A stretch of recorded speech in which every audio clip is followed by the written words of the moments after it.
Actually going to capture my... Oh yes, good. Head movements. Okay, so we're starting with something a little different today. Cold War's still pretty much empty, as are most of my other usual haunts. So I was just on Just Dogfight. I thought I'd do a bit of warming up before the stream. I could also use it as like a benchmark, see if DCS was going to behave itself. It mostly has, which is surprising. That may change over the course of the stream. But anyway, I hopped in the Mirage for a few rounds, and true to form, because I wasn't streaming, I had a fucking amazing run. Thankfully, I do record track files. Fingers crossed this one actually works.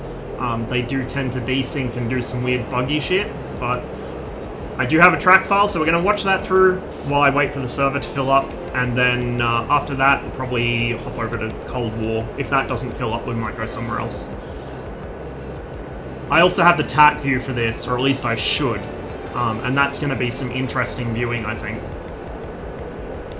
So, I'm fighting a guy in an F-18 here at first. He does switch to a Viper later on when he gets sick of getting dunked, but I think I go 5 rounds with him or so, and then move over to the missile area.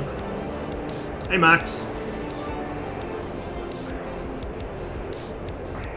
I'm not streaming it today, but I might be encourageable to stream it next week.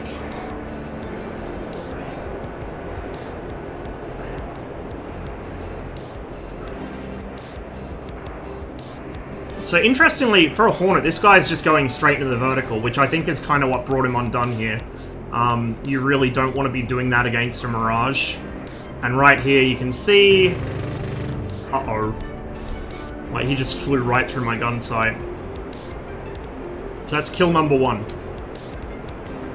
Class is most this week anyway. Well, there you go. Well timed. Yeah, I'm probably going to have a few things on over the next week or so. Plus, I want to get more IL-2 in. And I've still got a couple other things I want to stream as well. I've got like a whole list of shit that I was going to stream. I still got to do workers and resources as well. And I got to do ODST. And I want to do squad. Can't find the time for all of it. So he's respawned here. And unfortunately, because he took so long to spawn in the first time, I'm basically behind his spawn. But I give him a chance to turn in there because I'm not a shitter. This is kind of one of the issues with the dogfight arena. The 1 vs 1 setup's much better because it's always guaranteed to be a neutral merge, but in the arena you pop up in different places based on when people spawn in and whether they know where the enemy spawn is. He's still in a Hornet for this round, I think. I actually lost sight of him here. And right there I picked him up. You can just see that flash against the horizon, and now he's firing. So right before he fired that burst, I reacquired him. Straight up into the vertical, he overshoots. And then back down on him.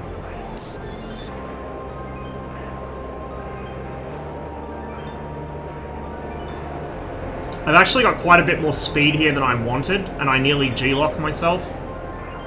But thankfully I got away with it. One of the nice things about the Mirage is because the air brakes deploy so quickly, you can just slam the brakes. If you're going too fast, you don't want to G-lock yourself, just slam the brakes and decelerate through the turn. That also tightens your turn radius. It does kind of like a MiG-21 where it tightens its turn radius in on itself. You see here, he's starting to try and do some weird... Like, it's almost like he's trying to insider rolling scissors, but he's not in position for it. So I just displacement roll in behind him, and he's kind of in trouble here. At this point, I got enough speed to burn for the lead, and there's the shot. This is really the strength of the Mirage, I think. A lot of people still don't... Well, they still underestimate that. They still aren't fully aware of it.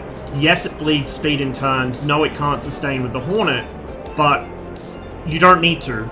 You know, if you catch the Hornet when he's at the far end of his circle, you can just pull the nose around. As long as you've got enough speed, about 400 knots, just pull the nose straight across him and gun him as he comes through your crosshair. Of course, if you end up trapped in a 2-circle on the deck with the Hornet, you're screwed. You know, you're in big trouble. You got to just pick your escape window, disengage, climb up, get away from him, and reset the fight. But if you can catch him in that circle and you have enough smash coming in, there's really not much you can do about it. And you'll notice people who have fought me a lot get used to that, and so like Tawny, for instance, will roll as soon as he sees me approaching him, because he knows I'm going to take shots like this. That was a... I don't think that was a pilot snipe, I think I killed his mission computer, because you can see he's kind of spinning out of control there and he just punches out. A computer kill on the Hornet is basically a mission kill. It's either unflyable or has no weapons, depending on where you hit it. So I think this is where he switches to the Viper.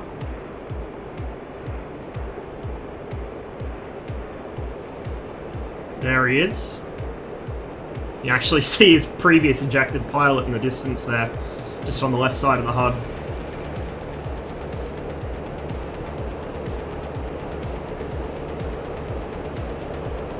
So right here, he's almost giving me an angle, but I just don't want to pull. That would have G-locked me. So instead, I use the energy to come over the top, roll it over. Kind of like a really lazy displacement roll. Almost G-locked again here. You can see a bit of desync. Surprisingly little for Just Dogfight. This is the only time I saw him warping around. So that was pleasant. And I didn't have a shot on him there anyway. So here we have the F-16 realizing he's in danger, trying to climb for the moon. The problem with that is, well, there's two problems with that. One is the Mirage is very good at that as well. And the other issue with that, the guys in Lowblow's Discord have put a lot of science into the flight models, and according to them, the Mirage doesn't model ram effect properly, so it never loses power as it loses speed. Now, I don't know if that's true. They put probably more research into it than me, though, so I'll just trust what they say, I guess. But either way, it was a bad move from him, and it gets him killed. He just really... Like, against a Hornet, that might have worked, not against a Mirage. Even if the ram effect is correct, he didn't have enough separation.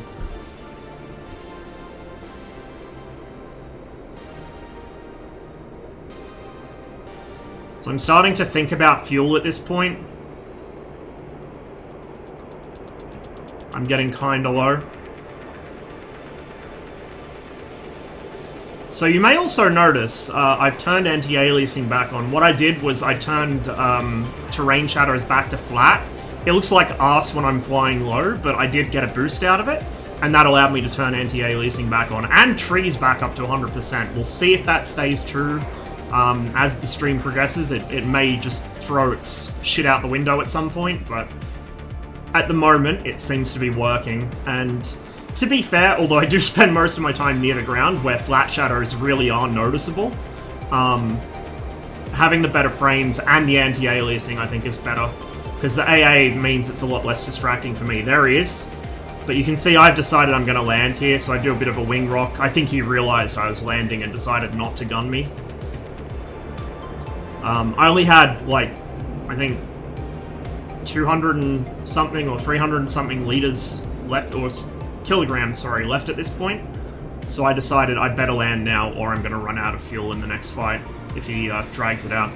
You can see here I'm actually almost kind of sort of doing it correctly. I'm still too fast, but like I was kind of trying to hold the AOA there. Dump a lot of speed on the approach. I actually come down a little slow there. I got close to a stall, but we saved it.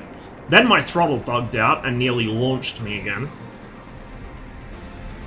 I still find it, like, I can on speed land the Mirage the way you're supposed to, which is similar to the Hornet, just the symbology is different, but I still don't like it. Like the Hornet, it's not as pronounced as the Hornet. The nose doesn't porpoise as much with the throttle, but I still don't like it.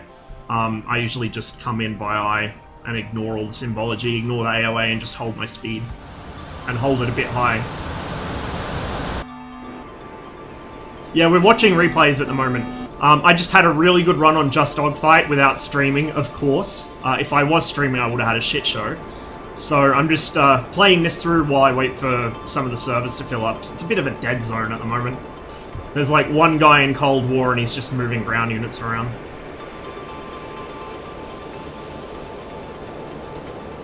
I probably will post the TAC view of this on Discord, because this was like, I mean, Not to sound too much like a pompous asshole, this guy wasn't amazing, but it's a good demonstration of what the Mirage can do when you fly it to its strengths against someone that doesn't really know what it's capable of. And some really dirty fucking snapshots, too. I deliberately dumped a shit ton of speed there, which, against someone who was a bit more clued in, that would have been really dangerous, but because this guy's a bit greedy and he's pulling a bit too much, I know I can take advantage of that, and it doesn't matter if I drop my speed a bit, as long as I have the altitude to pick it back up, which I'm doing here. So I get back up to about 350 knots, which is maneuvering speed. Now you can see here, this would have worked against something that wasn't a Mirage maybe, but here I just go straight back in the vertical, use that to dump my speed. Watch this shot. His stab's gone. That was a kill. It's like the good old days. So, back when I was still a little small babby streamer and I only had like 10 viewers if I was lucky, I used to come on Just Dogfight for hours at a time in the Mirage, and those were the kinds of shots I used to make.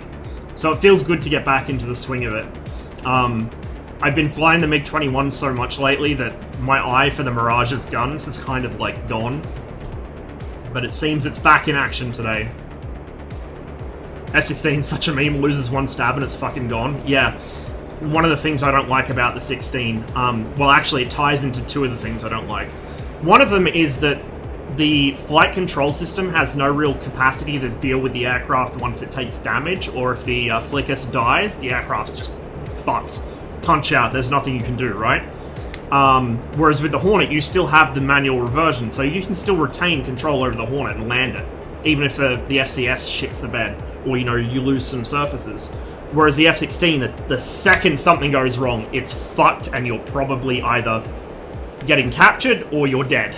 Like, not for me. Not for me. Now, the Mirage is like that too, but the Mirage's fly-by-wire system, at least as it's modeled in DCS, but also from what I've read actually in real life too, is better than the F-16's. It's just generally less prone to causing unpleasantries. Now, I suppose if it fails, you're still going to be fucked, just like the F-16, but I prefer the Mirage in terms of flight controls. The other thing with the F-16 is the way the flight control system is rigged. It just... I don't like it. I don't know why. It's hard to explain. I don't like it. It's much more precise than the Hornet, so one of the things that I'm kind of ambivalent about with the F-18 is the mush in the controls. You can see here this guy is disconnected, so I just decide to fuck off to the missile zone. Instead of respawning, I decide to just do a Mark II run over there. So, yeah, the Hornet has like quite a lot of mush in it. Even with, like, I'm using the dead zones that, or not dead zones, the curves that Jelly gave to Pom, and then Pom passed them on to me. So it does mimic the actual aircraft to what extent you can with a Warthog stick with no extension. But it still feels mushy to me. Because I'm used to manual flight controls, right? I'm used to aircraft that do exactly what I tell them to when I tell them to. Having the computer kind of damping that response out just feels kind of weird. And in the Mirage as well, you don't notice that as much. It's much more responsive. It's a lot snappier. It's a lot more precise. There's not as much play in the controls, so to speak. With the Hornet, you really feel it. I guess partly it's also because it's limited to, you know, it's like 6.6G, I think, with stores on, or 7.5 with stores off. You can get the flight control system pull up to about 9 if you know, you outpace its G limiter, but it's still, like, you really notice you don't have a lot of control authority, or you don't have a lot of control response, I should say. It's not instantaneous. I'm not sure how I feel about that in the Hornet. I don't like the feel of it, but the aircraft responds to it well. It does what you expect it to do. And it kind of works with the way the Hornet flies. Whereas the F-16, I just don't like it in general. Like, something just doesn't feel right to me. This, of all the fly-by-wire aircraft I have flown in DCS, this is the one whose control system is rigged the best. It's just fucking amazing. Like, the Su-27 feels like a like a fast Su-25. Like, it feels really... I don't know how to put it. I guess because it has relatively low G limits as well. surprisingly low. It's like, I think 6 point something in full fuel and full loadout. And then, like, you can take it up to about 8.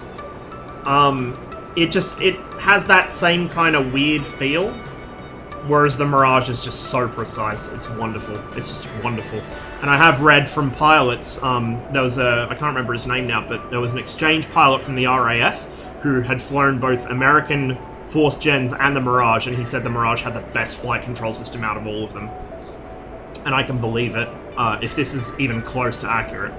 So here, because old mate decided he didn't like getting killed and quit, which is understandable, instead of respawning, I decide, you know what, I've still got nearly full fuel. Well, close enough. Why don't we do a Mark II sprint to the missile area? We'll see if we can get there. So I have to go over to Sanaki, land, refuel, rearm, and then we'll go fuck with the other guy in the missile area. I think there were 2 pairs in the 1 vs 1 areas, and then 1 guy on blue just killing AI in the missile area, so I thought I'll go fuck with him. And there's actually something interesting here I want to show you guys relating to the Mirage and high altitude flight, which I didn't notice before.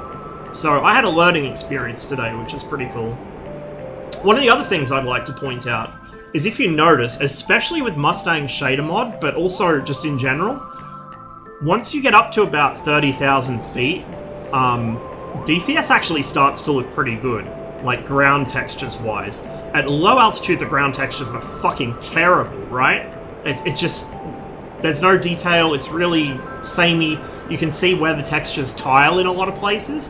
But at this altitude, it actually looks really good, except for the fact the draw distance is terrible. You know, the fog's so thick around the horizon. But the actual ground looks really good from up here.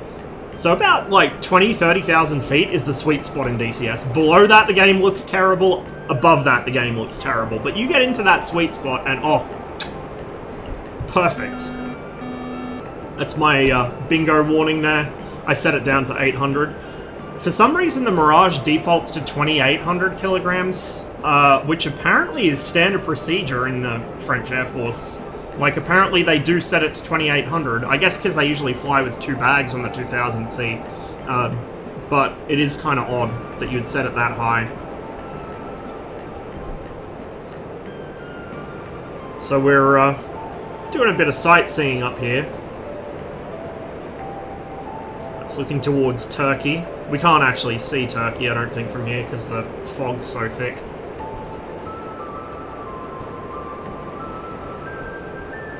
So I'm sitting at 49,000 feet. The Mirage gets up to that altitude effortlessly. This big delta wing, combined with a reasonably powerful engine, it gets you up there so fast. And this thing will, like the MiG-23, the Mirage will accelerate until it blows up. You'll notice here in about probably a minute or two, I accidentally accelerate through Mach 2.25 and it starts screeching at me. If I'd hit probably 2.3, it would have fallen apart on me. I would have hit the thermal limits. When are we going to do a collab with Live 2D avatars and rake in that whip cash? Dude, those avatars are fucking expensive to get commissioned though. Like, that's actually, like, no shit, that's actually an investment. You have to put, like, I think Tripp said he was considering getting one done, and it was like 800 US.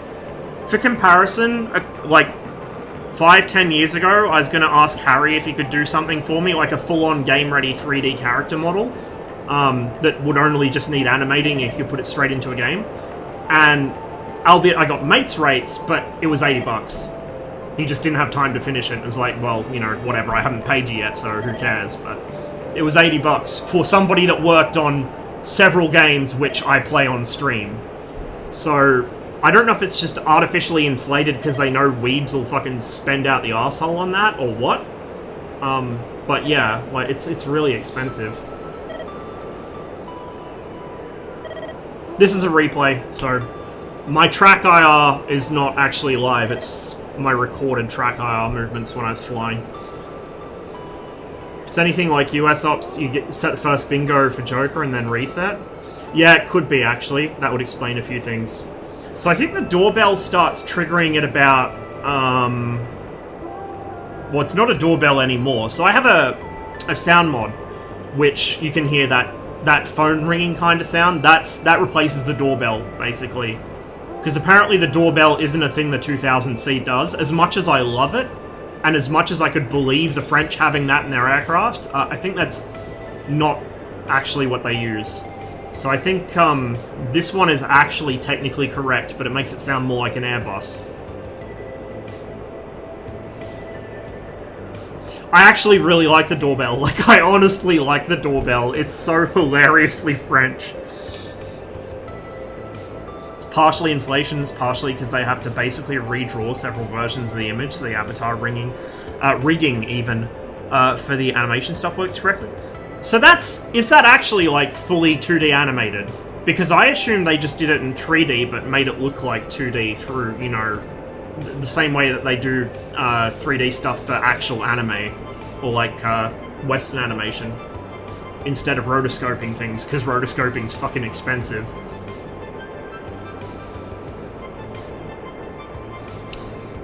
It's Kataisi off my 10, 11 o'clock there. So we're starting to descend here. Now, you may have noticed there, until I passed about 39,000 feet, you may have noticed the engine was surging. I had my hand off the throttle, the engine was surging, and the reason it was doing that is because I came out of Afterburner at like 45,000 feet without thinking about it, and the engine did not like it.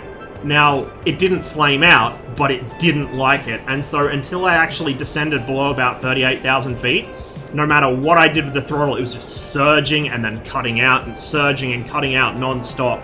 So that, if you watch the RPM, which is just right at the radar warning receiver, go up to like 45,000 feet and cut the throttle back to mil and watch what happens.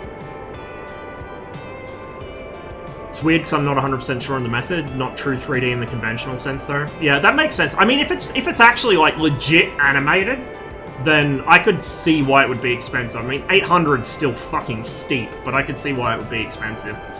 Like, hand animation is really fucking expensive. Here we see old mate that was like doing single player shit over in the missile area, molesting the AI. He got a bit too close to Sanaki, and he ate about 5 different SAMs for it. So that's Sanaki off my nose, basically under the crosshair right now. We're going to head over there and land, because I'm nearly out of fuel.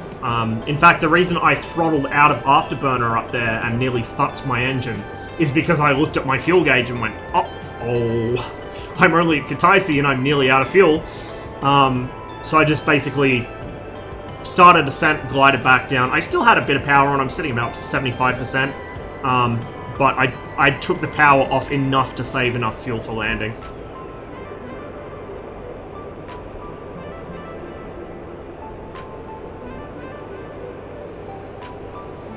Once they released the 109 G6 late for Battle of Normandy. Interesting. I mean, I'm probably not going to fly it, but cool to have more Germans to shoot at. The one I'm hanging out for is the Mosquito. I want the fucking Mosquito so bad.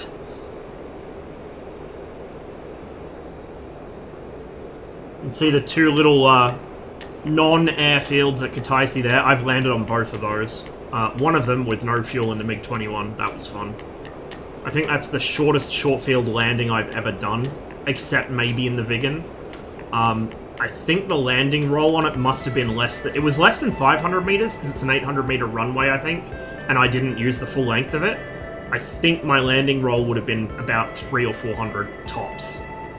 So for all the people who are on the Facebook groups with their fucking high for landing challenge in their Hornets and their F-16s, okay, have fun with that. Oh, are they adding the 410? Are we getting a 410? Okay, that's two things I'm excited for then. I really like the 410.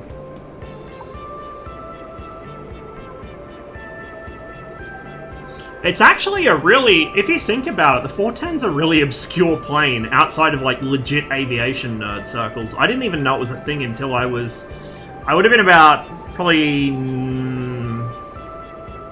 want to say like 8 or 9, and I went to a hobby shop in Sydney and I saw a model kit of a 210. I was like, what the fuck is that? It looks so cool. There's a whole bunch of German twin-engine aircraft which played a reasonably major role in World War II and nobody fucking knows about them. It'll probably be an upgrade kit going for the 50 cal. Well, not 50 cal, 50 millimeter, sorry. Spit Mark 14. Okay, I'm actually excited for a lot now. Spit 14, Typhoon, P51B. Yeah, I can stand a P51B. And the 410. Yeah. I'm keen. That's going to be really awesome, actually.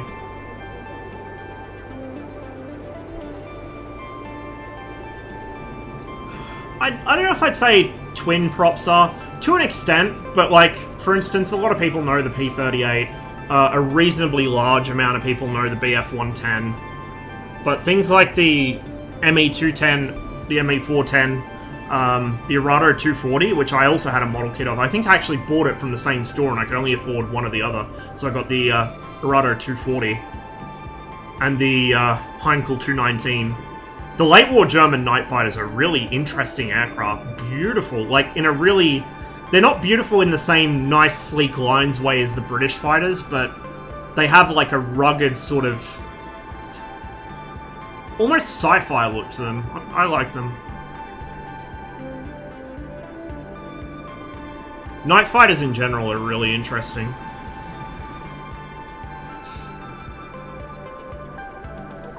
You can see here I'm getting locked up by something. I can't remember what N is on the RWR.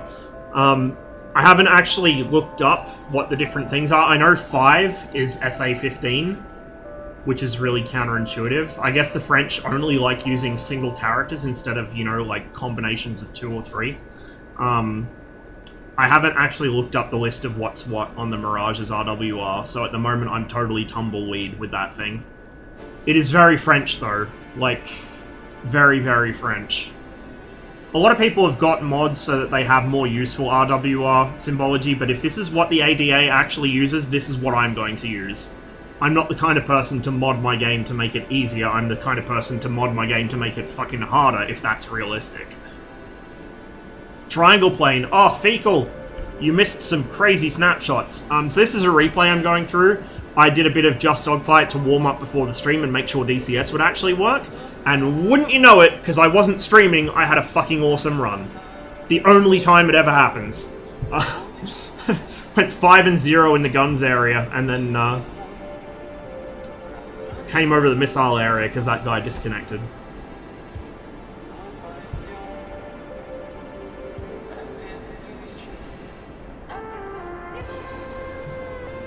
I will say one thing. You know, for all that we shit on War Thunder, and for all its problems, it would actually be a really enjoyable game if Gaijin were, you know, a little less bad at business decisions. Doesn't that sound familiar? One thing that's really good about it is it makes a lot of people aware of really underappreciated aircraft. I can make memes about shit like the F3H now, and people know what it is. Like, I didn't know what the F3H was fucking 10 years ago. Yeah, they've done some really impressive stuff with the graphics engine. Look, if they did some fixing to the flight models, and if they did a bit of, well, a lot of fixing to the economy and stop trying to fucking milk the game so hard, it would really actually start to improve into something I would play willingly and probably not rage quit for 6 months at a time. It's also the only place currently where I can drive a fucking T-64B that I know of. Hey YD, how are you today? We're just sitting through a replay while I wait for cold water fill up. I was on Just Dogfight earlier before the stream.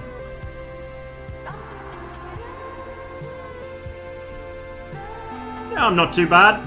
I haven't been sleeping too well. What else is new? But I managed to catch a couple hours nap before the stream, so fingers crossed I will not pass out in my chair today. Philosophical question?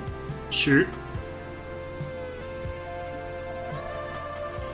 There will either be a MiG-23 simulator or a T-64B simulator, very high fidelity and advanced models. Only one will ever be made.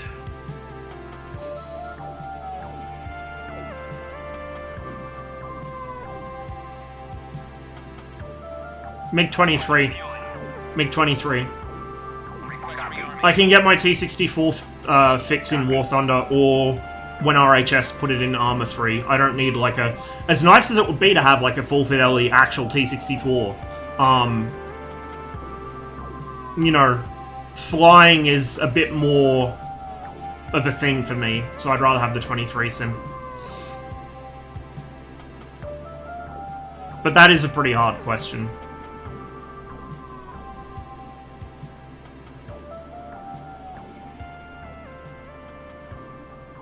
We're going to be sitting on the ground for a bit as I rearm and refuel. So, the missiles area in Just Dogfight spawns you in with 4 heaters in the Mirage, I think.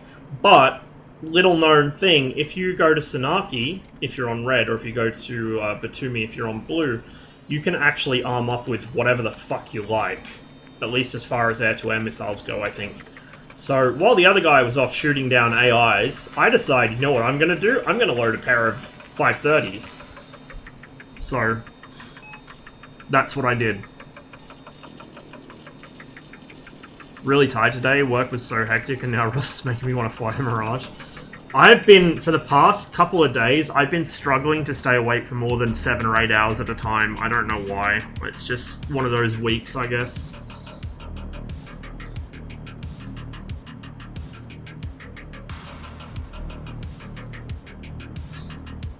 More horny for planes than tanks. Yeah, that's true. But don't underestimate how much I love tanks.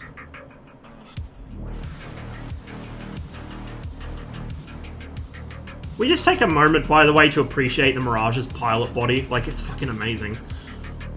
I know it's mostly there for people that use VR, so they don't get all, you know, discombobulated at not seeing their legs, but I like having the pilot bodies turned on. It just gives you that little bit more immersion. The only issue I have is that, particularly because I tend to move my head position around in the cockpit for a better view, especially over the nose, quite a lot of the pilot models I find the camera clips through. On the Vigan, the oxygen mask is kind of sitting here on the guy, so my head clips through that a lot, or through his shoulders. I'd pull the camera back.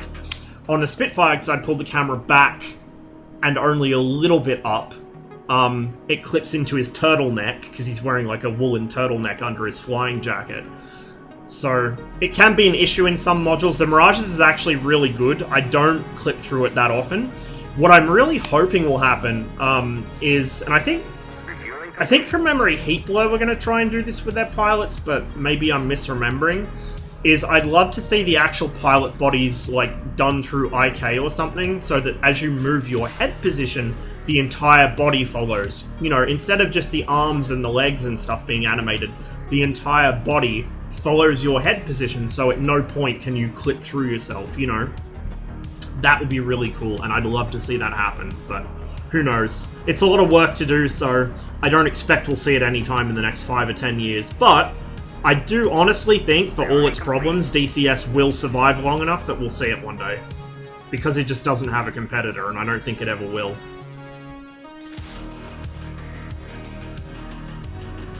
Welcome to Ukrainian Army for T64 High Fidelity and Advanced Model Sim. Yeah, but they plastered theirs in ERA. Now, ERA is cool and all, but hear me out. The best aesthetic is the T64B model 1976 with no ERA. It is just, oh, beautiful. It is a gorgeous tank. It is the best looking tank ever built. It's just, oh, I love it. And it sounds so good. Like the pained 5-cylinder screaming of that engine is just amazing. For some reason, oh. Wow, the backhander. Yeah, it is actually quite a... Like, it still has little bugs here and there, and Pom's catch call used to be Razbam quality as he flips switches without removing the safety guards. But it is actually quite a nicely done module, and, like, certainly visually it's high quality. I think they're going to redo the external model at some point they were talking about, which is going to be a nightmare for me, because I have to redo all my liveries, but more detail would be appreciated. I mean, the external model for this already is one of the better ones in the game, in my opinion, so more detail is more good.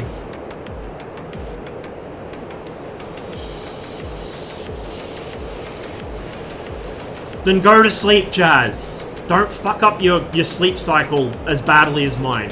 Go to sleep. How's the PC handling it today? It was okay on Just Dogfight. We'll see if that holds true on other servers. I think my CPU is probably still running at 100 on all 4 cores, but it's not throttling itself, so we're good.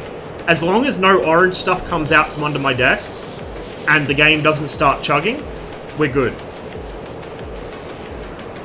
So, in the interim, while I kind of save up towards a new PC, I just spent a couple of, basically pocket change on a new in-box stock Intel cooler just to replace the one I have because those studs are broken on my one. So it should at least hold it in contact better with the CPU, and it should get a bit better heat dissipation. And also I've picked up another 80mm fan for the front of my case so I can get slightly better airflow. I don't think it's going to help much just because of the way my cases are laid out. I've got the PSU at the top, and then the video card's really long, and the hard drive trays are here, so there's like maybe that much air gap, and there's nothing to force the air through that gap up towards the CPU, but we'll see. It might help. Yeah, but fuck Coles. Yeah, I hear that. I hear that.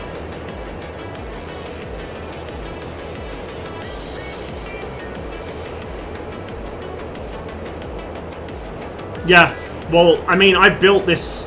This PC's been upgraded now and then. Technically, this PC was built in 2013 because I had to get a new motherboard. My old one popped. But when I originally got the parts and the case and built the PC the first time, it was 2010, I think. So it's pretty old school. And I've always had, you know, the PSU at the top of the case because I've typically always had older cases. So he defeated both my 530s there, but at least forced him defensive, and then the magic finished him.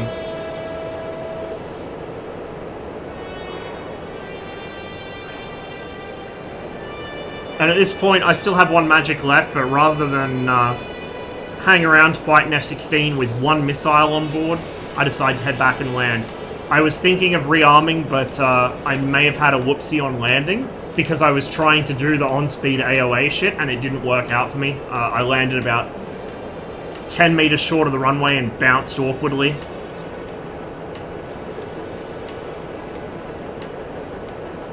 Yeah. Like, my PC is pretty old school.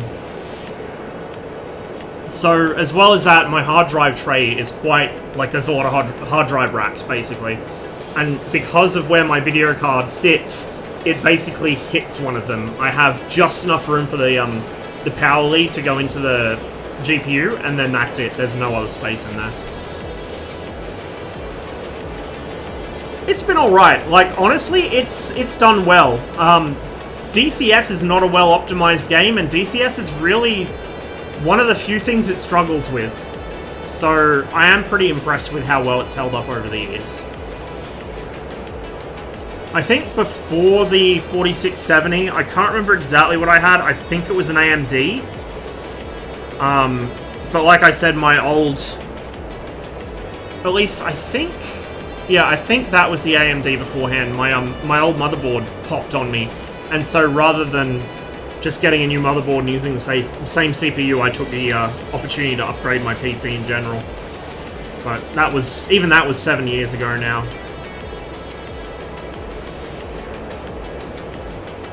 If I get a new build soon, it could legit just give you my current PC. The only thing you'd have to do is add some RAM. It's only got 16 gig. It's got i5 8600K, yet to be overclocked in a 1080 OC. That could work.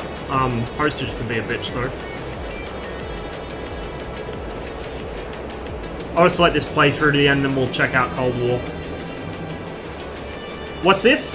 This is the tail end of a replay from Just Dogfight, because in true Ross fashion, the only time I can have an amazing run is when I'm not streaming. Literally, I did this before I hit go live, and now that I am streaming, it's probably going to be a dumpster fire. 1080 Ti being struggle with DCS while streaming in higher settings. So I'm on a 1050 Ti, and I kind of run, I guess, at medium settings, medium-high. I tend to change them back and forth every few weeks. So, for instance, today I've turned the terrain shadows back to flat, I like the default shadows because I fly at low altitude a lot, so it's really noticeable the way that the flat shadows clip through terrain. It looks really awful. But at the same time, I like having anti-aliasing. So, even just, you know, 2 times. So I decided I'd get rid of the flat shadows, but I'd put the anti-aliasing back on. I got quite a decent boost out of it. And then I realized I had enough of a boost, I could put trees back up to 100%, so I'm like, fuck yeah. And it was working okay in Just Dogfight. We'll see if it holds up on Cold War. We're going to do a collab stream of some game we both own. Maybe over Christmas, honestly. Like, I'm going to be real with you guys. It's probably going to be, like, towards the end of December before I do any streams of games that I, like, have been setting aside for a rainy day. There are a lot of games I do want to stream. I just... Between wanting to play DCS and wanting to do IL-2 and then having a bunch of real-life shit, kind of the path of least resistance for me right now is just stick with what I know, basically. You know, stick with DCS, just get through the grind that way. If I start changing it up more, I've got to plan ahead, particularly for things like single-player games. I'm gonna, like, if I haven't played the game before, it's gonna be an issue because I don't like getting distracted from the story. Now, I've played about 4 or 5 times, so that's not that big of an issue. Albeit I haven't played it for, like, a long time.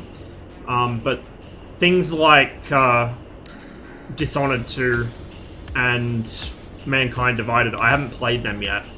And I kind of don't like doing my first playthrough of something on stream, just because it's distracting. But we'll see. So, for those who didn't see it in Discord, Max and Pom conspired to get me Hunt Down the Freeman. So I am now contractually obliged to play Hunt Down the Freeman at some point. So that might be next week, we'll see.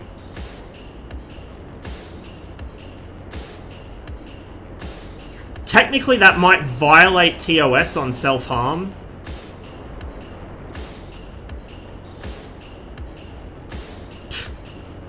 Better not, Gurn. You better fucking not. So for some reason here, this is the other thing, and this is a demonstration of the way I learn an aircraft.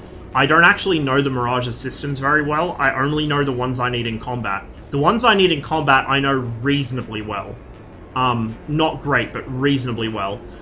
Everything else I have little to no idea of, so my understanding of how the landing approach symbology works is you go PCA neutral, then app on the top row.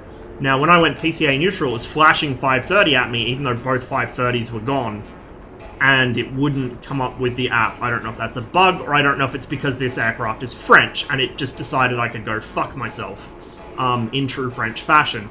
But I couldn't get the symbology to come up, so I was trying to do the on-speed landing without the on-speed AOA symbology, which, as you're about to see, didn't work out for me.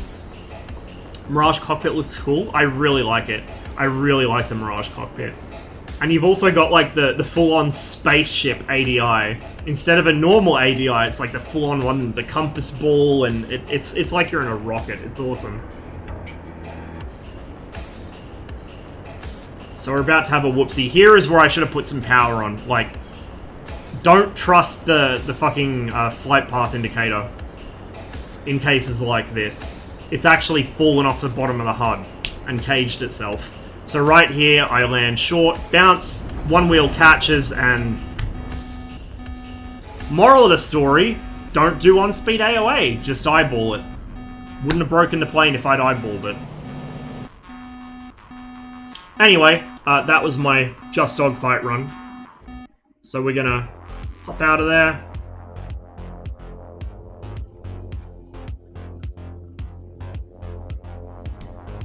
Nice damage model. I actually haven't had a chance to see if they fixed the leakages and failures. I know that if the gyro gets damaged, it does actually knock out a bunch of systems now. I think you lose most of your HUD, you lose your gun sight. Like, you lose a lot of shit if the gyro goes. It never used to. So that's a cool detail.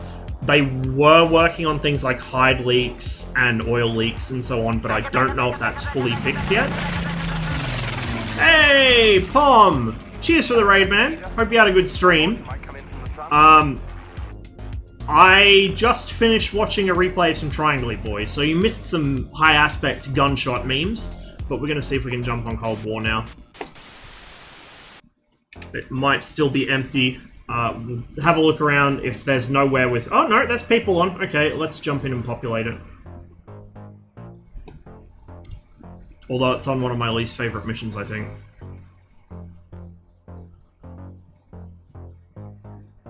Best game to play is Aliens Colonial Marine. I can't do survival horror. I'm such a bitch. Such an absolute bitch. Oh, I joined the wrong fucking server. What the fuck? Get me out of here. Why did it do that? No. Not even scary. I get scared by things that are not even scary. Like, trust me. Trust me.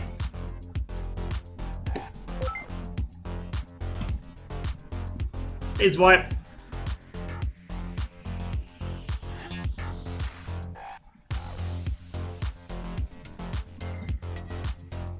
Mr. 16 shit his pants. You, Mr. 16, shit his pants. I made a guy rage quit JDF.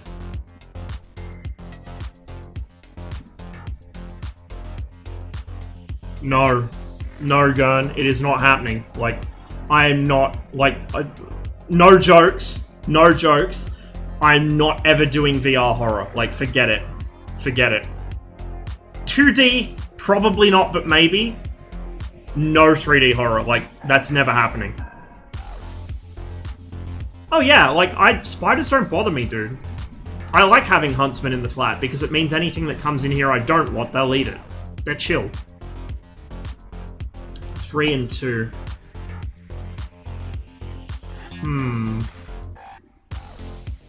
Let's take a 19.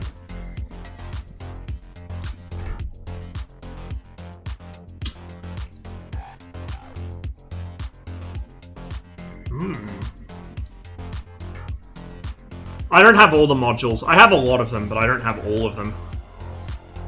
There are a couple of modules I'll probably never get, just because I'm not interested in them. Okay, let me reset my track IR, because I fidgeted around a bit.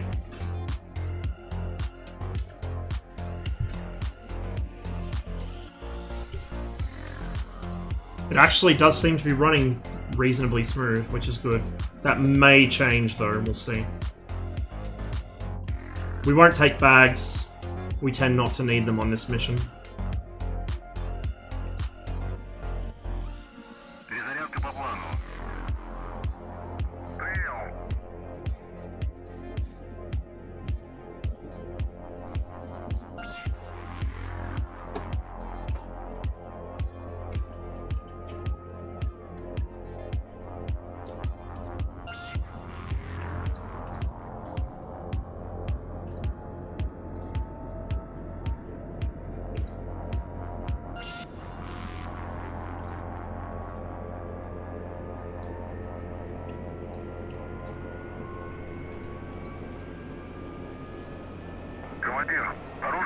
Just gonna leave that on outer.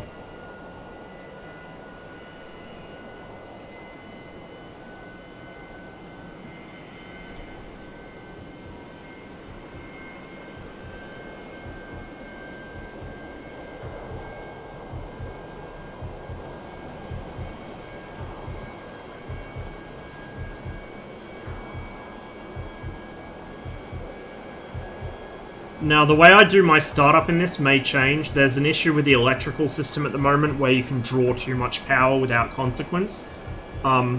If they fix that, my startup will probably blow a fuse, so I'll have to start using ground power or chill the fuck out with the switches and just let the engine run up first. Just tried flying the AK-38 in War Thunder. It's upsetting. Yeah, I heard the Harrier was like, they didn't even fucking try on the flight model.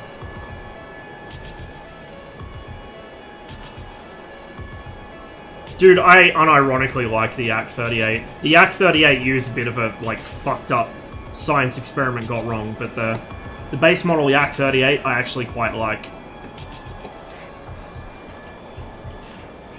When you understand it wasn't meant to be a Harrier, it was a proof of concept, it wasn't that bad of a plane, really. It did what it was supposed to.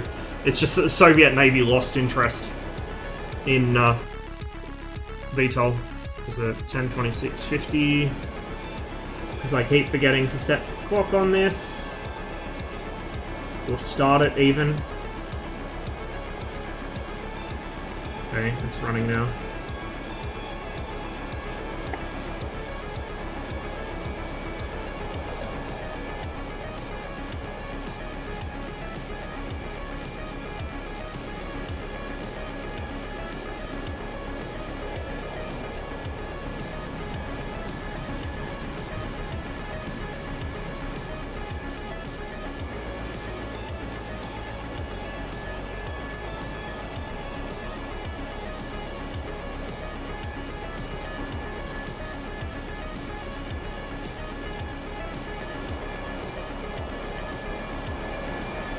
Okay. Should be good to go. I need to learn how to use this arc, but I also don't know if it's set up for this map. Because this is the same system the Su-15 uses. This is the same system a lot of American aircraft from World War II use. In fact, I think the Sabre has this same unit, just in a different configuration. Because the Soviets got hold of I think it was a Bendix, I can't remember the model number, but it was a Bendix automatic radio compass, and they were like, oh yes, please. So they basically took it and made their own version of it, which is what this is, the Arc 5. How do I turn off the radar in the 21? It's that panel of 3 switches down here. It's the one on the front. Put it all the way down.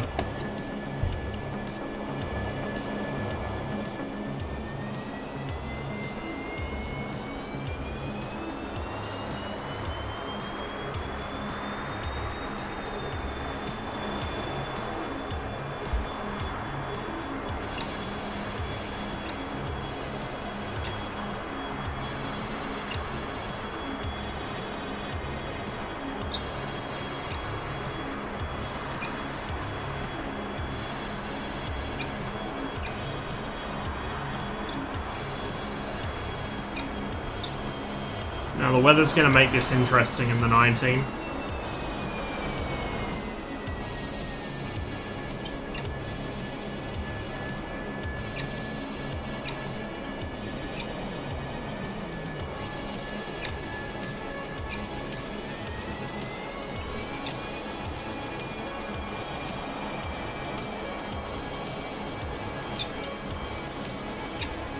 I know, right? Adds immersion.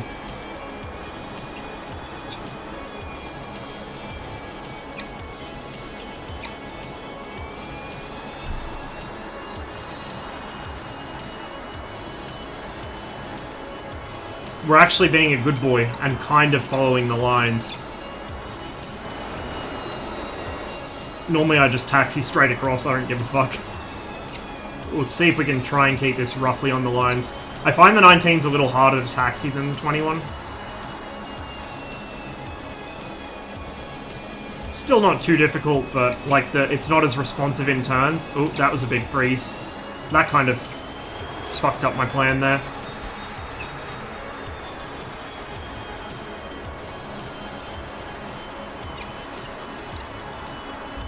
It might still hitch up now and then, but it's been mostly behaving so far on JDF. And if it runs well on JDF, it will hopefully run well here.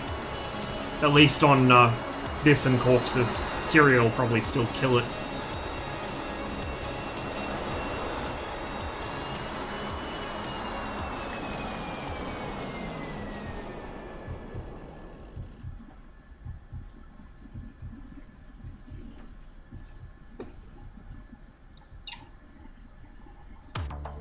Okay, flaps set. We've got our trim set.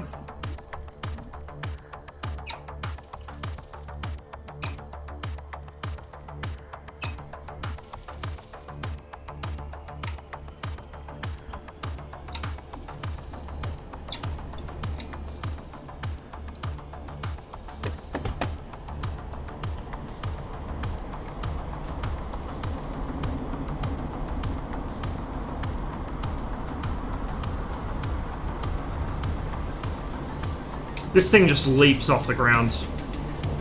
Absolutely leaps off the ground.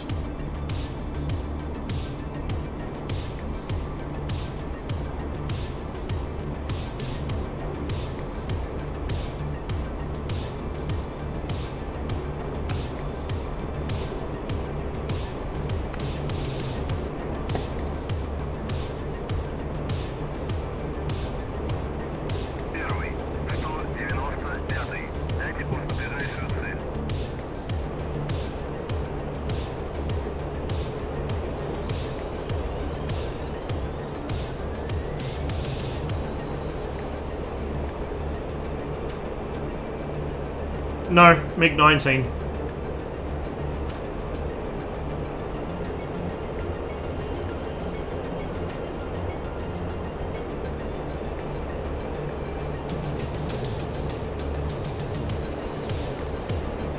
'15 doesn't get missiles, doesn't have a radar, has a much simpler cockpit. It's only got one engine. No afterburner, you know, all that stuff. Oh, okay, I take it back. We're getting graphical glitches now, because DCS, I guess. Wonderful.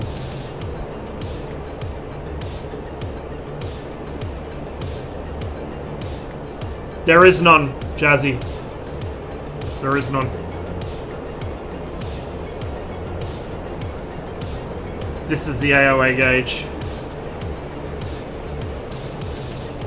Hello. Who be you?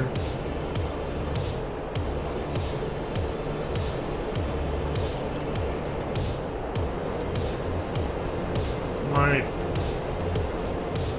SRS appears not to be playing nice.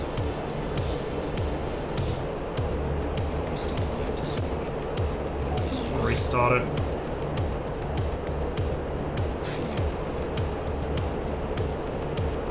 Oh, that's concerning. That's really concerning.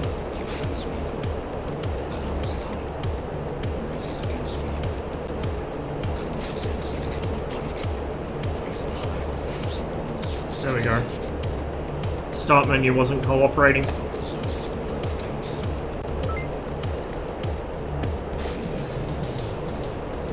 Radio check 124. Loud and clear. Do we have a friendly near our... Never mind. Merged by Kesham. Yeah, I was just shot down by an A-10 nearby their EW.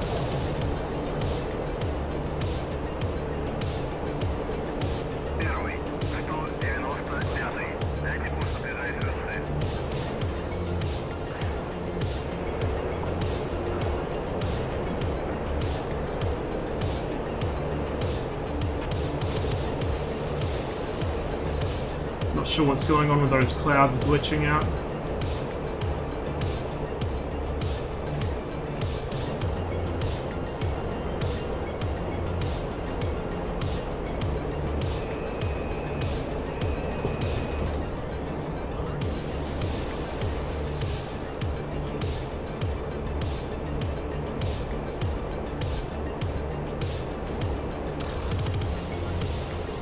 Let's try and haul ass over to EWR3, which is north of me by 1 or 2 valleys. Am I up for this guy? Is that it there, maybe? Oh, yep. Yeah, it's Halley A10 by our southern EWR.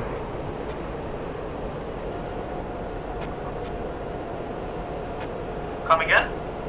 A10 over our southern EWR, the one nearest to Kesham. Roger that, I'm nearby. I'll try to fuck him up. Never mind. There he is. He's just blasting everything with bloody Mavericks.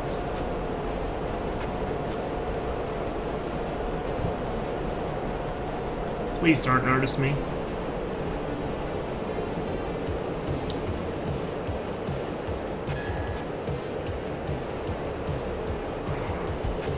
Just one pass and he destroys everything.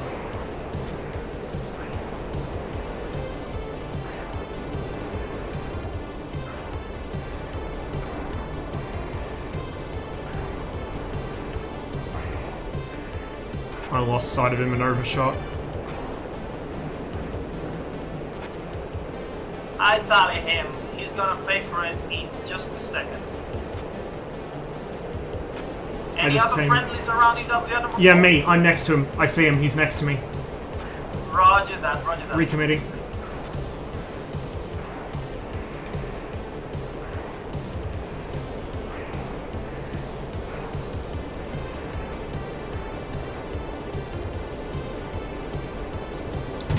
Ah, fuck. Mistimed it.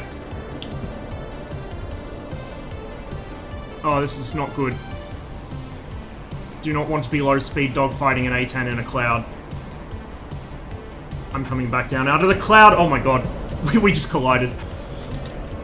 But he's still flying. Of course he is. That's why I didn't want to be doing that in a cloud. Not for long. Don't worry. I shouldn't have pulled for that gunshot. That was a fucking terrible shot.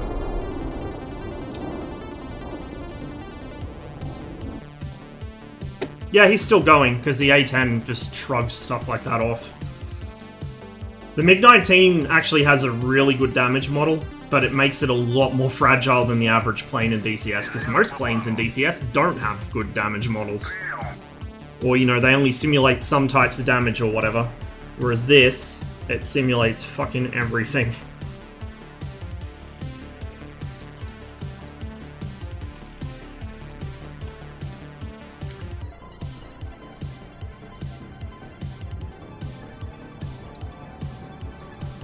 Oh, no, we want that. Automatic.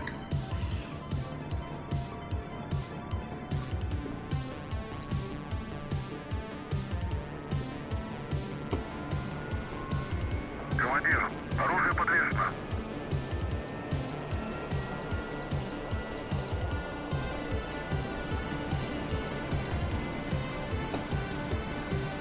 I'm still getting a little bit of stuttering, but it's at least not as bad as it was before. I might need to turn anti-aliasing back off. We'll see how it goes.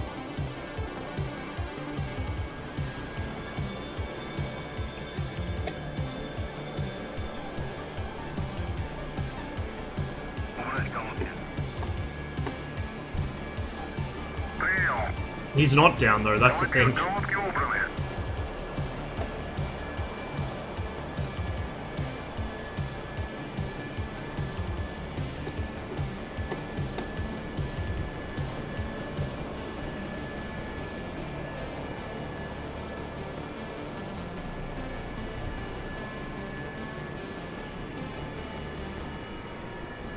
I might actually leave that on, even though it's going to just fill the screen with jamming 90% of the time. I'll just leave it on.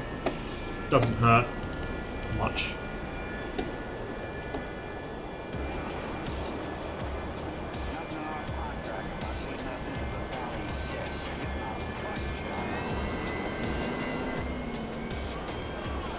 Black bar glitches sometimes when you look up in DCS? No. There's a glitch at the moment where if something explodes, it turns like a large part of the screen, usually the entire sky, like black. It inverts the colors in the sky for some reason. That's not a 21 problem, that's a DCS core problem.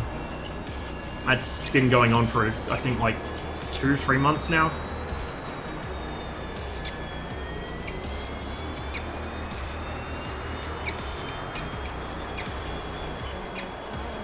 No, this is Cold War 1947 to 1991 on Persian Gulf.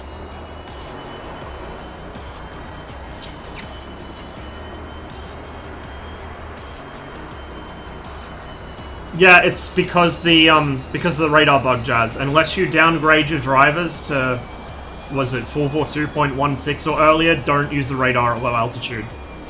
They're working on a fix, but it might take a while.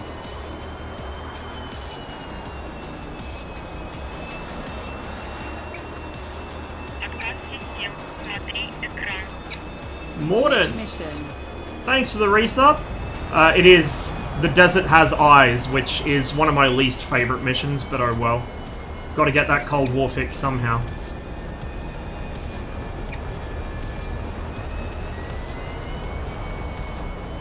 The weather makes it interesting, at least, compared to usual when it's clear skies. Actually, overcast on this mission is quite nice.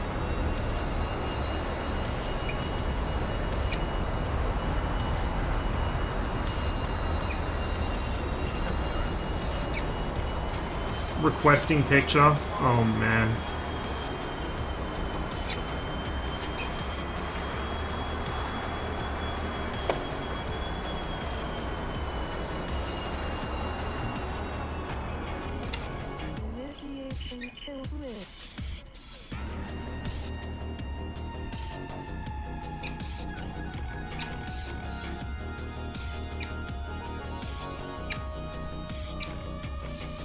Not as much terror as that A10 was to me. I should have just... As soon as he turned nose onto me, I should have gone over the clouds and come back down. That was a really stupid shot to attempt. Fucking dumb of me. I will try to avoid making that mistake again.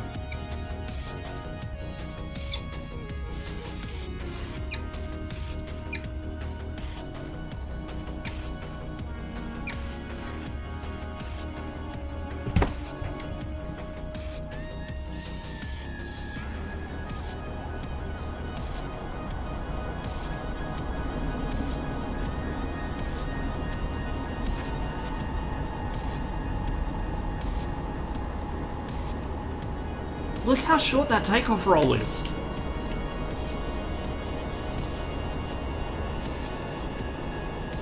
Do your hands get tired using a stick for long durations? Yeah, I get really bad RSI on my wrist.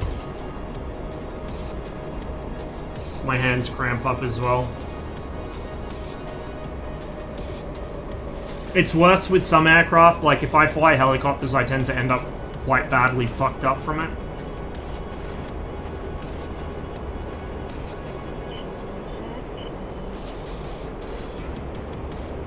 Oh no, the 15 takeoff runs way longer. The 15 has a really long takeoff roll. All the early jets do. Like the Sabre as well, it will barely get off some of the runways in this game. This thing just leaps off.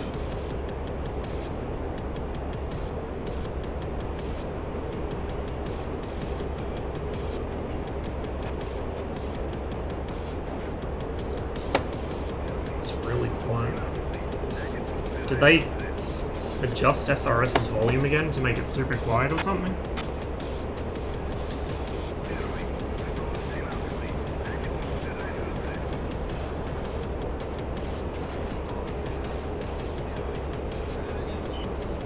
Well, he's completely obliterated that AWR site, so we know he's not going to go for that. 296 for 50, huh? It's probably going for the next one.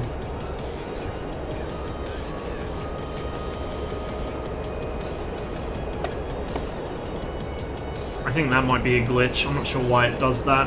I don't think it should.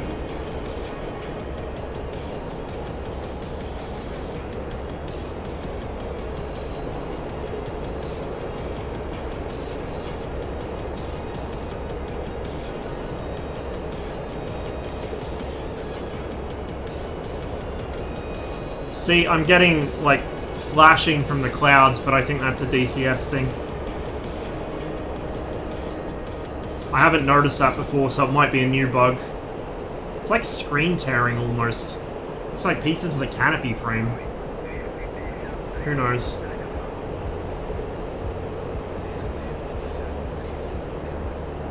Yeah, it is. It's fucking screen tearing. Might have to turn anti-aliasing back off. We'll see how we go. Is there even cloud turbulence simulation in this? There is turbulence, but it's very rare to encounter it. Most missions have it turned off, and it's not the best simulated from what I can tell. That's a really annoying bug. C-101 barely makes it off the runway? Yeah, it's barely got any thrust. Can't get out of its own way, much less anyone else's.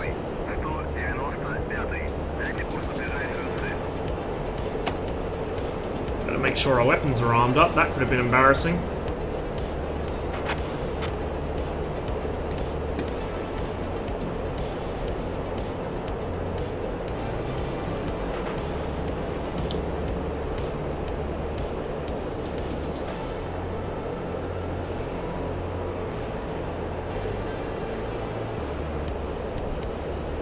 Our next CWR site's somewhere in this area.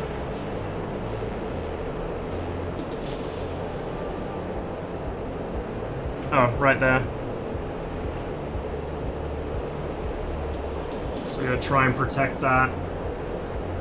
Might just do an orbit over this valley and wait for him to come to me. Oh, never mind.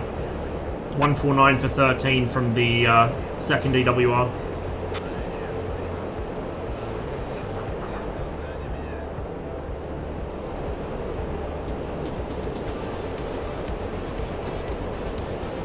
Radar hasn't fully warmed up yet, I don't think.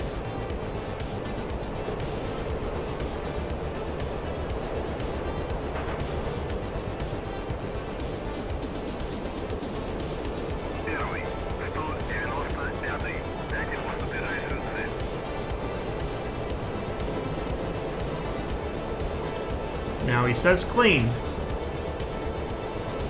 Not bloody likely. Okay, radar's awake.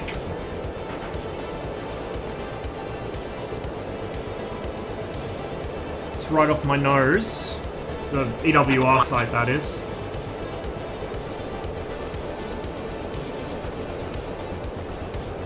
Okay, I gotta call out that someone's here, but I don't see them. I'm just passing the EWR now.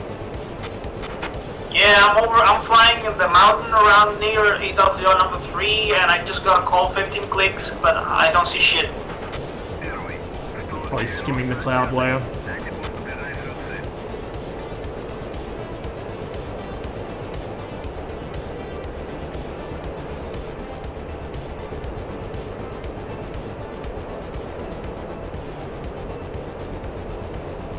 Hey, Small Koi! Doing alright? How are you?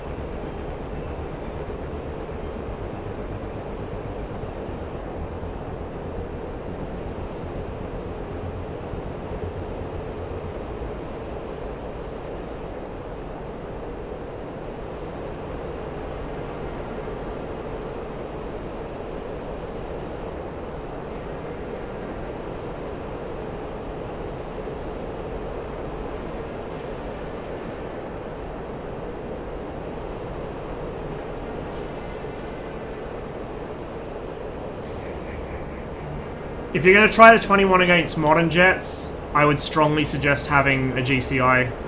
You can do it without, but it's much more difficult. But if you have a GCI, especially a good one, they can set you up in the perfect ambush position, and you can just absolutely wreck them.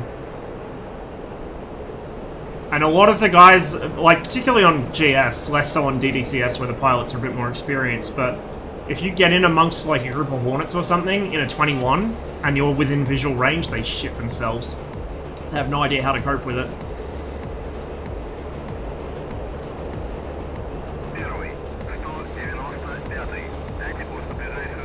There's definitely something around here, but I don't see where he is. No more calls. I can't tell. No, it's screen tearing. I was going to say, I thought a missile just went past my face, but no, screen tearing. 177 for 29 for me now. He's definitely over that sunny ridge. I follow you. Alright, I'll follow you. I'm on your 4 o'clock.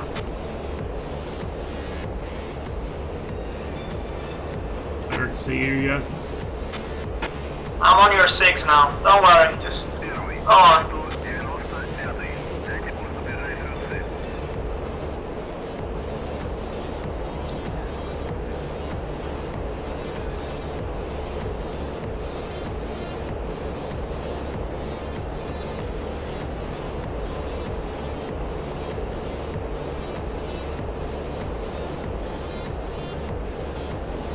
He's hiding along this ridge line somewhere. Definitely. Last call was like 2,000 meters, right? That's near the edge of the clouds? I think so. Yeah, should be. Tally, right off my nose. Passing right to left.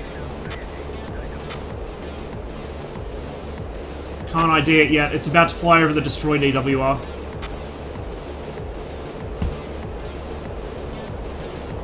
Tally. Vigan. It's a Vigan, right? Yep, Vigan. Tally. He's coming towards us?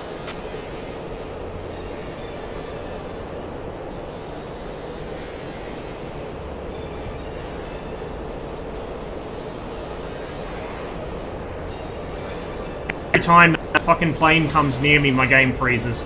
I'm going vertical. My PC choked when he came near me, I lost sight of him. I'm still on him. Okay, I'm coming back down.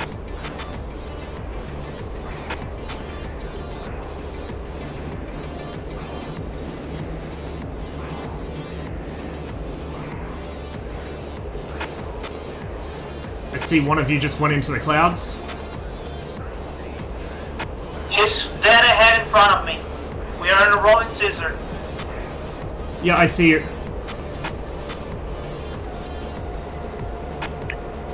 If you are above destroyed DWR, I have a shot. Stay left. Come out of burner. Roger that. Off burner. Take the shot. Fox 2. Splash. Beautiful. It's a Vigan. He might need to Good be kill. finished. He's burning though. Yeah.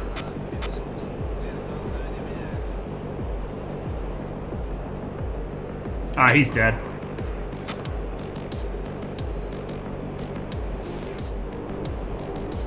Yeah, R3S has a nice forehead.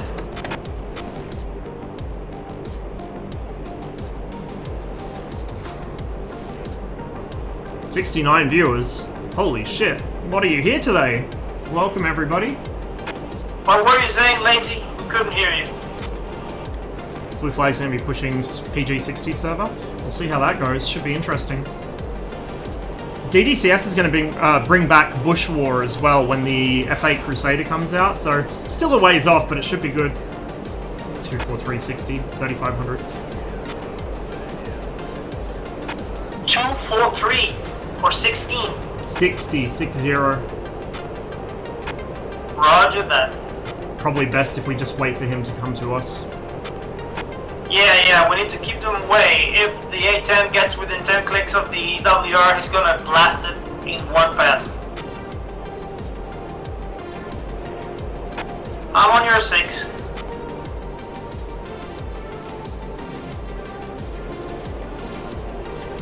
Intercept made me tingly. 249 for 80, 3,000. It's always satisfying to get kills in the MiG-19. It's even more satisfying when you get gun kills with it. Maybe we'll get one today, we'll see. It took me a long time to finally understand how to use this plane, but I've fallen in love with it now. I'm gonna head back to the EWR and just kind of hang around over it. I don't want to push too far west. Okay. I don't have the SPO in this either, so if a Hawk side engages me, I have no idea. Well, your best reference, do you know where their AWR number 3 is? Yeah. Just, like, west of it? You cannot go west of it.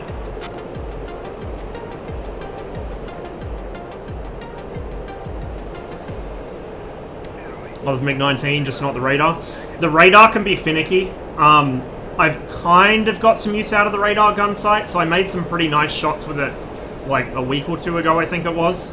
But it is very temperamental.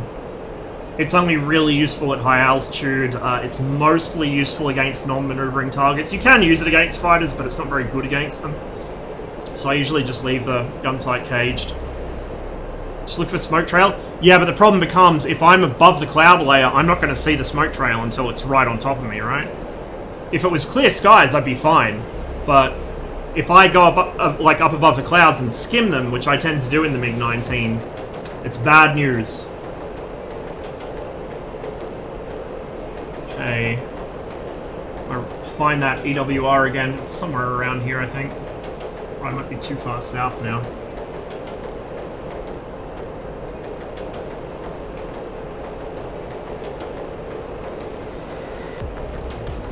Yeah, I'll go further back up this valley.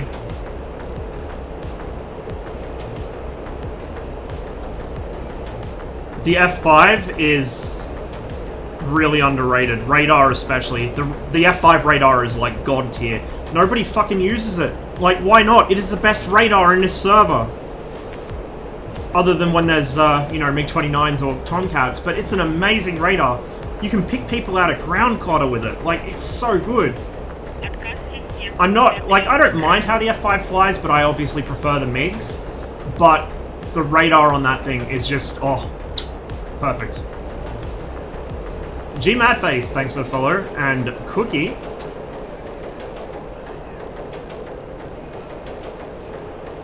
If you guys like Mikoyan aircraft, this is the place to be, because that's mostly what I fly. Primarily the MiG-21, also the MiG-19, MiG-15. I fly a bit of everything, but those are my main ones.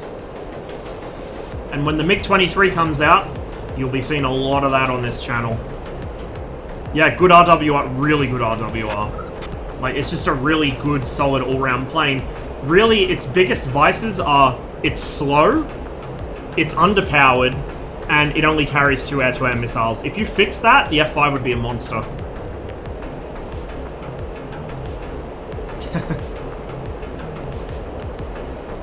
I almost do wonder, though, if it's a little too easy to pick targets out of the clutter. Like, it looks good, but I think that probably is a little too easy to do. So the way I do it, for those who haven't watched me do it, is I slew the TDC over where I think there's a target, and you can usually tell either because the pattern on the scope doesn't look like the ground around you, or because you see a track file building in the ground clutter. It's like, obviously, if something's moving, it's a fucking jet. So you put the TDC over it, you hit the acquire button, which is the lock button, it goes into the lock mode. You may not pick the target up right away, so what you do, this is the stage where most people give up, right? Oh, I can't lock him because it's not doing it. No. In the acquire mode, while it's still doing that, you slew the antenna up and down until the track file resolves itself, and then you hit him, and it'll lock. You may need to move the TDC around to follow his movement. You have to do a little bit of kind of prediction of where he's going, but that's how to do it, and you'll pick them out almost 100% of the time. And that's to say nothing of the dogfight mode. The dogfight mode on the F5 radar is just beautiful.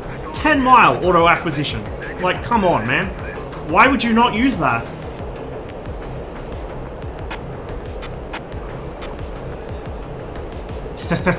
Oh yeah, wait until the fucking Phantom. Wait until even the F8's probably going to be pretty shitty to try and lock people with. Like, all the older radars. The Full Fidelity 29A, when that comes, have fun with that. Target acquire time for that's like close to 10 seconds in some conditions. It's not instant magic lock like Flaming Cliffs. Tally banded on our 11 to 10 o'clock on the other side of the mountain. No joy. Just saw it for a second. I saw it just for a second. It was dropping altitude. When you say the other side of the mountain, do you mean the close one right off my nose or the further ridge? No.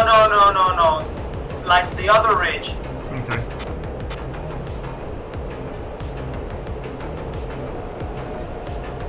Just saw it for a second.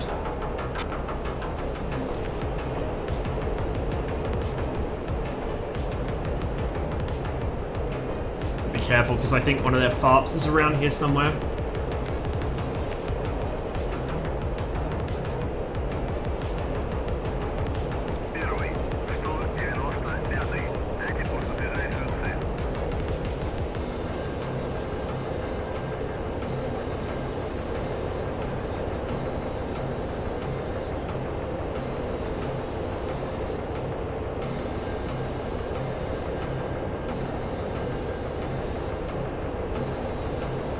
Yeah, that's pokery.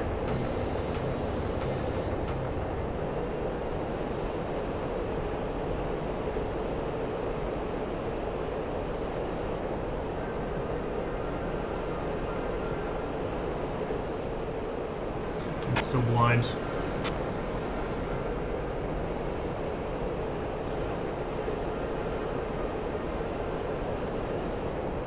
Is that you off my 4?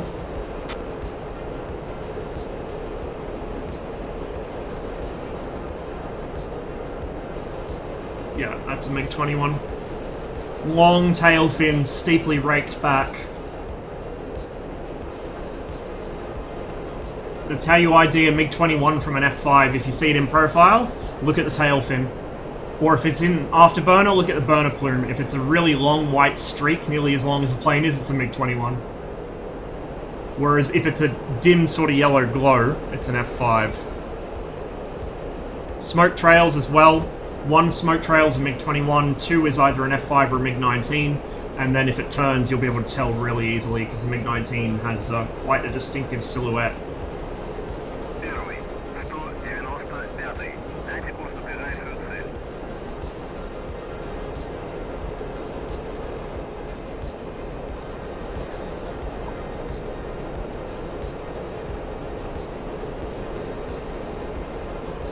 got nothing.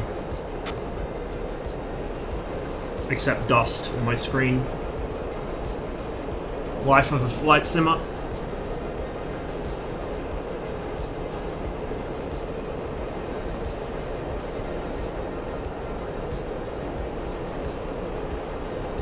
Do apologize for the flickering cloud issue. I don't know what's causing it. T5, oh, F5, T-38 blow flames are sort of Cabineer, well, yeah, they would EWR-3 be. already shot 3 missiles.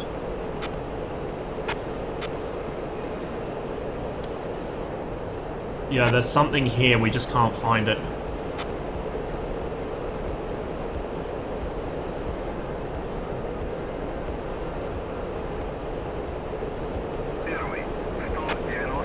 Work harder than comrades.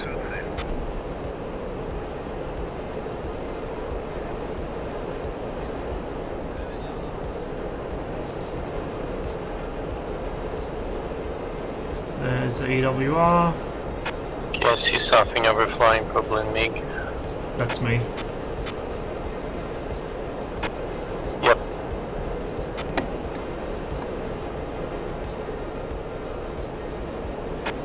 I'm placing one more Strela here around, so you can retreat here if you want. Oh look, Polizei connected, so you're about to get dumped on. Uh-oh. It might be worth dispersing some Strelas or Cubs, like in the towns further away from the EWR, because that A-10 just came in and fucking nuked the entire site last time.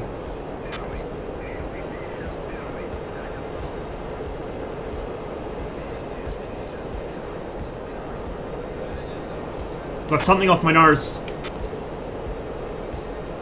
Pokri, are you near the coast right now?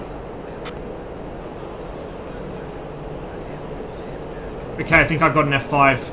Maybe a Vigan.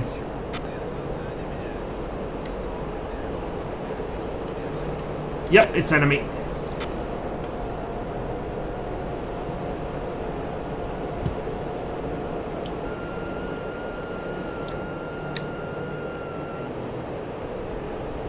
Merged F5, he's coming your way, Seal. It's so hard to see against the ground. I'm gonna try and drag him above the clouds.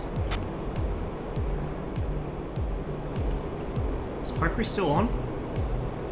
He's very silent all of a sudden.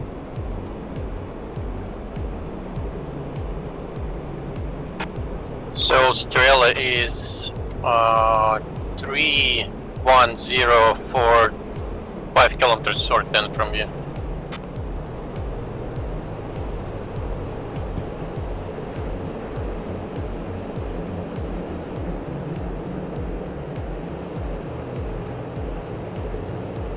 He didn't follow me up, I've lost sight of him.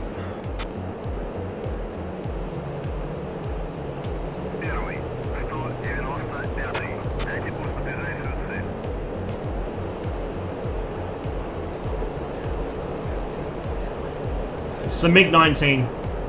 The MiG-19P. So it's the interceptor version, Pirikvachik. The MiG-19S is the day fighter.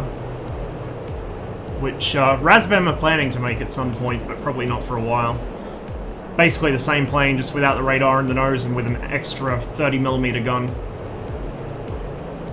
So it should handle a bit better, should be a little bit faster, but otherwise very similar.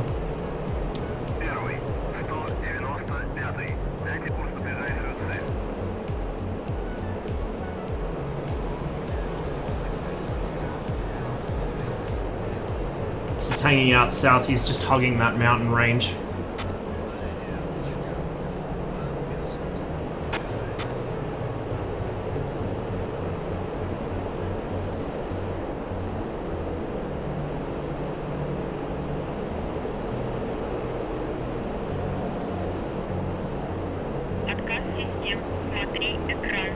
Imagine loving combat. Just imagine. Thanks, 3-Shy. Good to see you, man.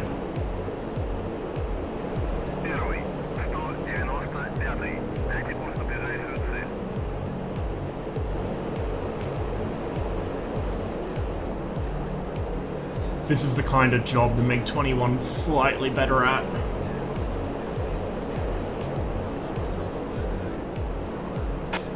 Yeah, he's just sitting above that ridge.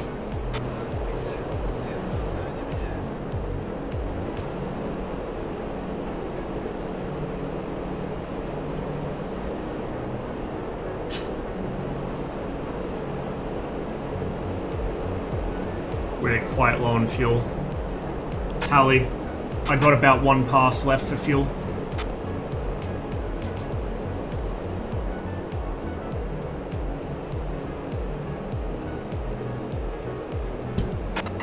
Oh look, Polizei are red.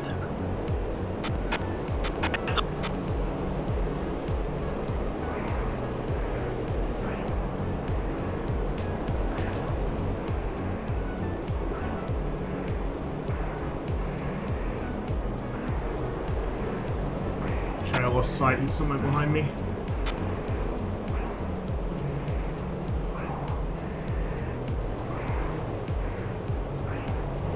This weather is not helping with my spotting. Oh, there he is. Hello.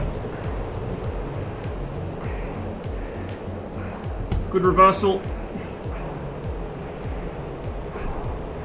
We're not going to play that game. So when I come back under the cloud, I'm probably going to lose sight again, but we'll try and come back on him. Oh, if I can pull. Bit of a deck save there. We may have lost our other missile. Yes, we have. Just cross behind.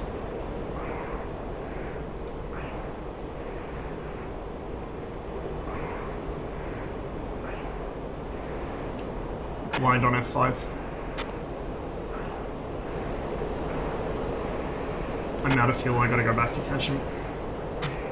Oh, he fired at me. Right.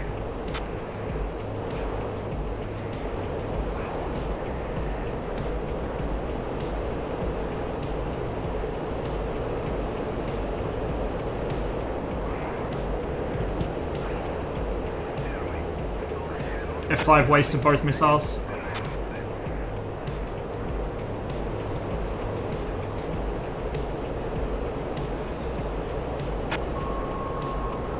Charlie F5, I'm on him.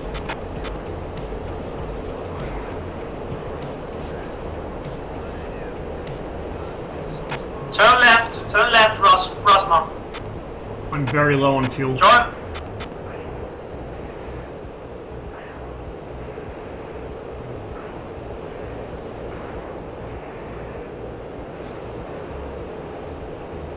I'm about to flame out. Shit. I should have kept an eye on the fuel gauge.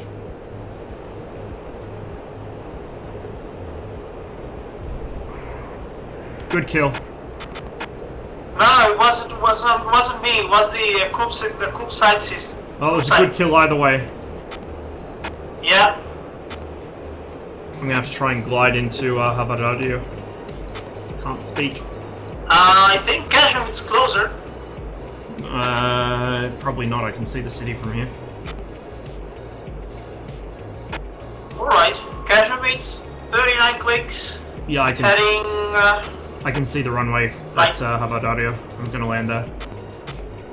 Roger that. I have basically no fuel. We're probably gonna lose the engines.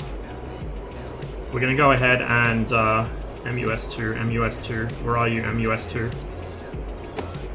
Electrode, because I don't know if I'm gonna have hides when I land.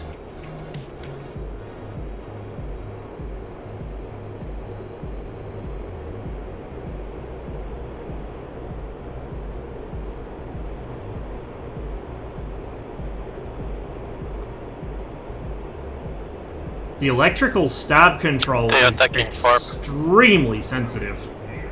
Yeah, I see missile. You know what, we'll go back to hides, and we'll switch if we need to. Trails, but I don't see shit. That was a 5 or a Vigan and it's fucked.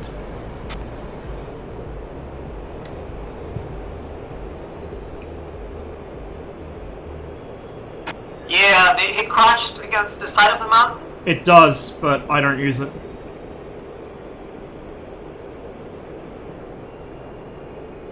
can it defend itself in Cold War against something like an F5 or a Viggen? It will eat them for breakfast in a turn fight. So both of them have better instantaneous turn than this, but this will out-sustain either of them easily.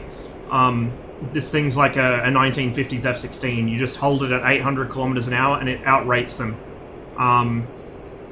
It's harder to get a kill on them, like it's hard to pull for a shot without dumping all your speed, but you can quite easily defend yourself and you can play bait for MiG-21s, which I enjoy doing.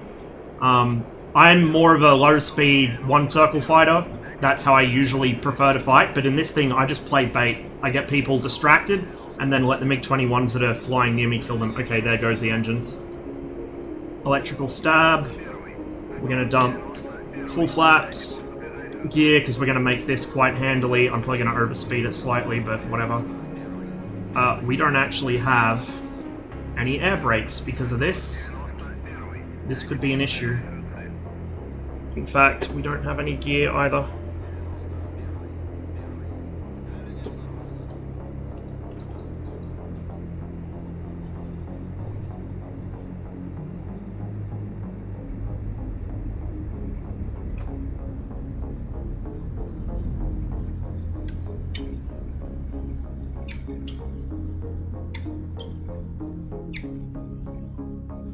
It's fine.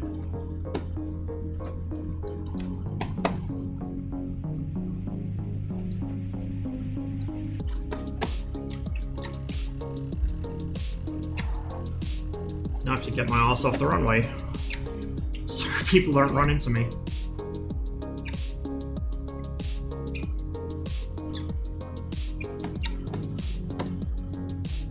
So the fact I couldn't drop my gear there is a bug. At the moment, the main hydraulic system isn't getting replaced by the booster system when you flame out. It should.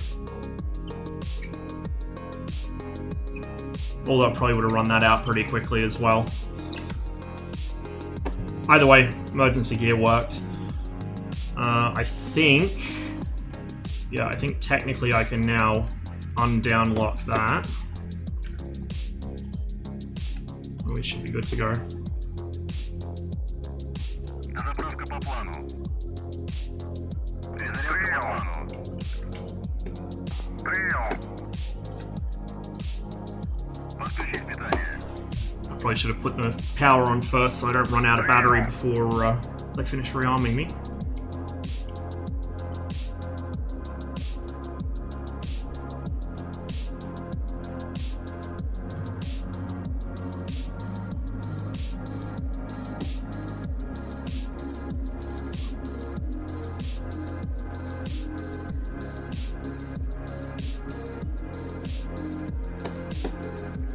I know, right? I paid for all the fuel, I'm going to use all the fuel. So one of the cool features of this jet that Mikoyan got rid of in their following jets, I guess they just felt it was not necessary, it was added weight for, you know, a very edge case problem. This has an electric backup controller for the stabilizers. That's this switch here. That's for the hydraulics, that's for the electrics. So what that means is you have double redundant hydraulics for the flight controls and an electrical stab.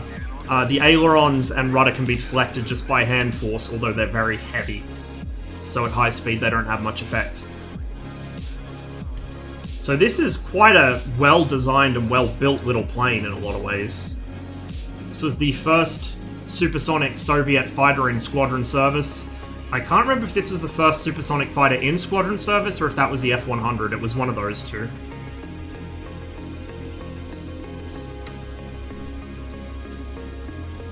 Командир, борт заправлен.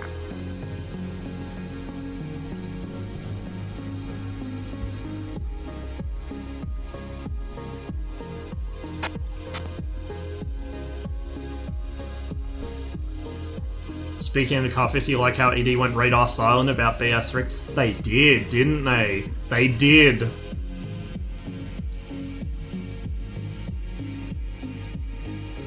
F-100 was first? Yeah, there you go. I think there was only a couple weeks or something between them, or a couple months. Like, there wasn't much of a difference.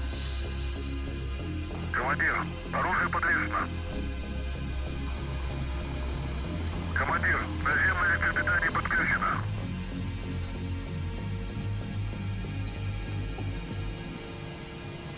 MFD. Oh, no MFDs here. That's a cathode ray tube. That's the radar display. If you've ever seen one of those old laboratory oscilloscopes, basically that, except it shows radar symbology.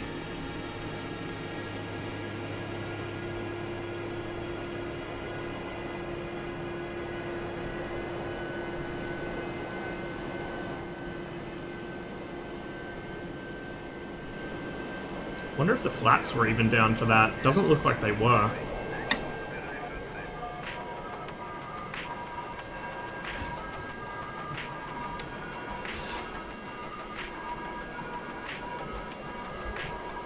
Yep, on the MiG-19, it sits here on the top right. In the MiG-21, it depends on which version. The MiG-21 PF, it sits basically where the gun sight is here. And the 21 PF has like an old school World War II gun sight hanging down from the top just because there's no room for it because the radar's there. The Su-15 also has the same setup. The radar's in the middle and then the gun sight hangs down from above. The MiG-21 BIS, which is the version we have in DCS, has its radar scope here on the lower right instrument panel. Yeah, a couple months, so it's pretty close together.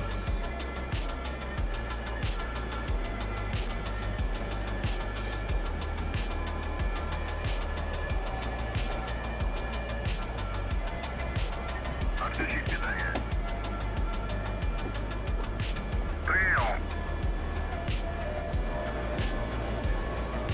Командир, наземный электропитание. Can't believe I made it back.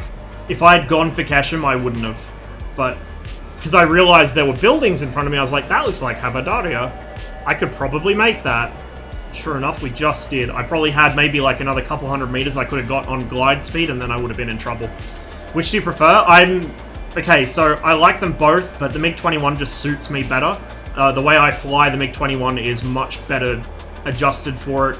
I had a lot of trouble settling into the 19 because I tend to fly very low speed, kind of on the edge of a stall in a dogfight, whereas this is the absolute opposite. You cannot get slow in this plane. You want to keep your speed up. So I do like them both, but the MiG-21 is just my personal preference because it sort of is more in tune with my flying style, really. It's also more capable, but in my case it's mostly just because I find it more enjoyable to fly and less mentally taxing. I have to really concentrate in the MiG-19 to make sure I don't dump all my speed and end up too slow, whereas in the 21 it's just intuitive to me. Stop flying the Mirage 2000. That was just a, if you mean the replay, that was just off Just Dogfight earlier. I was waiting for this server to fill up, that's the only reason I was in it. If you mean in general, it's because I haven't been doing as much modern stuff lately. And also Just Dogfight with the lag issue, like the warping thing, is not as enjoyable as it used to be. So, because I've been doing less JDF sessions, I've been flying the Mirage less. Yeah, the F-100's faster, but the MiG-19 accelerates better and has a much higher thrust-to-weight ratio. Turns better as well, I believe. I think in every aspect except top speed, the MiG-19's actually better, as far as specifications go. The F-100 has better armament, though. You've got 420 mils, I think. And I think you carry... Is it 2 or 4 Sidewinders? I think it's 4 Sidewinders. But I believe it only has a gun ranging radar. The 19S doesn't even have a gun ranging radar. It's just got I think it's a gyro sight. Actually, no, it does, because it has the ASPECT like this. It just doesn't have the radar to go with it. No, I'm wrong. It doesn't. It's just purely gyro, I think. Same sight, but it's not connected to the radar. Ignore me. So yeah, better weapons on the F-100, better top speed on the F-100. Everything else I prefer to be in a 19.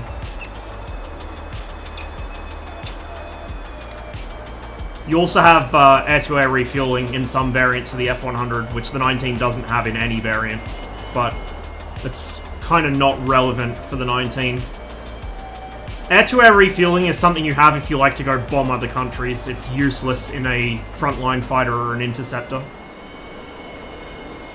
It's weird the 19 has 2 gun sights. Well, one of them is technically not a gun sight. So the Pippi you can see now is on the ASP5N, which is the gun sight closest to me. That's a gyroscopic sight. The little one in front of that is actually a projector for the radar symbology. So when the tracking radar locks a target, it will project a little, like a pair of half circles and wings around the target, which gives you ranging data and it shows you where it is, so you can engage in poor weather or nighttime. So for those that didn't know, the MiG-19 actually has the world's first, as far as I'm aware, instance of track while scan radar, because it has 2. It has a search radar, and then it has a tracking radar. That's why there's 2 switches to turn them on at the left panel, because it's 2 separate radars. So it automatically locks the first thing to come within the tracking radar's field of view, and it can still display up to, I think, 10 targets on the search radar. Does it mean the radar gun sight CRT? Yeah. As far as I'm aware, I think it's CRT. It might actually be... I suppose it could just be a, like a collimated sight. Kind of like the gyro, but I'm not sure. Because there's not a lot of complexity to it. It's like basically a circle, but with a kind of hollow bit with 2 wings that come out, and the wings widen or shorten based on range. I'm not sure how they do it. It might be something I can look up after the stream, perhaps. I didn't actually really think much of the MiG-19 until it came out in DCS. I suddenly, like, as I saw the development process, I started getting more and more hyped for it, until by the time it came out, I actually figured I'd probably spend more time flying it than the F-14, which has actually happened. It's just a really cool plane. Really underappreciated plane as well. Okay, that should be locked. That should hopefully be pressurized.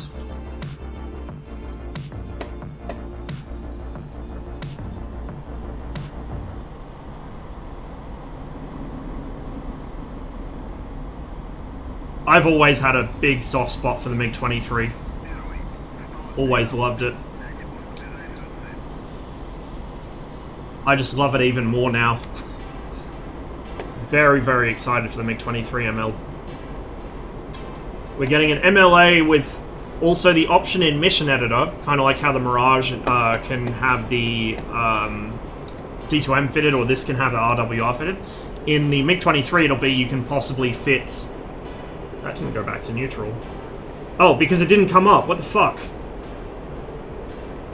Probably because I emergency extended it. Alright then. Our gear's stuck. We'll have to go repair. What was I saying? Oh yeah, you'll be able to get some of the Iraqi upgrades, which will make it kind of like a scuffed MLD. You won't have the aerodynamic improvements they made to the MLD, or the proper BVP 6050 countermeasure dispenser, but you will have the SPO-15 radar warning receiver, which will be a big bonus.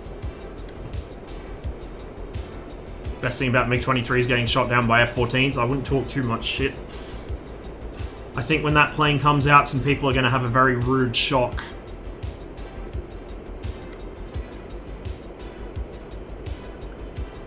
Yeah, the ASO-2 is the Iraqi modification. So instead of the BVP 6050, which is a Soviet modification, those 2 long racks that sit on the spine, you get something, it's in the same place, I think, but it's ASO-2s instead. So it's a bunch of different pods kind of stuck into the same general installation. I've lost sight of the runway. Where did it go? There.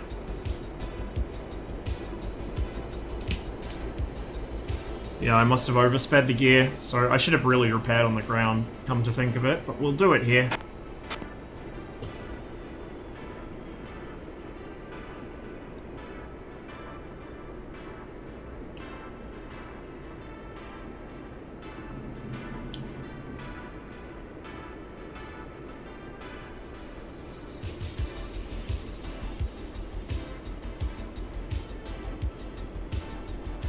I think we will get the pylon dispenser, probably. I can't remember, I think that was an upgrade, not a default MLA feature. It might have been, though. But we probably will get it. But in any case, geometry is still the best way to defeat missiles rather than countermeasures, and kinetically. And the MiG-23 can kinetically defeat fucking anything. It's so fast.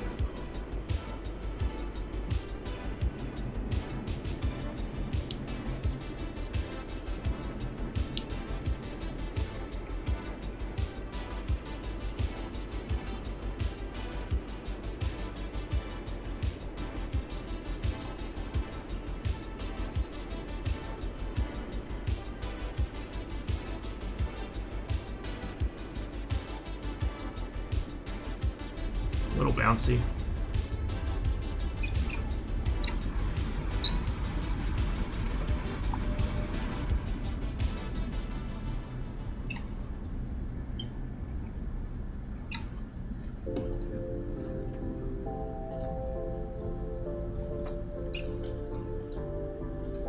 So we'll quickly run a repair. I should have done it before. I've just wasted a whole bunch of time, but whatever.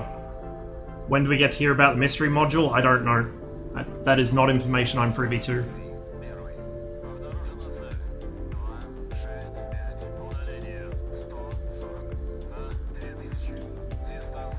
I know less than you guys probably think I do, put it that way.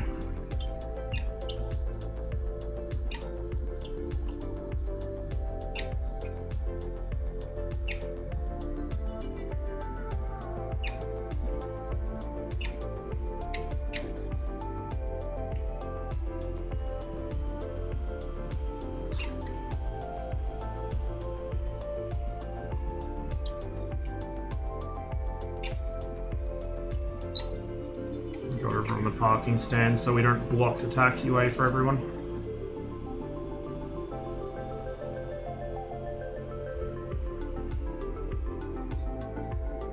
Only as a mission editor option.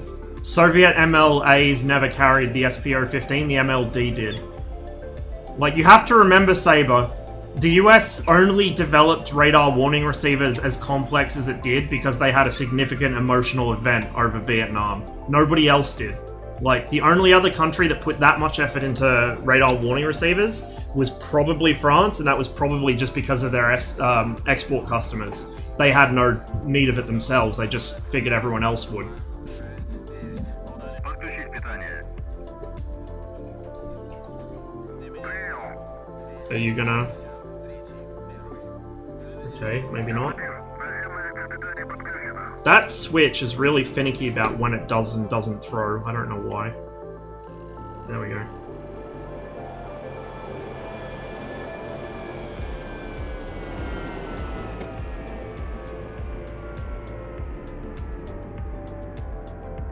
I have to wait for the engines to spool down before we can ask for a repair. Don't think Remora got confirmed? I don't think so. I can't remember though. Принял. I know it got brought up, but I don't remember if it was confirmed or not.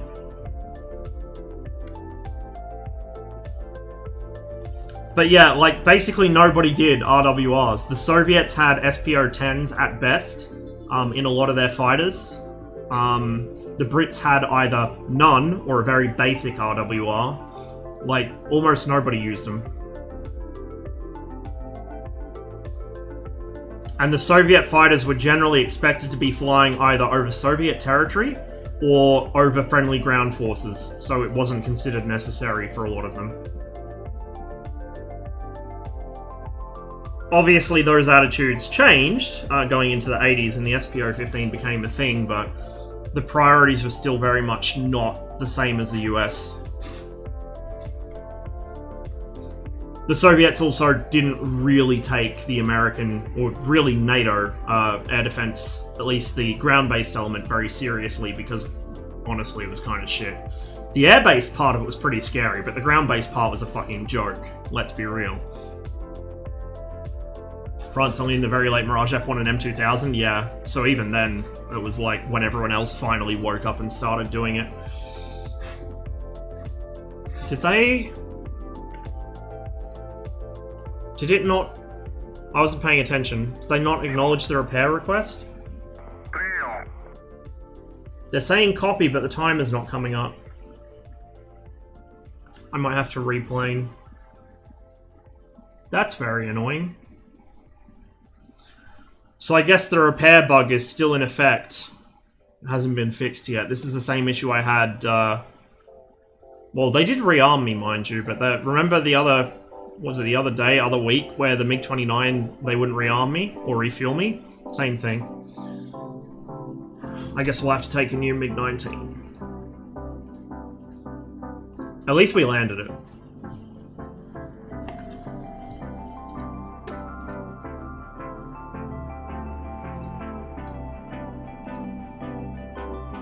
Might actually take the bags this time. Oh, no. There we go. Перезарядка по плану. Прием.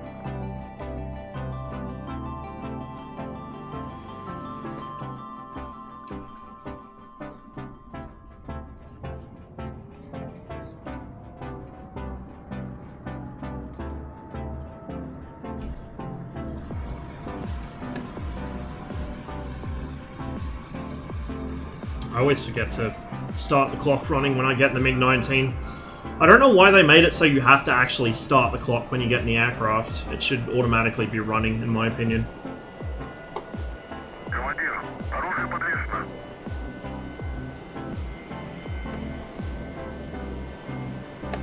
Constantly find myself forgetting to open the weapon release cover in the 21.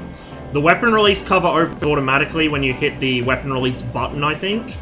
The thing that doesn't open automatically is the countermeasure jettison, or the countermeasure dispense button, SPRD jettison. That one you have to open manually. I just do the weapon release out of habit, but I don't think it actually matters. I think it does it automatically when you try and fire. They may have changed it though, I don't know. It's been a while since I tried that out.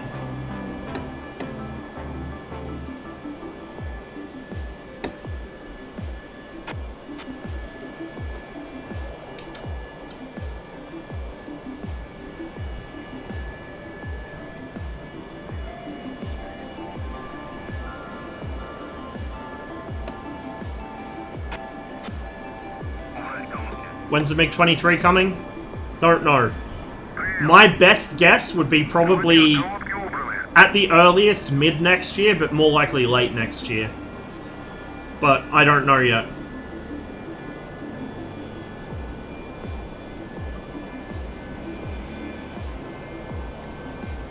Allegedly after the F-15, but I guess it really depends, because they seem to be shuffling the coding around quite a lot. What's coming next besides the F-14A? The Mosquito, I think, is coming this year, or very early next year, and then the Hind is coming after that.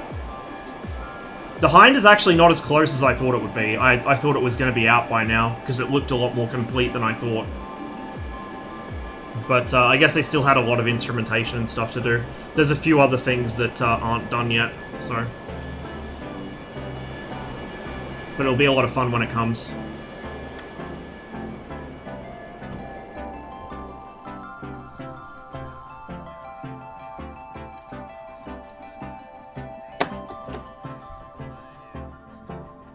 No, I don't think Heat Blur are doing the glove veins on the 14A. They were usually welded shut anyway, because the pilots abused the fuck out of them. And they were mechanically complex to repair. Is the Hind going to support multi-crew? Should do.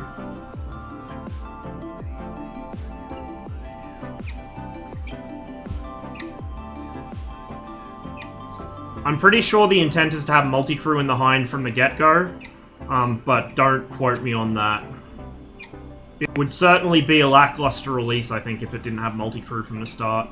But I think the big issue is going to be figuring out what to do if people are trying to single-man it. Like, if there's one person flying it, how are you going to handle the ATGMs and stuff? Hopefully get the F4U soon as well. Yeah, hopefully. Although that's a little selfish of me, because it means more work on the MiG-21 update, and the Crusader will come closer. I'll probably get the F4U when it comes out. Of course, it has quite a nice plane.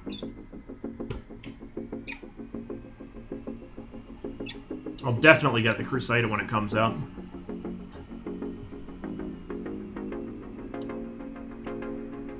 We have the Russians. Oh my god, it's like all of them, and they're all on red. Nice. The RAF guys are the best F5 pilots on the server. It's a bunch of Russians. Figures the best F5 pilots are Russians. Don't ask why. But it's rare to see them on red. But always welcome to see them on red, because they're good to have on your team. They're also very hard to fight because they're always flying together. You never encounter one. It's always a pair or 4 of them. Which is something I wish I would do more, but I'm impatient and usually take off without waiting for anybody. Got plenty of MiG-28 practice? Yeah, right?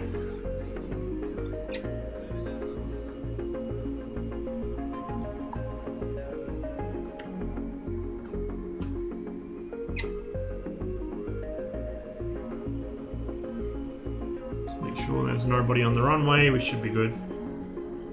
Flaps are set, trim is set.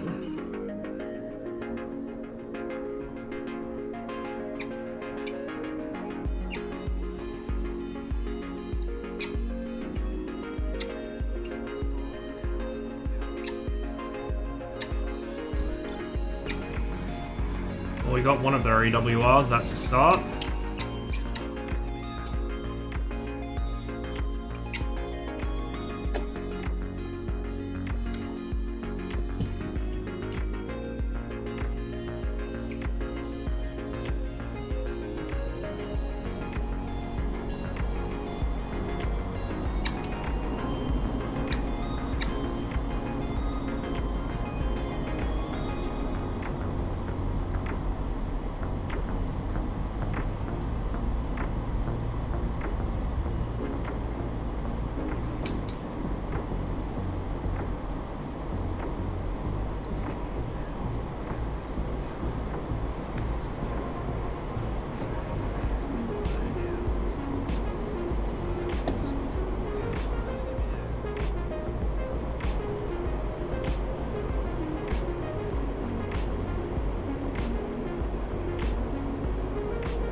Starting to see a little bit of stuttering.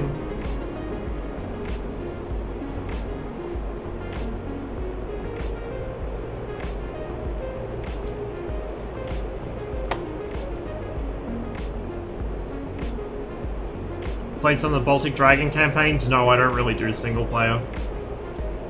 I'm kind of waiting until DCS AI gets actually worth fighting and stops cheating at BFM before I do really any single player stuff. I don't find it fun to deal with the AI. They're really predictable in close combat, and then they cheat at BVR as well, because they can always tell when they're being shot at, even if they don't get a launch warning. It's also the reason I haven't really done much campaign stuff in IL-2, the new IL-2 series. They've got a wonderful campaign system, but the AI lets it down. Like, you can't have single-player campaigns if you don't have good AI, honestly.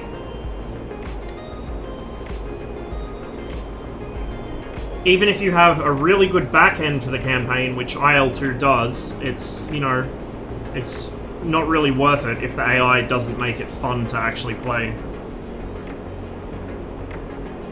If they could actually get the IL-2 Battle of Whatever AI to the same level as Cliffs of Dover or the original IL-2, then it would be worth playing, definitely.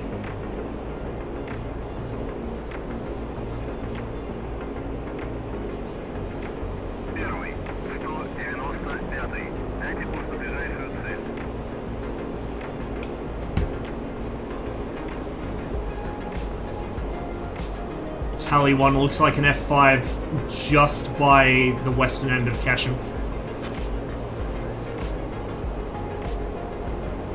I can't tell.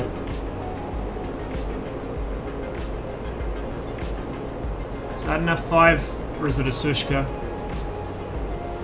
Never mind, I think it's Su-25. Yeah, it's probably me.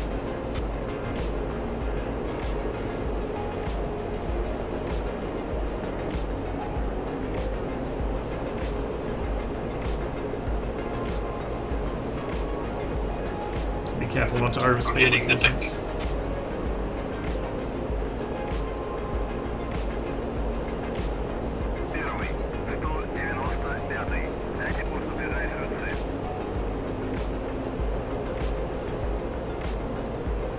1.57 for 100 at 6,000 meters. Damn. High altitude. I like it. Please stay up there, blue team.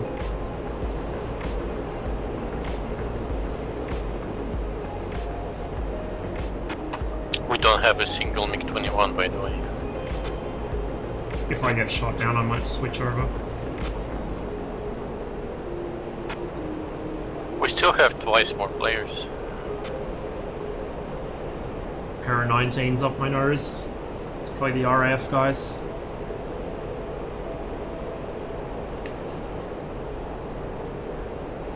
Yeah, the UI in Cliffs of Dover is really, really bad. Something it shares in common with the original IL-2 series, because it was built on the same engine. So it shares a lot of its flaws and a lot of its strengths as well.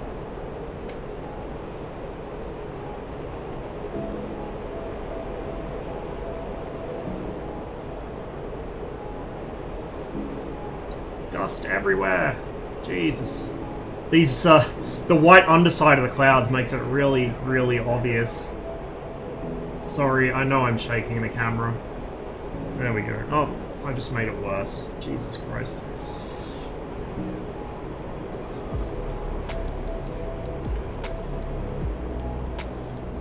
Interesting call sign there. Дайте курс на ближайшую цель. 4, 6 for 90. That's probably over their hawk sight, so I need to be reasonably careful going for him.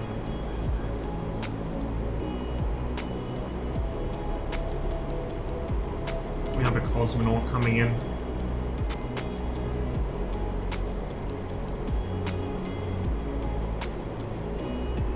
Did you fly Pacific fighters? Yeah, I had the whole, like the whole series up until 1946, so I flew a bit of the Pacific. Southwest-ish, probably straight over from Kish or whatever it is they're coming from. So the way I learnt about the secondary effects of controls was actually an SBD mission in IL-2 well, Pacific fighters really. I had my aileron cable shot out by a Japanese cruiser after I'd sunk a carrier, and I had to fly my way back home to the carrier with only the rudder and the elevator. And I managed to carrier land it. It was like the best carrier landing I ever did somehow. With a dying engine and no ailerons. Первый, 195. Дайте курс на ближайшую цель.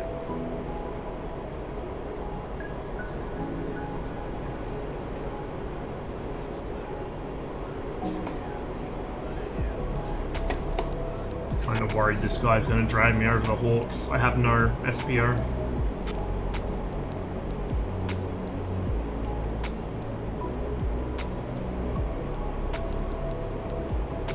Okay, that's dust. I thought that might have been him, but it's not.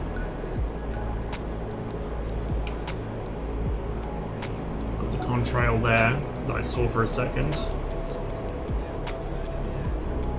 One low. The high guy is a better target for the MiG-19, but he's also riskier because of the Hawk. Whereas the low guy, I'm gonna have a lot of fucking trouble seeing. The low altitude stuff in this weather is really hard because you can't pick them up against the ground. Whereas up here, they're quite easy to see. Yeah, that's him. I can't see his con at the moment, but I can see him. What's the I don't know, Dwight. I know nothing about American air-to-ground weapons. That's a question for POM, not for me. I don't even do air-to-ground. I have no clue.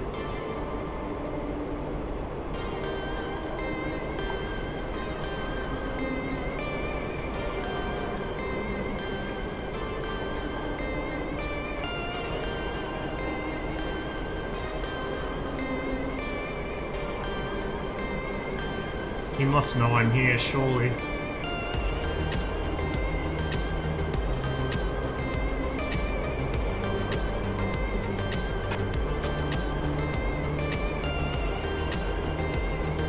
Is he going to react?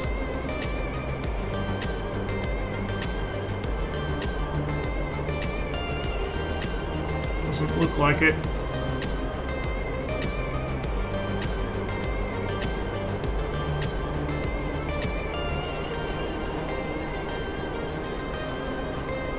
double merged, but I only see one. He's not even reacting. Please continue not reacting. Our cab, northern cab is aiming at something. Probably this guy.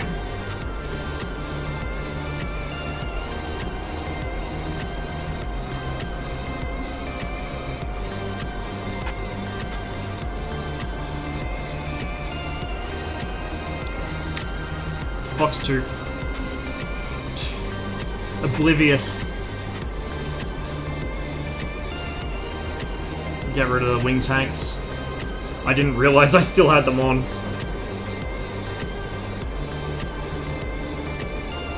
I see a smoke trail. I don't know if it's for him or if it's for me. I'm gonna dive.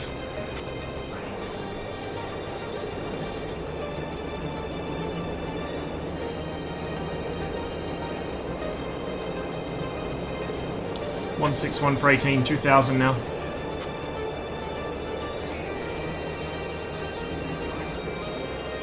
Probably below the clouds, just below, I think. Aldara bus, SU-25, final runway 03 right.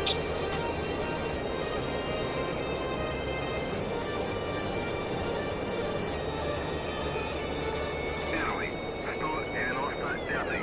Дайте курс на ближайшую цель. Clean now, huh? Don't think so.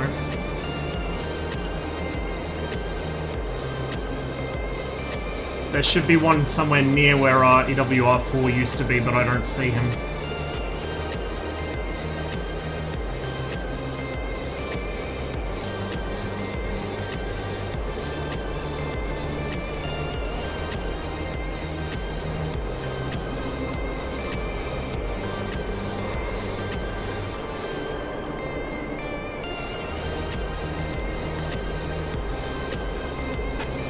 Looks like our own Su-25 attacking our EWR-2.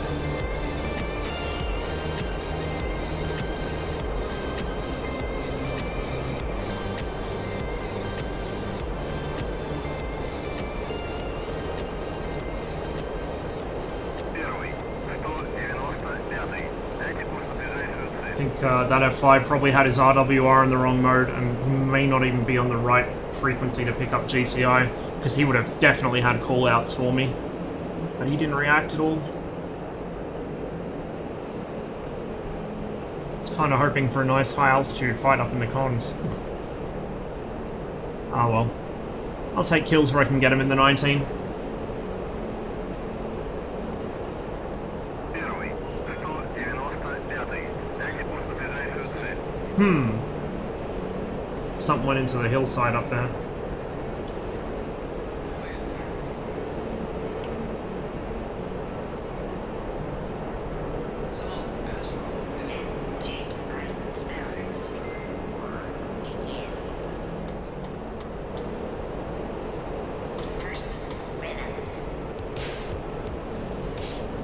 Tally one off my nose. Looks two ship coming in by where our EWR-4 site used to be, following the coast.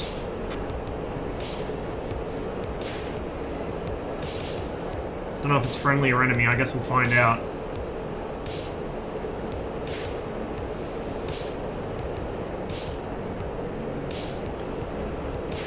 Lost sight of them behind that mountain, but they're going to come in from that direction.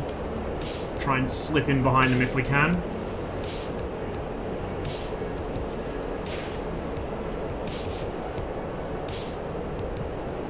This thing is... it just wants to go fast. There they are.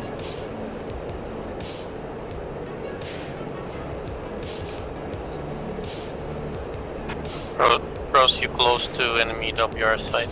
Yeah, I see two aircraft off my nose. They're either MiG-19s or F5s, I can't tell yet.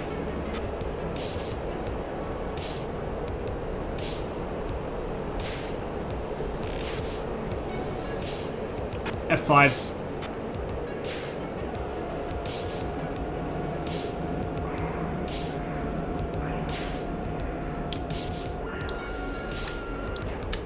Fox 2.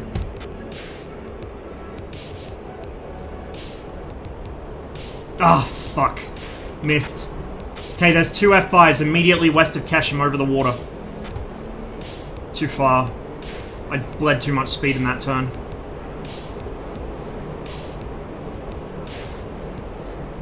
Do these guys not have their RWRs on? What is going on?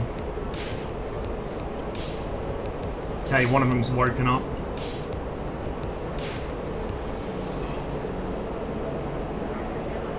Maybe? Are they actually... No, they're not aware of me, or they wouldn't still be flying in formation.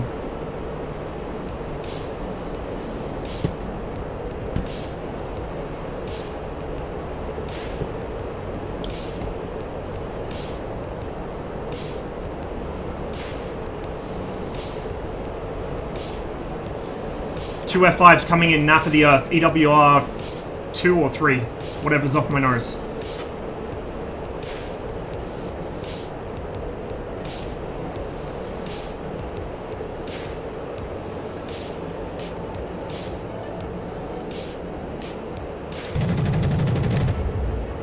Fuck. Okay, well he's broken off. We'll go for the flight lead.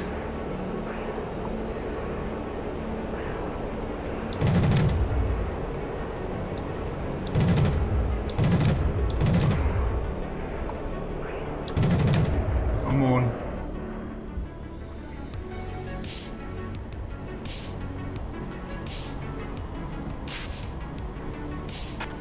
Magic 1 bullet, direction to bogey dope.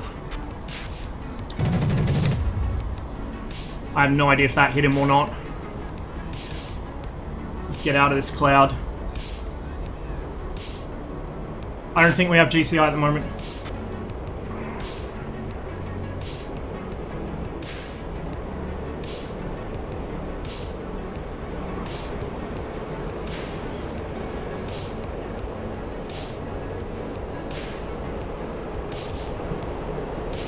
Still good on fuel. I'm really fucking annoyed that missile missed. I could have got both of them. They were so close together. Well, I think we've lost sight of each other. I don't know if I hit that guy. I think I might have. Certainly fucking scared him.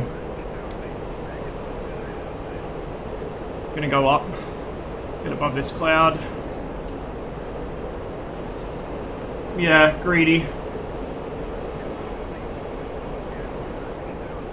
The problem is, like, the cloud layer actually takes away my options for a gun engagement, because I can't go vertical without losing sight of them. There was one that just popped on my radar for like 2 seconds below the cloud, so we're going to dive back down.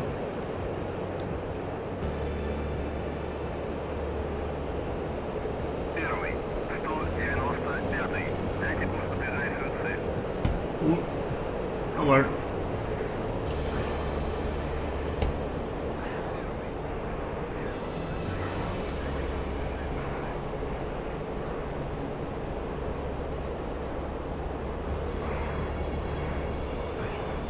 Can't see him against the ground.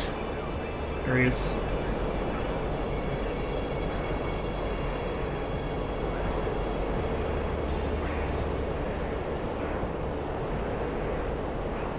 Engaged west of Kesham with an F5, low level.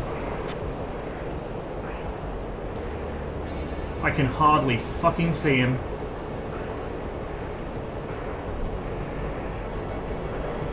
I'm not pulling hard enough. I need 800. Come on, 800. There we go. Now just hold that. See, we're coming around on him. Slowly but surely we're coming around on him. This thing rate fights like a god against the F5.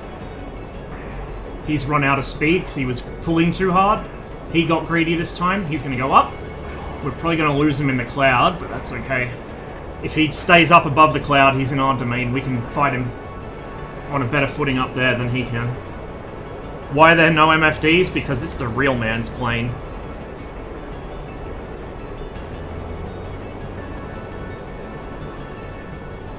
Okay. He was off to my left somewhere, but I've lost him.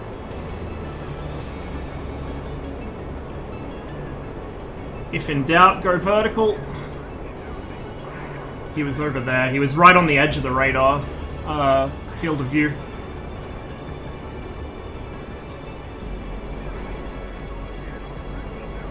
He's not behind me. Not close behind, anyway. He probably dipped back through the clouds as soon as he saw me come up. Still good for fuel.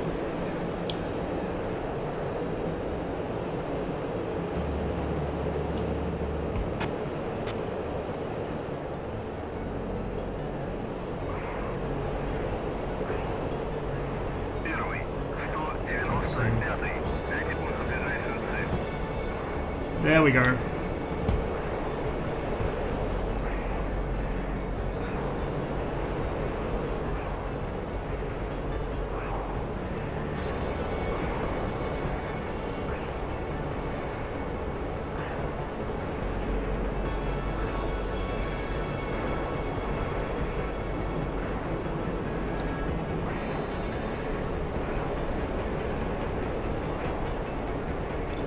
Need to get better at judging how much stick deflection is 800 kilometers an hour in mil power and just hold that.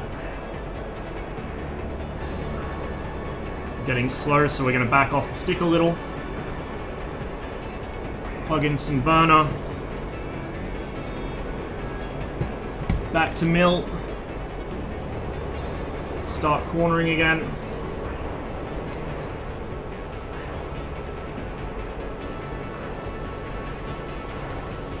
I lost sight of him? No, there he is.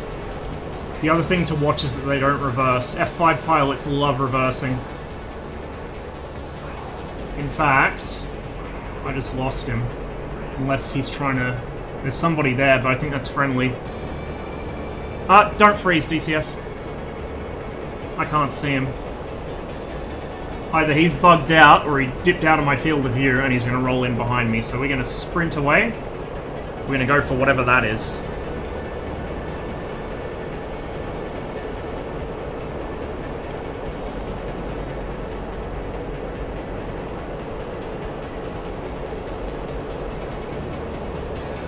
Might be him.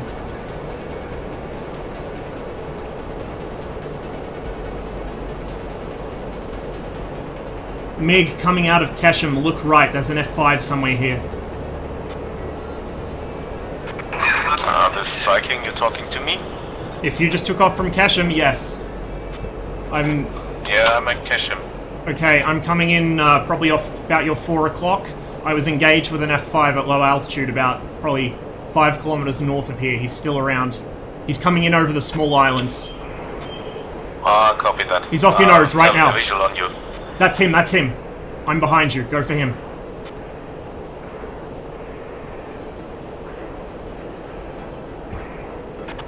Tell me.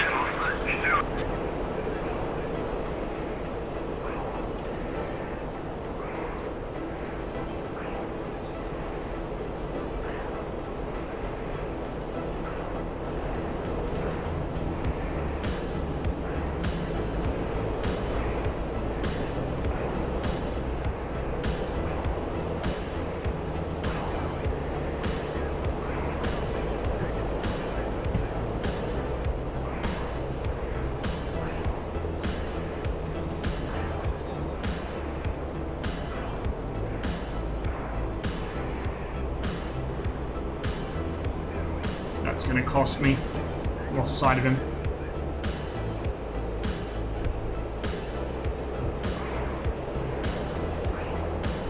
What just got splashed?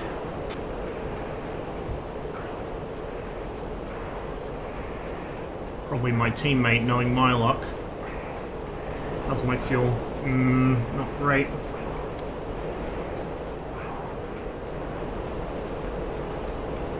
They might have both gone into the water. I don't know. What's that? That looks like an F5. Might have both hit each other.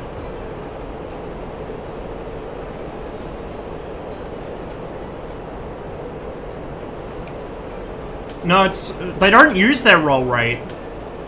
Like, they'll reverse, but it's... They'll do it slowly and predictably. And in a way that gets them killed.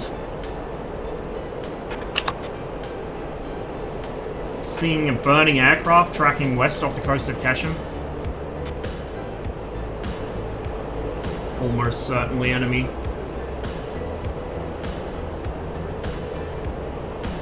Got just enough fuel to finish this guy off, and we'll RTB. Ross F5 behind you. How close? 4 kilometers. Okay.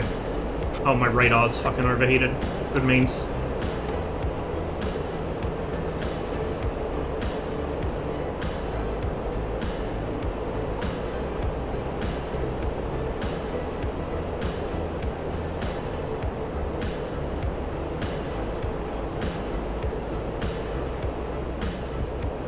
Burning guy disappeared into the clouds.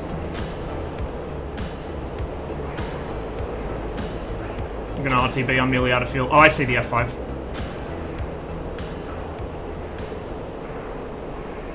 There's Sam's coming up for him.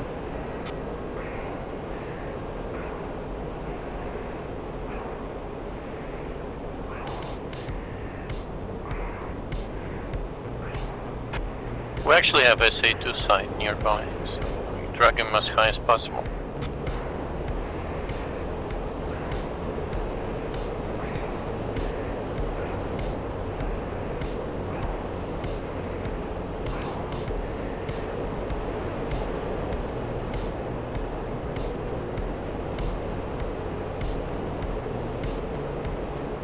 Lost sight of him.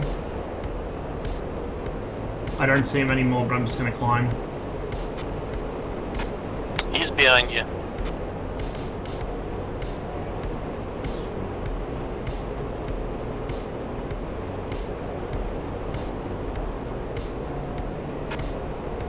Turn like 40 degrees left and go to casual to drag him.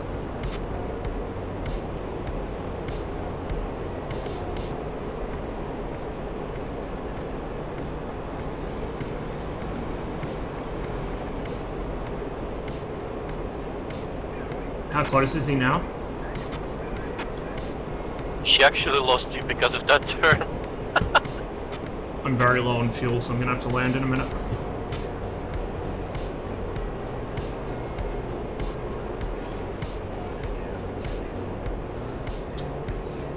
Clean this screen again.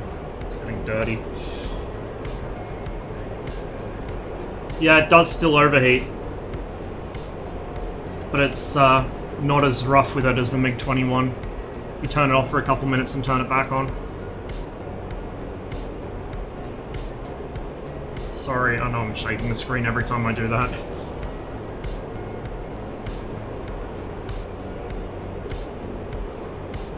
Where's Ketchum for me right now? 300 litres of fuel. 03026. Thank you.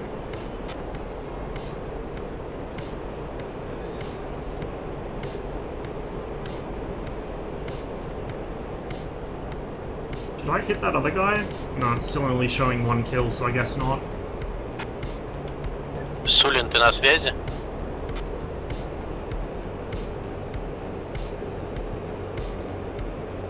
I'll just glide it down. Алло, да. Викин, видишь? Налево 15 градусов. 1700. 1700 в облаках идет. Иди... Authentic comms now.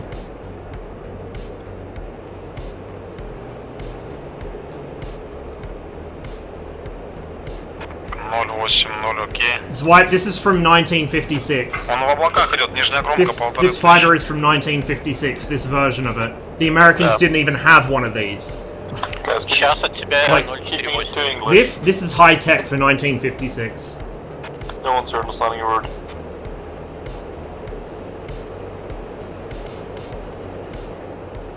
I don't know why people bitch about Because it's people not for you. speaking Russian.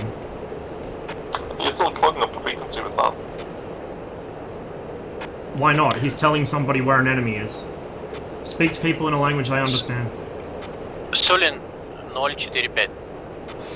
This, ooh, keep it to English. Fuck off. Seriously.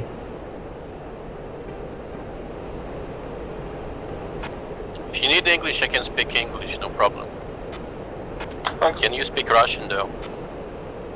Да, включи, я говорю по-русски хорошо.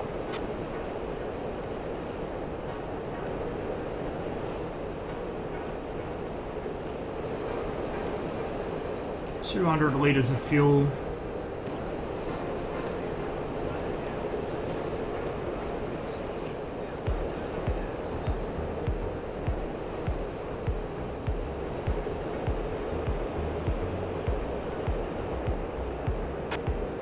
Сулин, Виген, 0,50, Yeah, who needs fuel? 17 километров.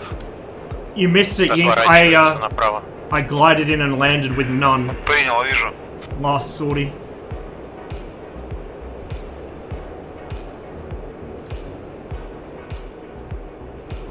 I got full efficiency out of that tank.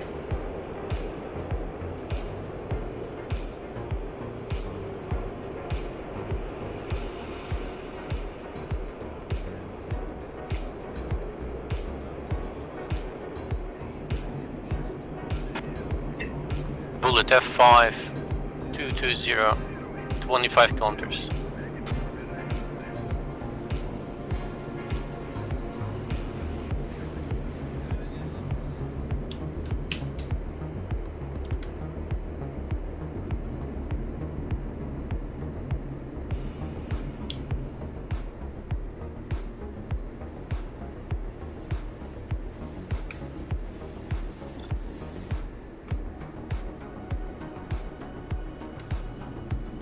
Yeah, I heard about that. Unfortunately, my PC cannot handle Syria at the moment. Stall, there is a Vegan, 332, 16 kilometers.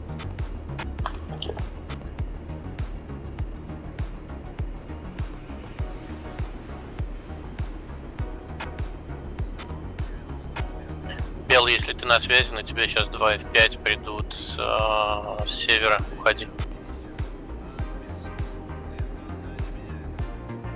She floats. She likes to float. Does the MiG-19. Mind you, that was a pretty fast approach.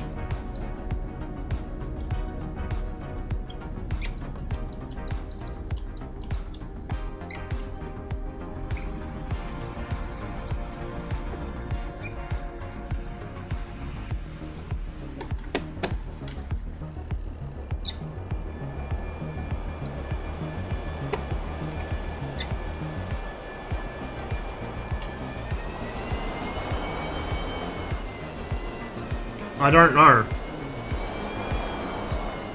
I know that Seal's flown in a Mi-8 sim, like the actual proper sim. Короче, он разбился. I don't know if he's done the actual flying. I can't remember. I don't know about these other guys.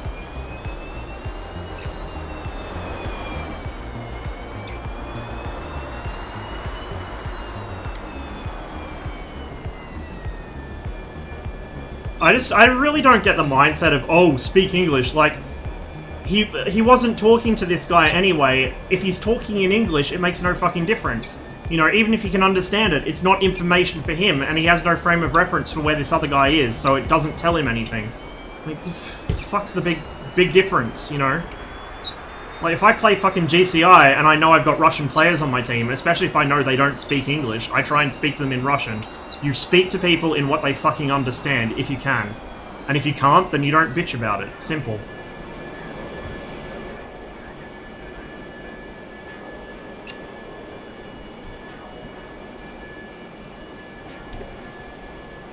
%% fuel. Plenty. Been watching now for the past couple of hours and just realised how rock steady a track IR is when looking in the cockpit and around. Is there a tick you particularly set up in the software for your jet? Not really. So I kind of just develop it until it feels good, and then I never touch the settings again. So if I look at what I have it set to, give me a moment to tab out here, the game might freeze for a minute.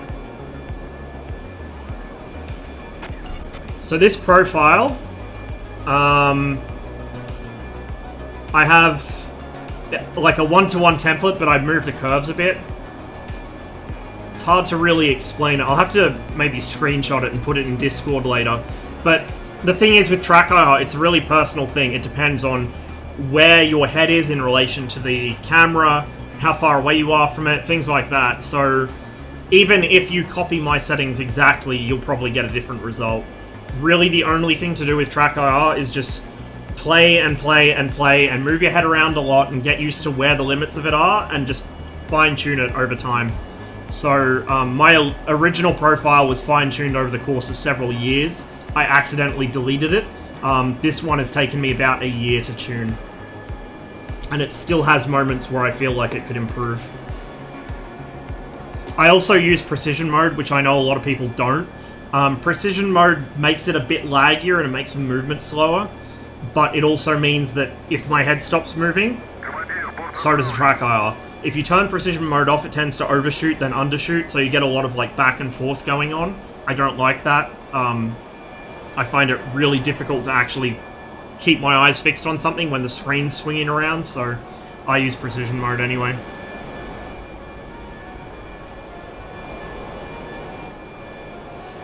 Okay, we're just about ready to go. Just gotta wait for our missiles.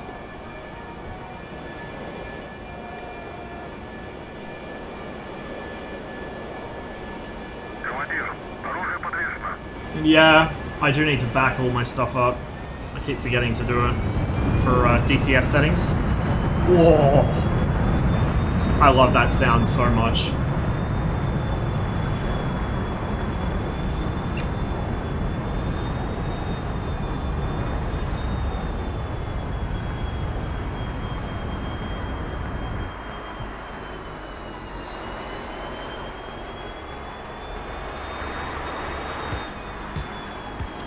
Yeah, a lot of people don't use it. I don't know why.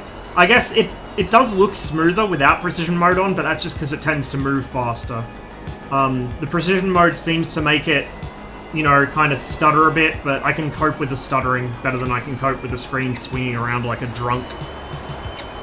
Muffler's an aeroflot pilot. Hey, cool. Well, there you go. There's that question answered. I was very sad to learn that other than Koryo Airlines, the North Korean airline, the 2154 has been retired from passenger service. It's been another victim of COVID, unfortunately, alongside the 747 passenger service. So, the last of the tri-jets has been retired. There's still a few in government service and still a few doing cargo, but that probably won't last very long either.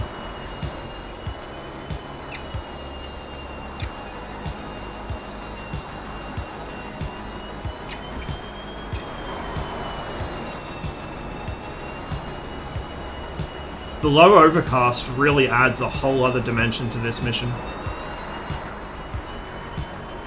Makes my life actually kind of harder and kind of easier. I can use the clouds to hide and just swoop from above them, or below them, as the case may be. But it also means that I have a very hard time keeping track of somebody in a fight, because if I try and go vertical, and the MiG-19 wants to go vertical, I just immediately lose sight of them, and then when I come back down through the cloud, I'm in trouble because I don't know where they are. They might be behind me for all I know. I could have just turned across their nose. So it's a bit of a blessing and a curse all at once.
Directly north of me.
90. Дайте курс на ближайшую цель.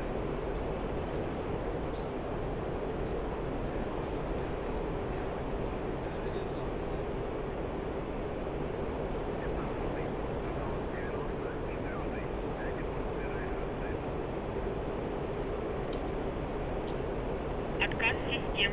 Смотри экран. Eclipse Task Force, thanks for follow. Welcome.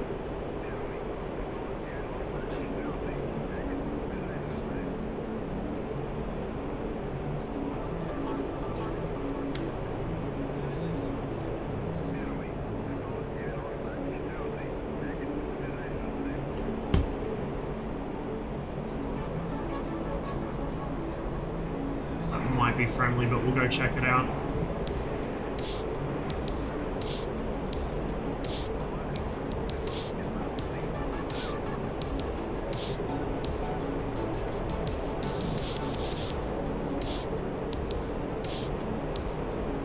We have somebody west over the coast by Keshem right now, near EWR4.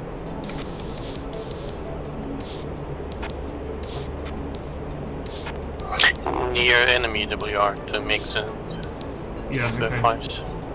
I'll go over and help them out.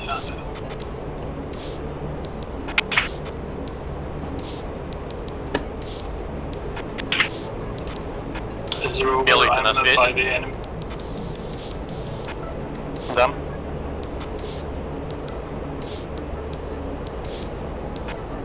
Белый, развернись. 0602 за 125, 30. 13 километров.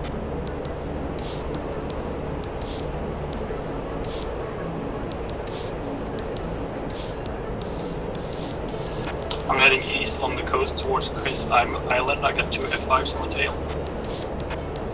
Yeah, we routed one make to help you. Yeah, thanks. Continue waiting. If you go 055 35 kilometers, you'll be above our Strela. Magic 1 fluid, can I have that bogeyed up?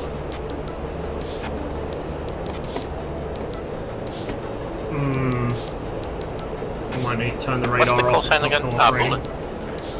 bullet. Nothing around you. Beside wall. наблюдаю, курс, высота. Someone just got splashed. Белый 083, высота 30 метров.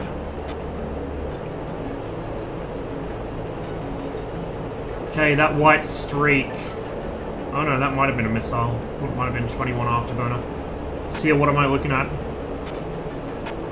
So 25 and 2 F5s, or 1 F5.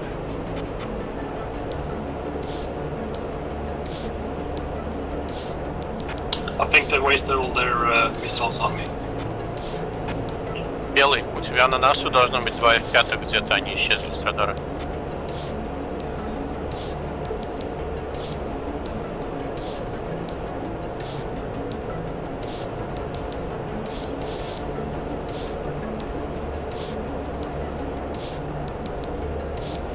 The other one broke off, it looks like. Just have to make sure he doesn't come back.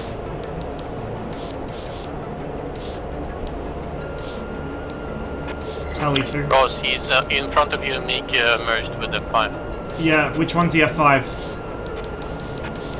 F5 is behind them. Yeah, okay. I'm flaring. Белый, разворачивайся, Get him, turn left. Налево.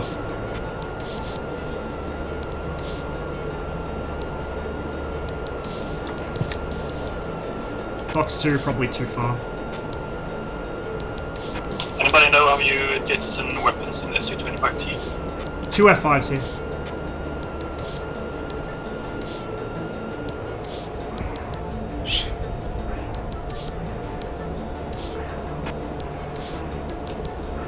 Control W. Try Control W. I can't hit these guys. Fuck. I need him to turn right, draw them right. Can you repeat the jettison? Control W.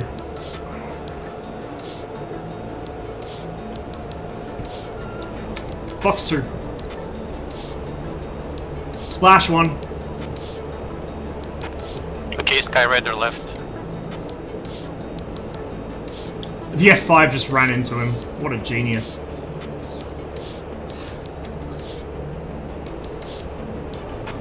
That is not their best flight. Was that Skyrider? Oof. Yep. He must be having one of those days. That was the best player on the team. He's having an off day, apparently. I'm gonna go restock at Keshem. Need missiles. Ross, there is a 5 coming to you from 305, 15 kilometers. Okay, I'll go guns on him then.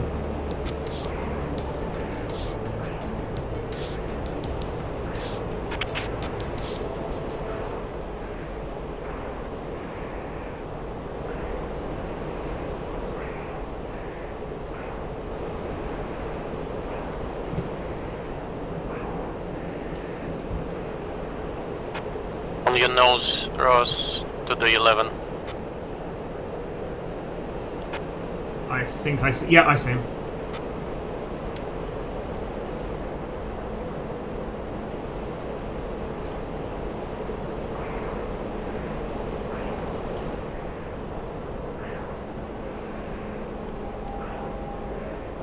Shit, I'm gonna lose him here. Deliberately stalled it just to stay below the clouds. Metal laser, are you on comms?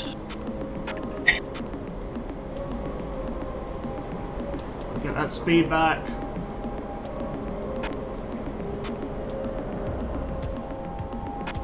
Shiplet, Russian, English, they are not even on comms.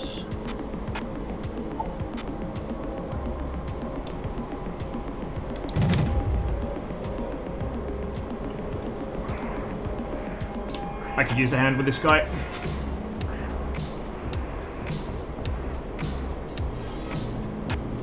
There is MiG-21 nearby, but he's not on comms. Maybe he will turn someday.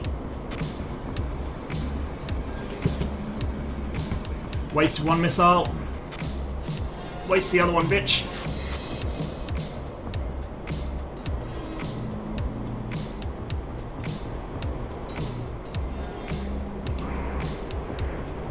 I'm not doing a very good job of holding my speed here. Let's try and get him in a constant left-hand turn where I can do it easier.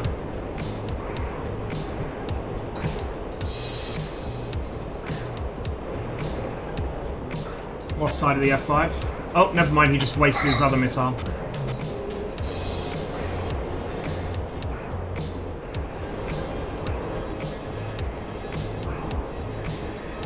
Oh, he's so greedy. If I can just hold my rate... Metal laser, turn 304, 20 kilometers.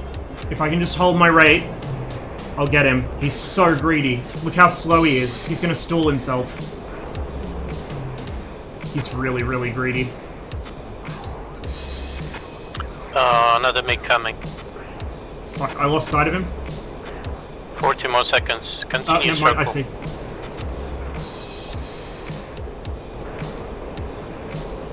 This is where the MiG-19 turns into how to keep an idiot busy in aircraft form. This guy can't touch me now. As long as I hold this speed, he cannot touch me. Unless he forces a reversal and gets lucky. I'm getting fast again. Just tap the speed brakes, bring the nose around. Oh, he's so slow. He's gonna force a one circle right there, but he doesn't have any speed. Nor do I. Metal laser F5 and MiG-19 on your nose, they are hot. You need to turn to shoot a missile. Okay, we're not gonna play that game. We're gonna go up. He doesn't have the speed to point his nose.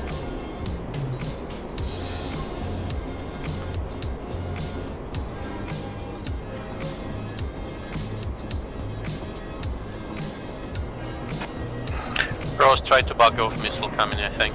Metal laser coming. Oh!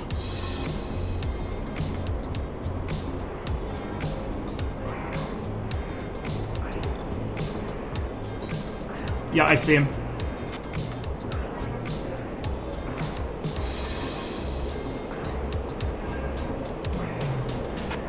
Somehow our 60 is missed. He dumped a shitload of flares, that's how. If Metal Laser just holds him steady, I can maybe gun him here. Get him to turn left. Never mind, he just fucking stalled himself. F5's still up.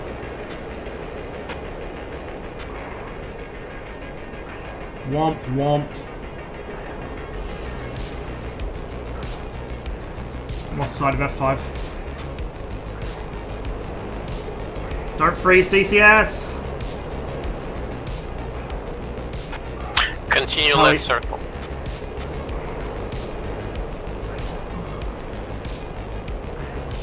It's reversed again.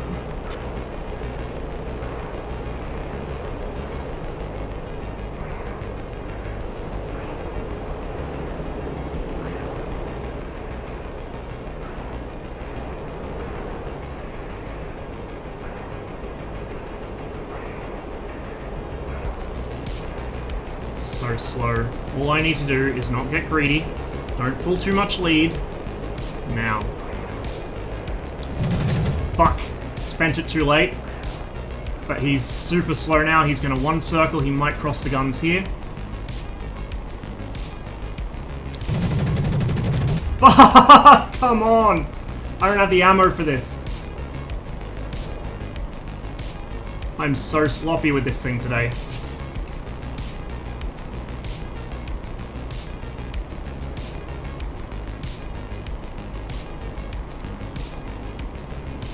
And the MiG-19 doesn't have the rudder authority that the MiG-21 does. You can't kick the nose around like you can with the 21. This is dangerous. How he fucking got skinny between those, I don't know.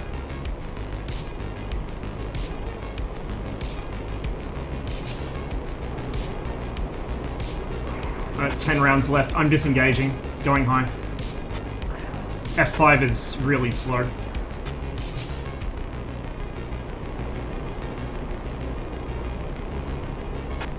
You can try and go 092.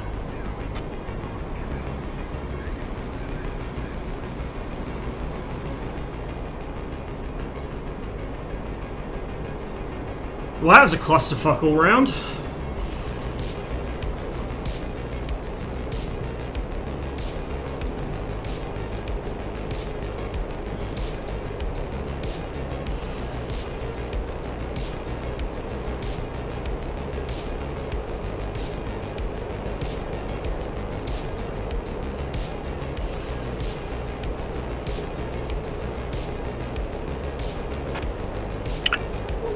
Сулин, у тебя на носу 50 километров вражеский фарп.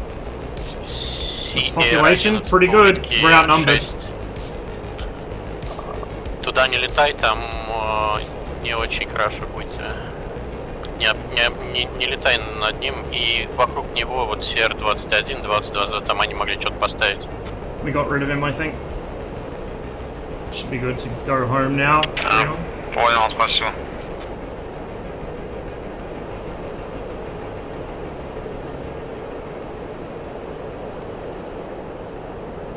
Wrist starting to get sore from Можно this. попробовать поймать вертолеты где-нибудь CR-41, 40, 42, что-нибудь такое. Я их не вижу, но они там могут быть.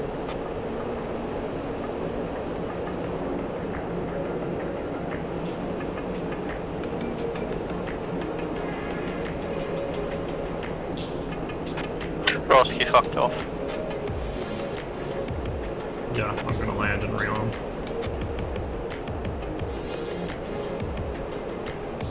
So we got 2 at least. I don't know if I even hit that F5 that I shot at in the cloud. I'll have to check the TAC view for that, because I'm sure I must have hit him with at least 1. It was really close. But these, because the guns fire so slowly, the actual shells are quite fast. The muzzle velocity on this is higher than the MiG-21's 23 mil. But because the rate of fire is so low, it's quite easy for the F5s to just zip between 2 shells. It happens all the time. Like, that guy just did it at least once. So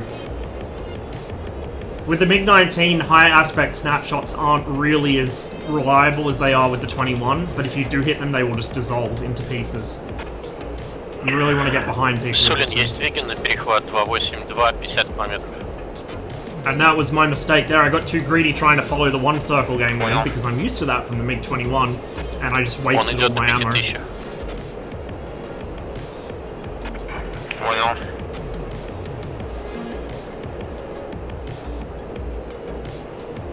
That should be the airport there.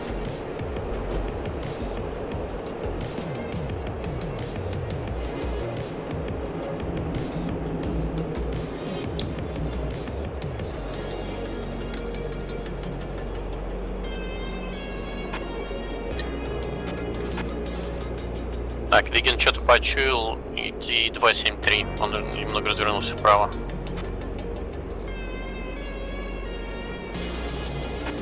«35 километров до него».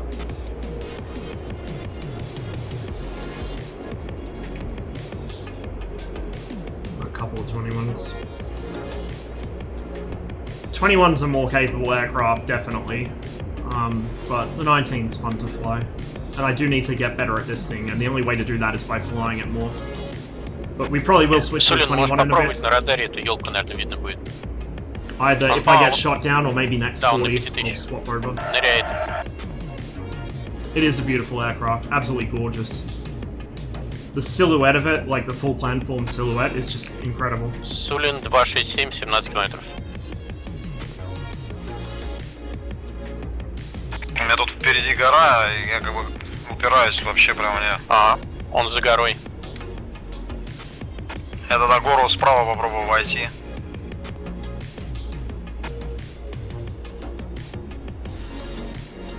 Но он вот прям на другой стороне. Но он на противоходе, он идет на попутное. Да, на противоходе. Он к тебе пытается завернуть налево сейчас.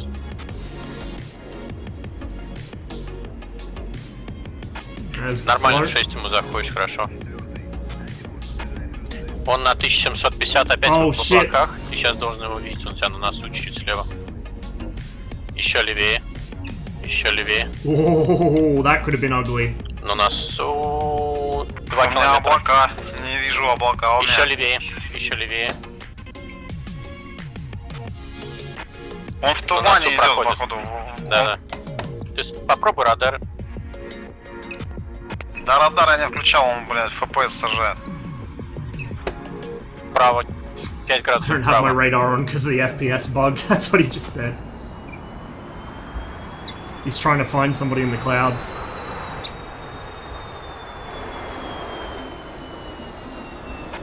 Он впереди, получается? драйверами NVIDIA радар не снижает FPS. Он впереди Сейчас, меня? по-моему, сервер сдох.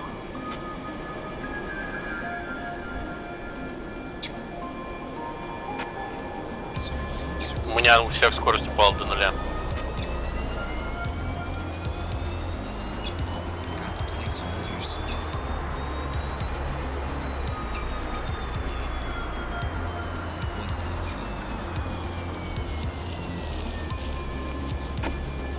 Ross, I think server is fucked.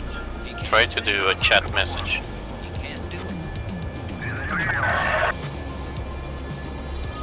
Did you see it? Nope. I just saw a bunch of people get disconnected and I saw someone take off. Oh, never mind, yeah, server's fucked, he's frozen in the air. Damn it! Yeah, server's crashed.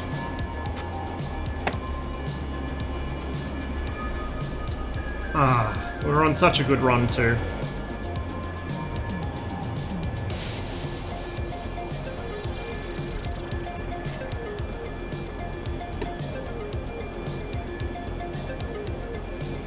Wait and see when it comes back up. This is the issue that's been happening. This is why the server was down the other day. Alpin took it down to try and work out what was making it crash. Obviously, he hasn't figured it out yet, because it just did there. It's very rare for the Cold War server to crash, so... Map, none.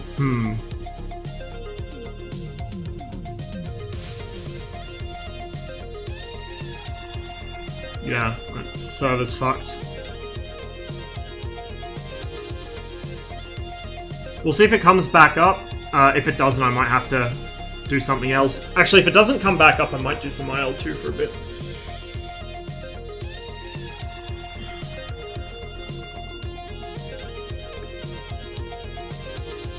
Yeah, server's fucked. Doesn't show map, doesn't show any players, nothing.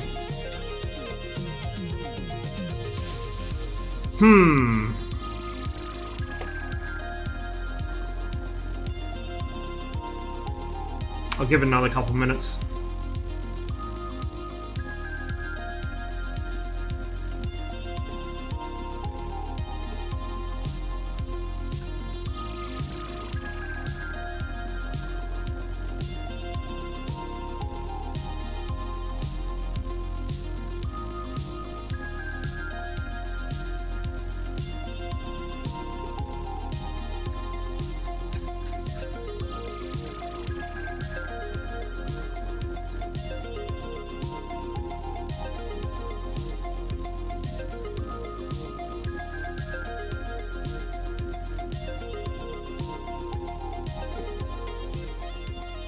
No, I think server's fucked. We'll do some IL-2. I still haven't got the IL-2 SRS yet. Still need to find that and install it. I think it's a separate client, I'm pretty sure. Or maybe there's like separate scripts I have to put in the game folder. I don't know, I'll work it out later. But we'll hop in there and we'll do a bit of flying, I think. Probably not too much more. I don't want this stream to blow out into another 10-hour monster. But we'll do a bit. A couple flights at least.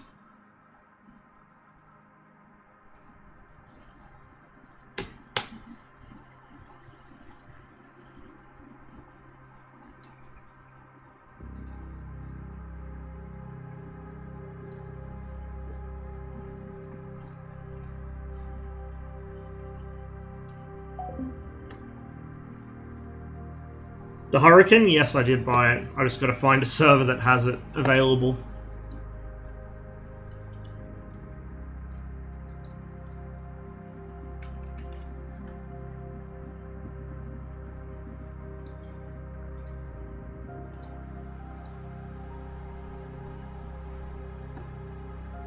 Oh, there's an update. A big update. A 1.2 gigabyte update. Oh no. Well, I'll just let that run. It shouldn't take too long to download. We can sit here and chat for a bit.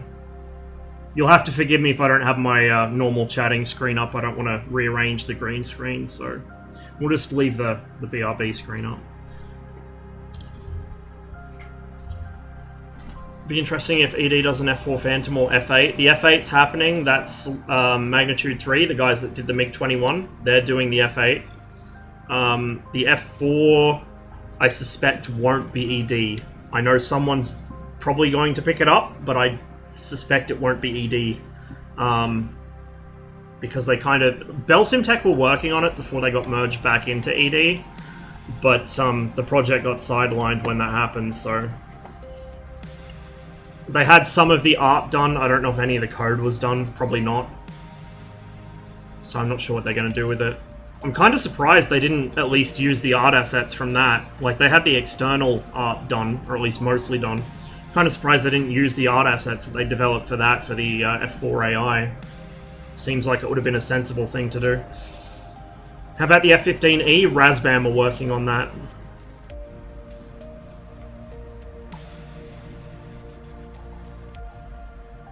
I'm curious to see which version of the F4 we get when it does eventually arrive. So the one Belsimtech were working on was an F4E, which is the US Air Force version.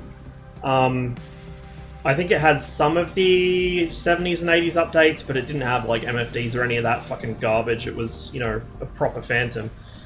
But there's a couple differences between the US Air Force and the US Navy Phantoms. One of them is the US Navy Phantoms don't have flight controls in the back.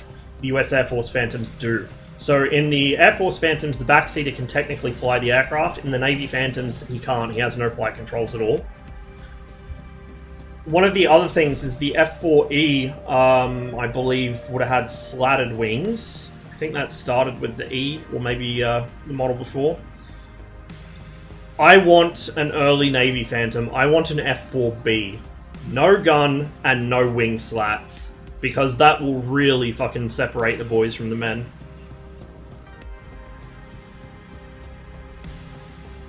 As much as I like gunfighting, I'd prefer the lighter nose of the F4B, because that gun adds a lot of weight.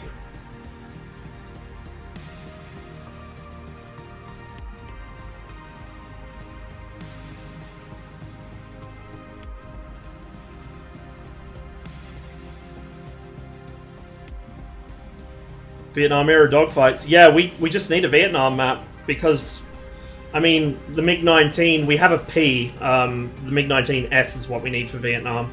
But it's close enough, and Vrazbam do want to do the S at some point, last I heard. So we have the MiG-19, we don't have the MiG-17, but the MiG-15 can at least stand in for it until we do get a 17. I know there are quite a few people that would like one, so maybe it'll happen eventually. The F8's coming, the F4 will eventually come. The MiG-21 we have isn't period correct for Vietnam. If we had an MF, you could maybe get away with it. I think Vietnam had MFs towards the end of the war. But what would really be ideal would be like a MiG-21 F-13, so the first missile-equipped day fighter variant of it, for early war, or a MiG-21 PFV for mid to late war. Yeah, MiG-17. So it looks a lot like the MiG-15, but it's quite different. The wings are more swept. It's capable of reaching a higher speed. It's slightly longer. Also, in some variants, it had an afterburner. So, like a MiG-17F, for instance, that has an afterburner. And the Vietnamese used versions, both Chinese-built versions and the original Soviet-built versions, with and without afterburners. I don't know if they had any of the radar-equipped ones, because there was a night fighter variant with the same radar that our MiG-19 has. I don't know if the Vietnamese used them during the war. I know they were quite widely used throughout the Warsaw Pact.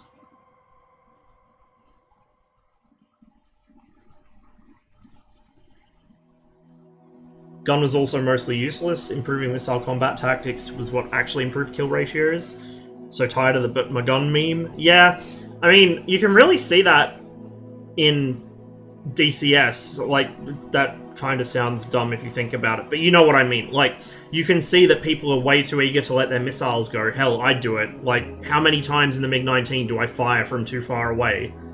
But like the F5 guys in particular, like, I can single out the F5s for this, because never in DCS have I seen an aircraft that causes people to take worse missile shots.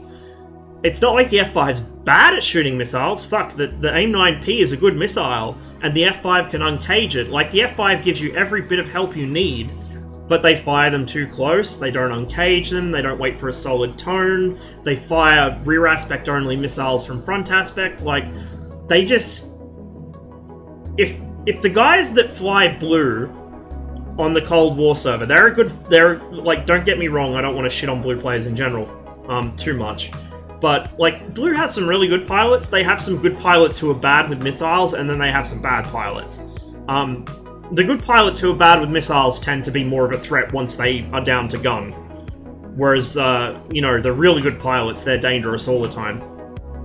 They really just need to stop complaining about us having the R60, or stop complaining that, oh, we want to have the AIM-9P5 back or whatever, and just spend that time figuring out what you can and can't expect out of an AIM-9P from the F5. Like, you guys have seen me use it. I almost never miss with the AIM-9P and the F5. I almost never miss, right? And that's because I understand what the missile can and can't be expected to do, and I only take shots that are within parameter. Maybe sometimes I'll take a shot that's too far away, but I never take shots too close, because I know the missile doesn't turn very well at close range. You know, it's not an R60.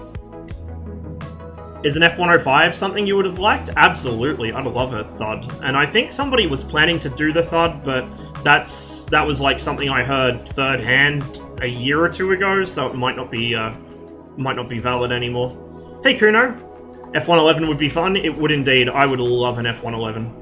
I'd absolutely love an F-111. There aren't many aircraft that would make me really start doing ground attack, but the F-111's one of them. F-111, A6 Intruder, Blackburn Buccaneer, Su-17M, and maybe MiG-27K. That's probably about it.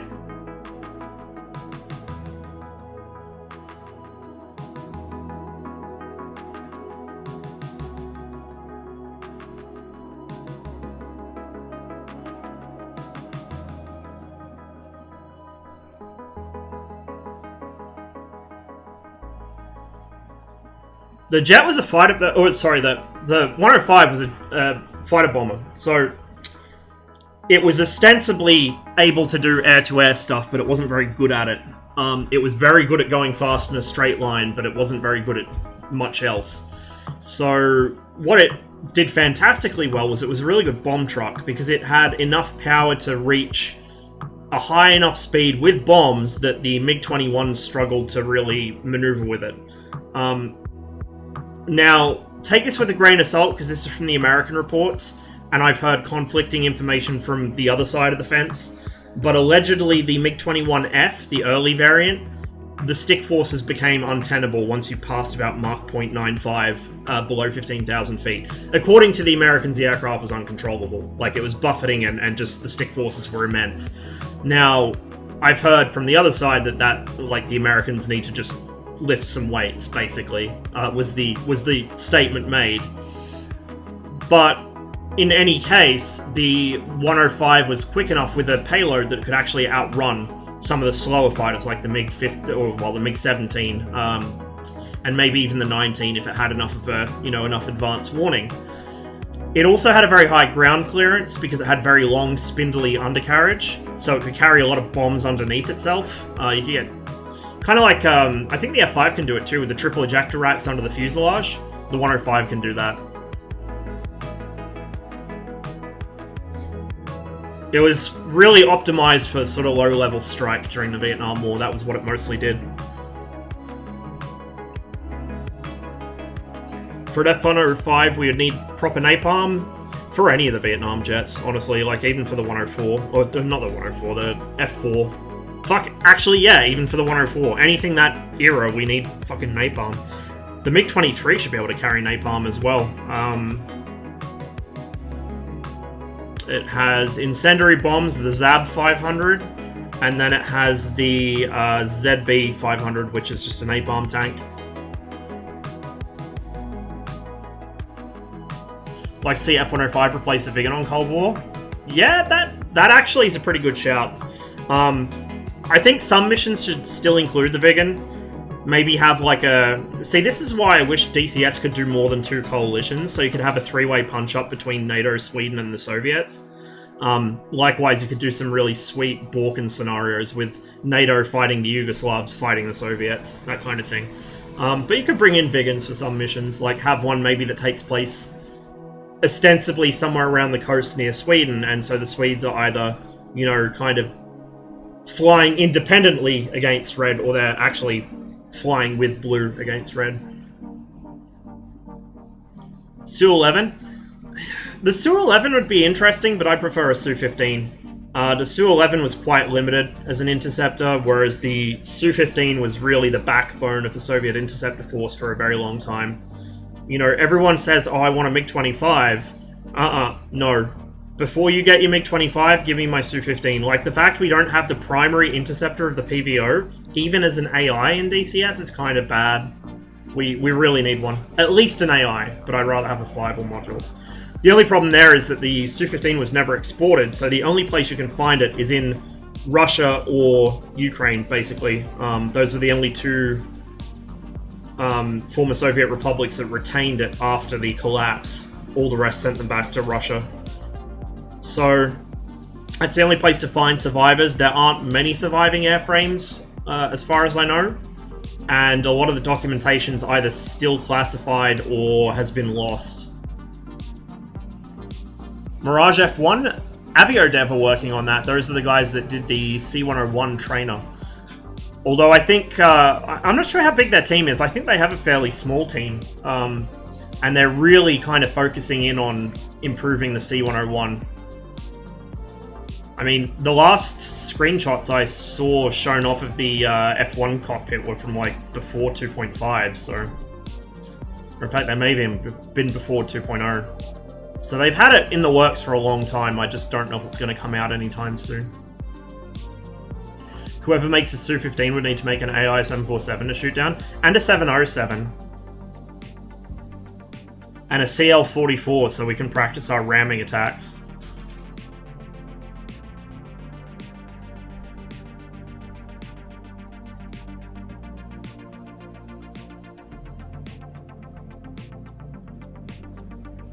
The thing with the Vietnam jets is too as well, I speak English goodly.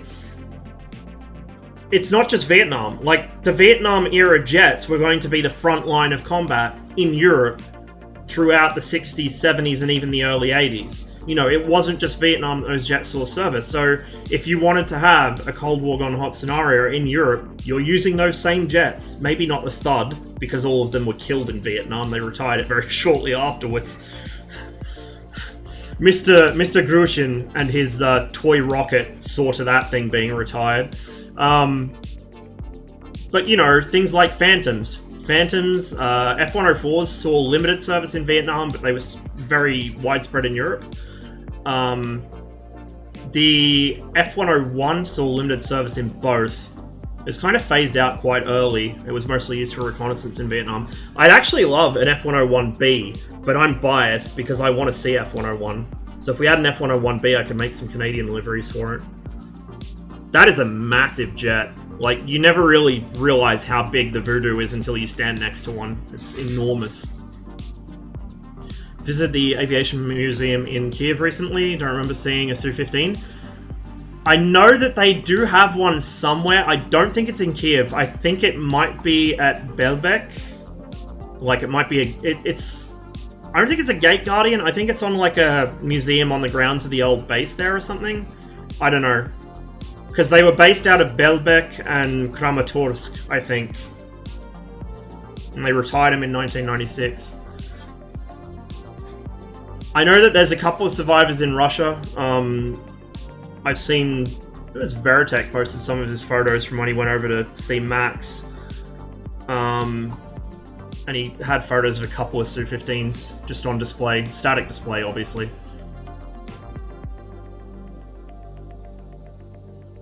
Italian F-105S, F-104S, I guess you mean, is early 70s, so it would be the closest opponent to the 21 bis.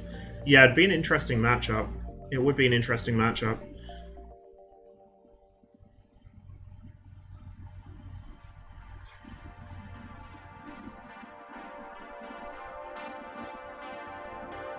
Happy the MiG-23's in the oven? Me too. It's one of my favorite jets. It was, like, when I first got into DCS, that was my big wish list item, and as soon as it was announced, I was over the moon. I was so happy.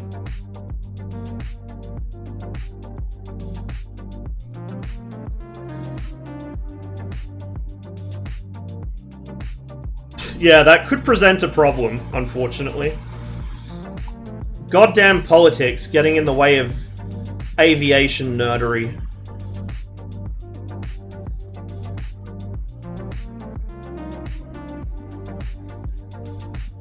I don't know if they preserved any others. I think I've only seen, a photo of a single Su-15, which I know was in Ukraine, and I think it was at Belbek.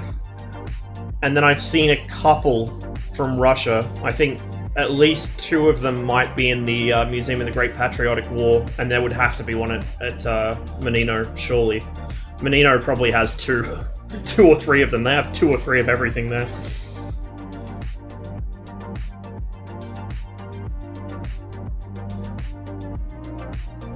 I think all wars should be fought in simulators for bragging rights, and by extension, the forums. If you can't win in the sim, you take it to the forums.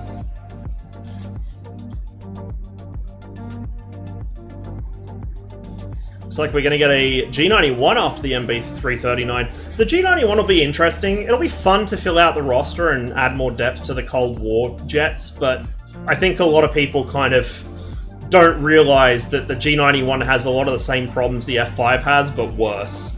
Like, you think the F5 has very weak legs? Oh boy, wait till you get in the G91. Do you know much about the 228? Seems an interesting aircraft. I know a little about it, not a lot. It's one of the lesser known interceptors, but it's a very cool one. There are some bits of archive footage online, taken from training exercises as well as the flight past at the Aviation Day at Tushino. It's a massive plane. Massive, massive plane.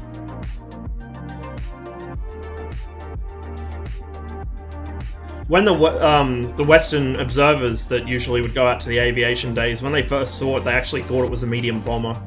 They were sure it was a bomber because of the size of it. They had no idea that it was a interceptor.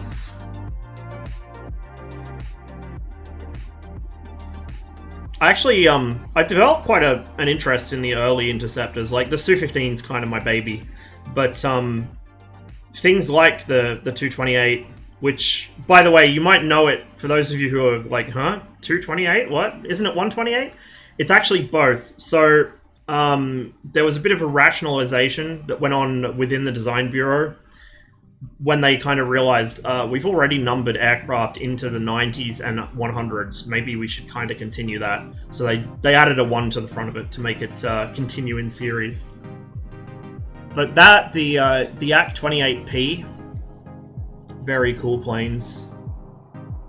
XF-108 needed.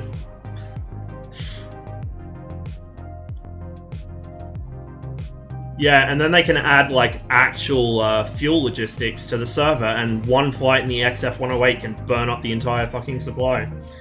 Is the Su-15 bigger than the 14? I don't actually know.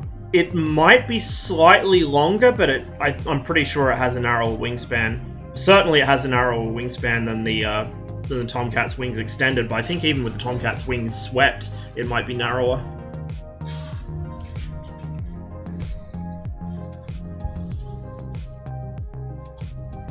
Seeing as there's been times sport matches spilled over to real wars, it probably wouldn't help. Yeah, that's true enough. Yeah, it is a big plane, Swipe. It is a really big plane. A lot of people don't realize just how big it is. So the power plant of the Su-15 is a pair of MiG-21 engines. So, you know, the MiG-21's actually bigger than a lot of people realize. It's not a big plane, but, you know, compared to a human, it's big. It's two of those side by side, basically. And then with a very long nose to house the radar and the cockpit and the avionics. And a lot of fuel. She has quite a lot of fuel. Yeah, that makes sense. Very slightly longer. I'm actually really curious to see how it would handle. So, for those of you who aren't in my Discord or didn't keep up with this particular saga, a couple of years ago now, I think, I was just browsing YouTube trying to find videos of the Su-15, and I came across, and see if anyone had put it in a simulator, right? I came across a video, well, a series of videos by some random Russian guy, and they were recorded at like 2 frames a second, like potato graphics quality. It was from some sim I'd never, like an open source sim I'd never heard of, or not open source, but like freeware sim I'd never ever heard of. And I was like, I'm interested. So I did a bit of digging into it, and I kind of held off it for a while because I wasn't sure if, like, there was some animosity between him and the community of this sim, so I was like, let's wait and see. I eventually caved in. I caved in like a month or 2 ago, and I actually downloaded the sim, downloaded the Su-15. The documentation is hilariously badly machine translated, but I can get the gist of what he was trying to say. The thing is, though, the sim ostensibly supports TrackIR, but I couldn't get it to work.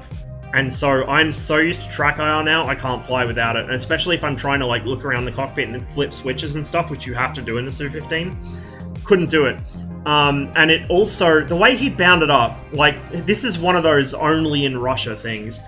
I think this guy had, like, one of those old fucking Atari sticks from the 80s, which is literally just a stick with a single button on it, because the throttles in the jet were only bound to keyboard. It did not recognize my throttle. Like, the sim itself allows you to bind up throttle axes, and then the aircraft will be programmed to recognize the throttle axis and this, that, and the other. Didn't do it. So I had to manipulate the throttles with the keyboard while flying the aircraft with the stick, and it was very awkward to fly. And the flight model, I don't know about the flight model. It seemed a bit too aggressive. Like, it was just, it was too easy to make it do something unpleasant. Now, to be fair, this was the early production Su-15 without the double delta, you know, without the kinked outer wing panels. So it had a higher takeoff and landing speed. It you know, delta wing problems, tail delta problems. But it shouldn't have been, I think, as severe as it was. And also, he modeled overstress as absolute, so if you oversped it at all, or if you passed 6G at all, the aircraft would break. Whereas the aircraft was limited to 6G, but most aircraft, you know, you have a G limit, the pilot isn't supposed to break that, unless it's literally, if he doesn't break it, he dies. If you break that G limit, at the very least, that jet's going to have to be stripped down and checked over, and it's going to be out of service for at least a couple days. You know, people say, oh, well, there was a Tomcat in the Iran-Iraq war that pulled 12G. Yes, and that jet was out of service for several months, and the pilot nearly fucking killed himself in the process of it, you know. Like, overstressing an airframe is not a pleasant thing to do, but that G limit is basically there to preserve the airframe life and preserve the pilot. So there's always like a margin of error. So for instance, the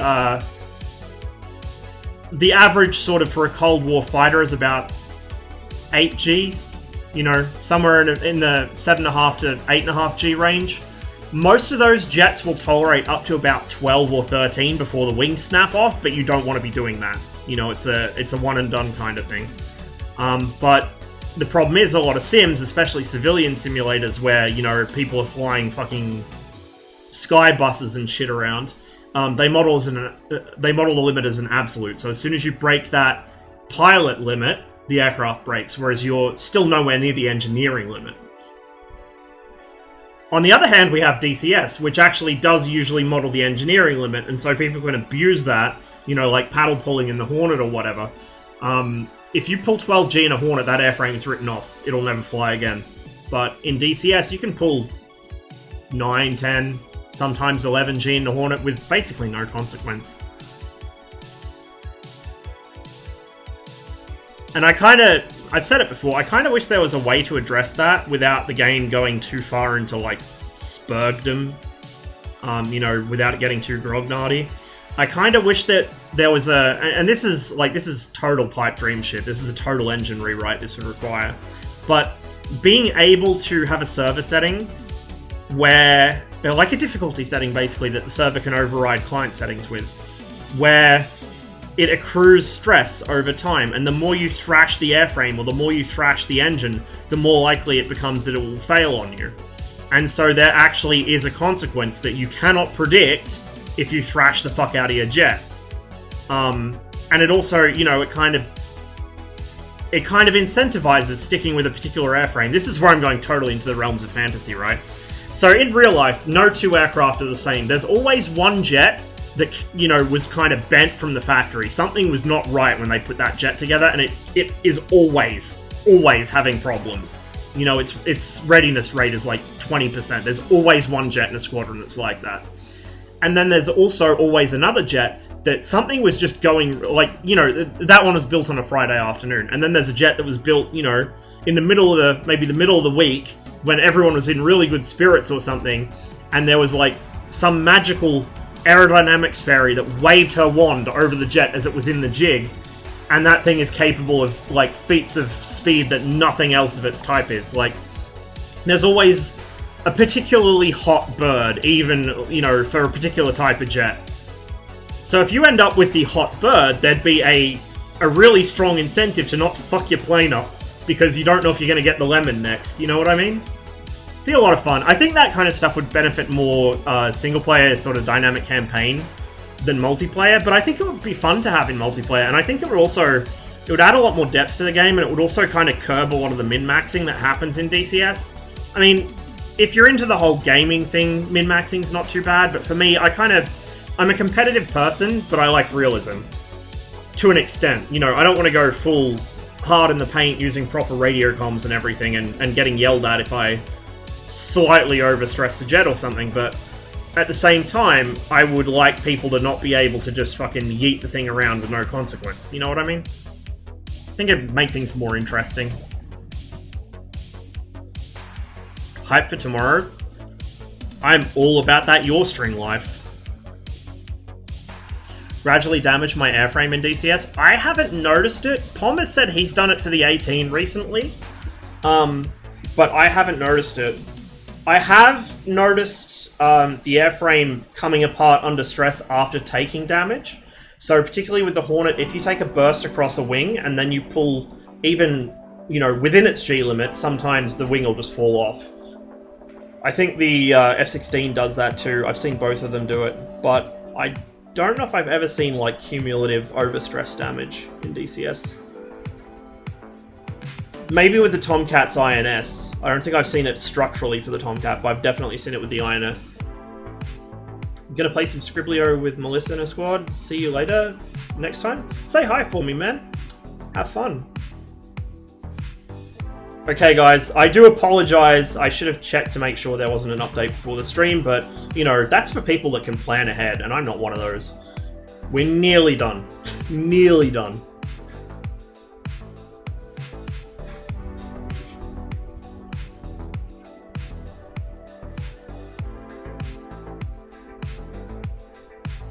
I'll see if I can find a server that has the Hurricane on it, because I do want to take that thing out for a spin.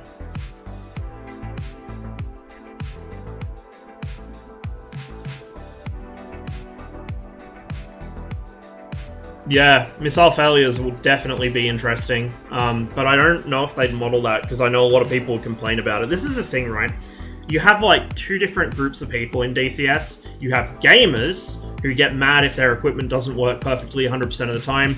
You know, people that turn off wake turbulence, people that turn off random failures, people that turn off bird strikes, people that turn off every realism setting they can get away with, and just min-max the hell out of it. And then you've got checklisters, who will not take off until their fucking pre-flight inspection is complete, and will not do anything that's not in the fucking Bible of how to handle the aircraft. And then you've got like people like me or Pom that sit somewhere in the middle, where we do a bunch of really stupid gamer shit, but we also actually try and invest in how the aircraft works.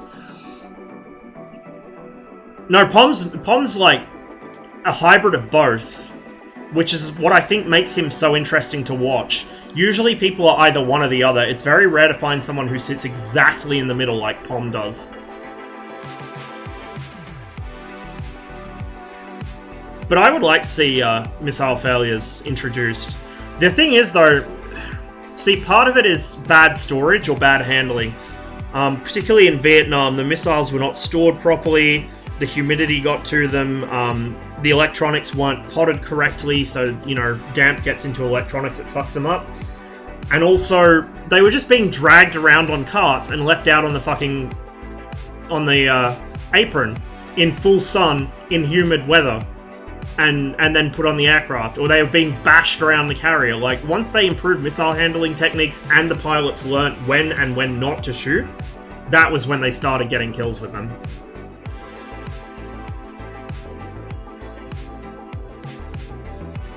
Yeah, they did. Quite frequently as well. DCS doesn't seem to model it, in any module, but there are certain modules where the missiles just are not cooperative. For instance, if you make a bad parameter shot with a GAR rate, it won't hit. If you make a bad parameter shot with an R3S, it probably won't hit. The R3S is actually slightly better than the GAR rate, but that's historically correct. The Soviets didn't just copy it one for one like people think. They had to design a few elements themselves because, you know, when the missile embedded itself in the tail of the MiG, it was rather traumatic to both parties. but also the Soviets tended to... This is something people don't really think about. If they took something and copied it, it was because they needed to quickly fill a gap in capability, and then they designed their own version later. So for instance, when they copied the B-29, it was because the war had kind of stymied their own domestic heavy bomber design.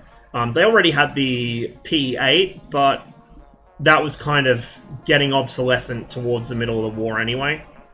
Yeah, 2-4, that was the reverse engineered B-29. So when they got their hands on the B-29, which was, you know, a fantastic strategic bomber, they were like, oh, okay, well, we can just accelerate our development by taking what the Americans have already worked out for us, and then we'll apply our own lessons to it after. And that's exactly what they did. So they didn't go into service because by then they'd already started down the path of jet bombers, and then the Tu-95 came out as well. But they actually had a whole series. Tupolev had a whole series of B-29 derived strategic piston engine bombers that were actually better than the B-29. So, you know, the Americans developed it by first putting turboprops on it into the B-50, and also then just taking it and hitting it with a giant grow ray, which is basically the B-36. If you've never seen the cockpit of a B-36, by the way, I suggest you find pictures of them. It's incredible. I think the National Air and Space Museum website has like a panorama of it you can have a look at. It's crazy, dude. Anyway, the yeah, I think it was the 285 and the 290 were the sort of ultimate development of the B-29, if you will, from the Soviet side. And then because they already had accelerated past the need for that with their own designs, they abandoned the projects, but they were drawn up on paper.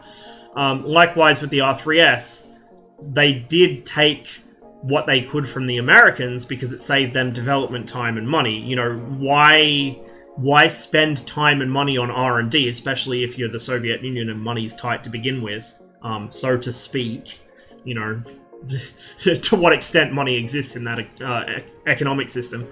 But if you can get someone else to do the development work for you, why would you not do that? You take the basic lessons they've learned, then you apply their own lessons. Now, this is somewhat different to how the Chinese aviation industry worked.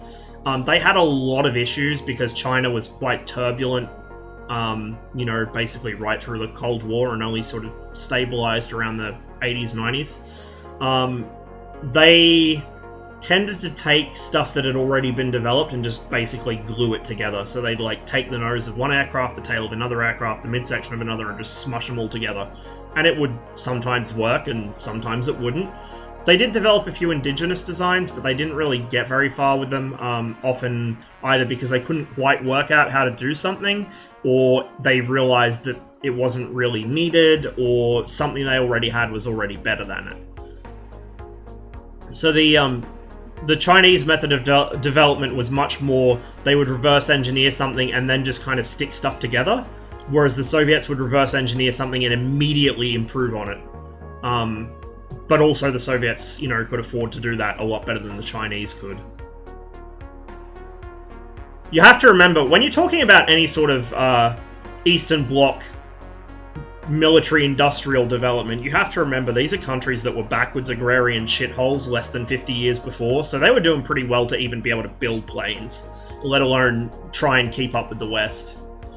And China in particular had a lot of difficulties doing that early on, and when they split from the Soviets, because they didn't like that the Soviets said that Mustache Man bad, that really set them back a lot.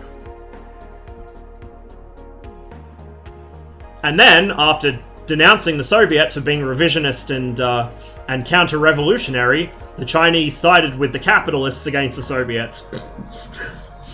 Good meme. They have a B-36 at the Pima Air Museum, so I've touched one. Pretty cool.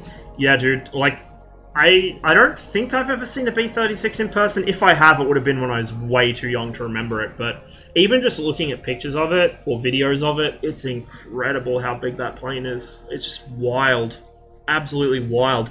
The flight engineer station is like some kind of fever dream there's so many throttles and levers and buttons and oh my god, like I like buttons and levers and shit, but that thing intimidates me. Like, holy shit. I think it actually had 2 flight engineers from memory sitting side by side at the same console. Like, you can imagine the workload for that thing. It would have been insane. Especially with the constant engine failures they had. I don't think there was ever a B-36 flight in recorded history where at least one of the engines didn't either shut down or catch fire. Yeah, it did. It did. That's actually something a lot of people don't realize. So the Su-34, you know how people say it has a toilet? Not really. It has a relief valve, like a relief tube. You know, it's a tube you put on your junk. It's like any other jet for the past how long. It's not that uncommon or special. And it doesn't have a microwave or a stove. It has like a cup holder that warms your fucking thermos. That's all it has. If you actually look at the Su-34 cockpit, there's not enough space to swing a cat in that. You can get up, maybe stretch your legs slightly. That's about it. Hey Rek. Hope you're going well. I caught up on your 2154 stream that you did the other day. Sad to hear that they're not flying anymore, at least in passenger service. I'm kind of tempted to pick up X-Plane just for that, but we'll see. I might wait and see if they add it to 2020 in the future. Anyway, the Su-34. So the cockpit amenities are dramatically overstated, but what people don't tell you about is because the crew access the cockpit by a ladder up through the nose undercarriage bay, you actually pass through a crawl space to get to the cockpit from the nose gear bay that has the main avionics in it. So you can access your main avionics bay and your nose gear in flight if you need to. That's something nobody seems to bring up about the Su-34. I find it interesting they're so happy to brag about the fucking supposed microwave oven that's just a cup holder that warms your thermos, or the toilet that's just a relief tube that, you know, like you'd find in a fucking space capsule. But they don't bring that up. That seems like it'd be a really handy feature, because, you know, if something happens in the avionics bay, that's normally a part of the aircraft you can't access from the air. You know, that's normally difficult to access on the ground sometimes in some designs.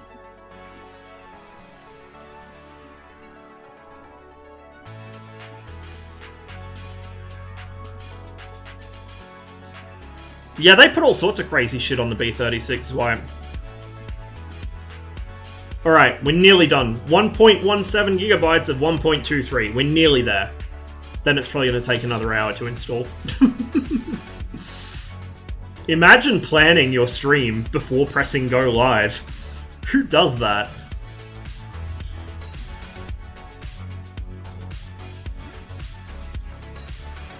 But you could get to the engines through the wings. The, fuck, what was the name of it? The big Junkers airliner from the interwar period, like the massive one.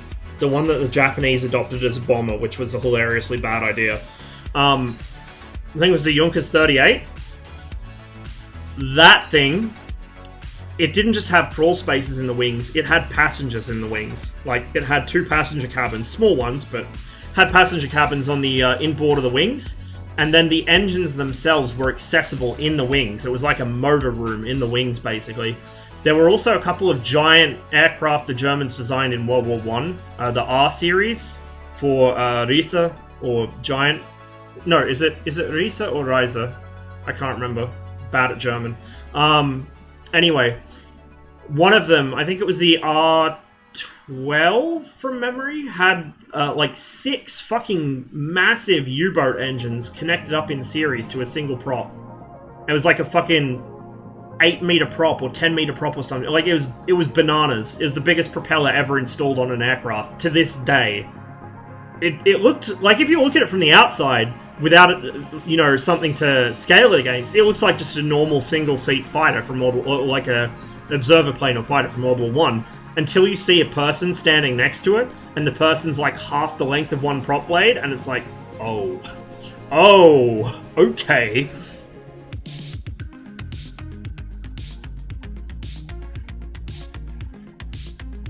G38, there we go.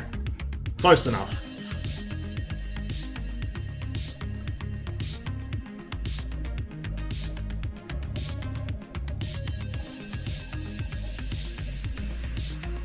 While I wait for this, give me a minute, guys. I'm going to grab myself a cup of tea. I'll be right back.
Perfect timing. Update's done.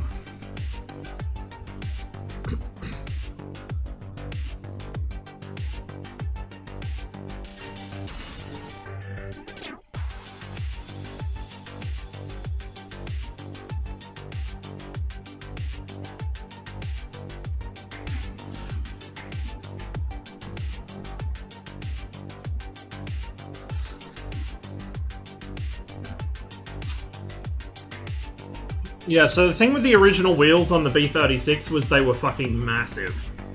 I think they're still the largest single wheels ever mounted on an aircraft. They were, like, ridiculous.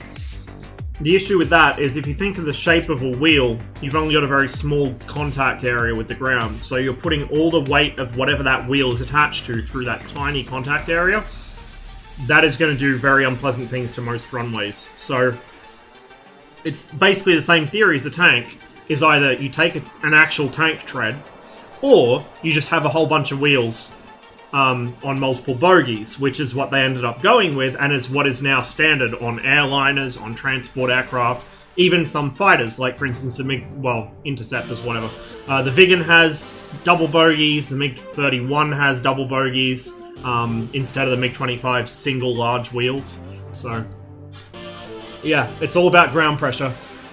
The more surface area you have in contact with the ground, the more evenly that weight's spread over that surface area, the better. Which is also the reason the Germans used interleaving road wheels on a lot of their World War II tanks. They were shitty for maintenance, but they spread the pressure much more evenly over the ground by applying the pressure more evenly to the track from the wheels. Because you have to remember the tank's not resting on the track directly. The weight of the tank is coming through the road wheels, which is then transferred to the track.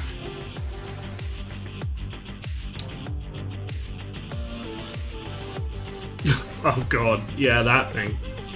That thing!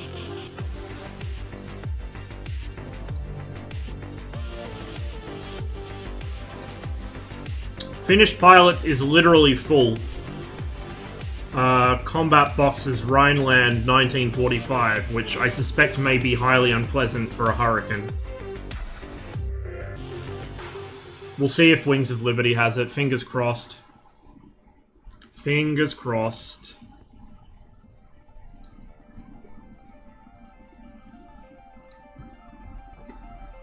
Just make sure OBS has hooked the right thing. Yep. Cool.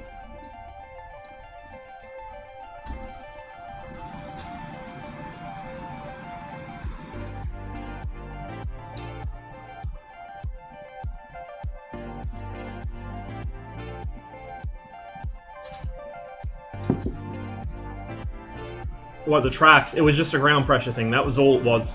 I mean, there have been experiments for landing on unprepared muddy fields or whatever with things like tracks and skis. So the Su-7, and I think possibly even the Su-17, had projects where they were able to take off and land on mud fields with skis, but it wasn't very popular because it was just added complexity. It was another thing that could go wrong, and it was very draggy. So it's kind of abandoned. The wheels? Oh no, they had tires on them, but you've still got that pressure coming through the tire, right? It's too much pressure on one point.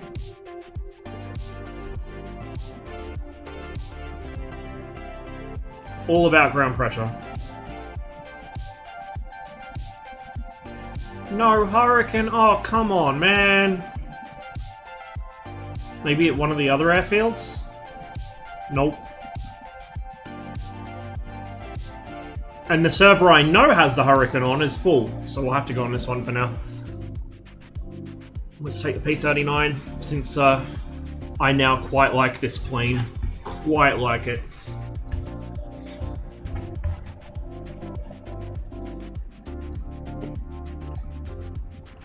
No, we don't need that. We'll just take the normal.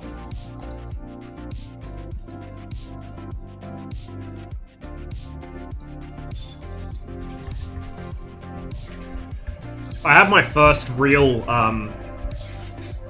fight with this thing the other day, and holy shit, it went a lot better than I expected. It was wild. Not a fan of the cockpit visibility. It'd be better with VR, but I don't have VR, so But man, it turns reasonably well. Like, it can really hold its own with the 109 in a turn fight, and this gun is just so powerful. And quite accurate too.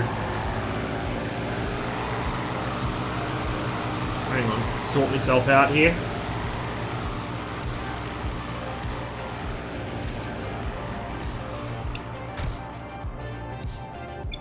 Oop, I accidentally just released the parking brake. Should have held it. And I keep pressing the wrong button because I'm too used to the original IL-2's bindings.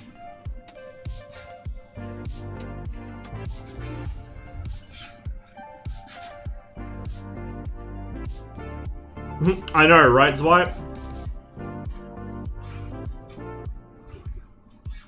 Would have been perfect last time.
Kinda low frames in IL-2 today. It's weird. DCS was behaving, but IL-2 isn't. I guess I can only have one or the other.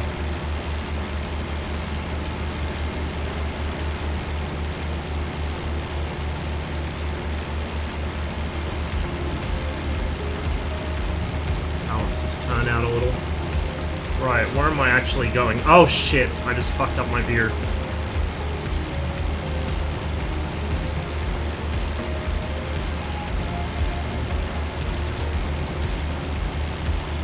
I went to hit F10 thinking I was playing DCS for the map.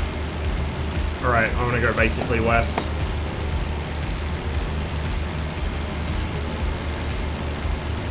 I need to rebind that, actually, because I hit that way too often by accident.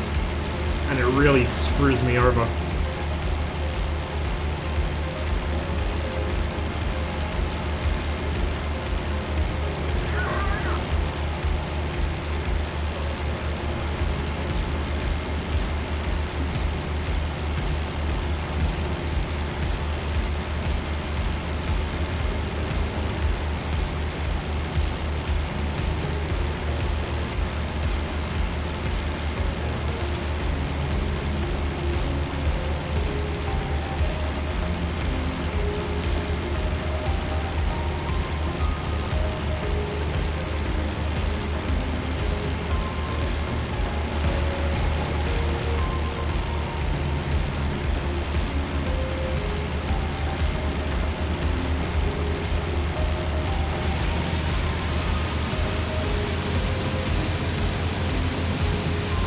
This frame rate.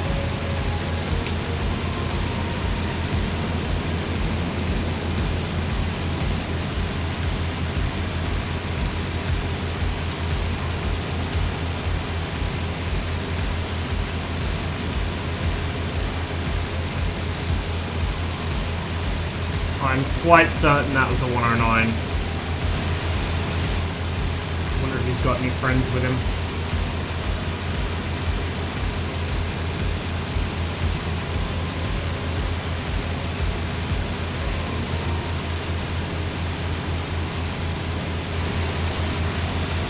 don't know why. It's only when I look in a particular direction that it suffers. I think I had this issue before. It was fine yesterday though. Oh, there's two of them up there. Wonder if he's dragging me into his friend or if he's going to the top guy.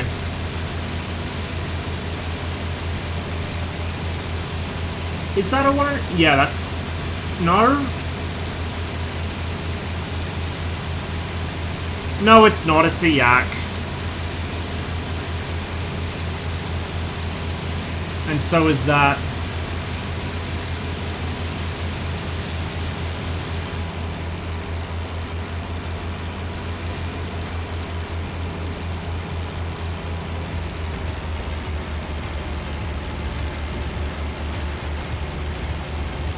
We're in a P-39 Aerocobra.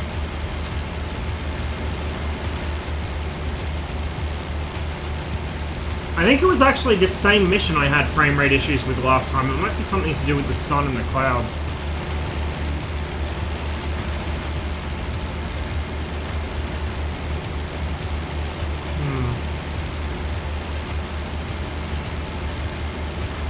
Oh, we're not even near the front line and that guy thought he was bouncing a German.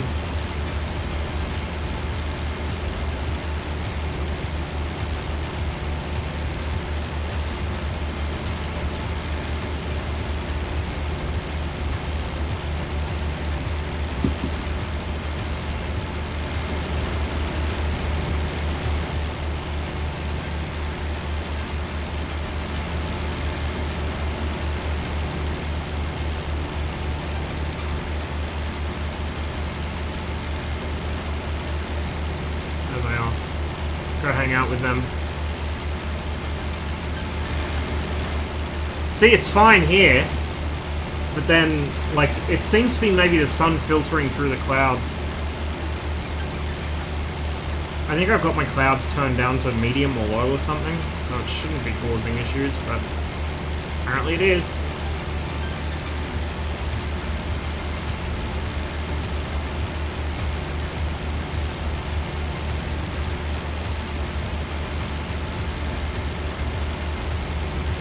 Catch you later, Rek. Thanks for stopping by, man. I will do my best.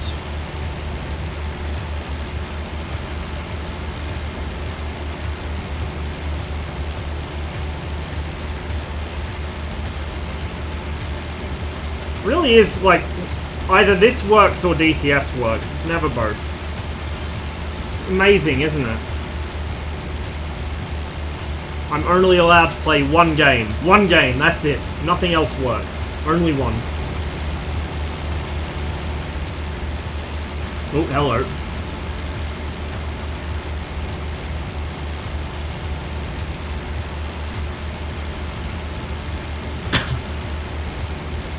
Who's who?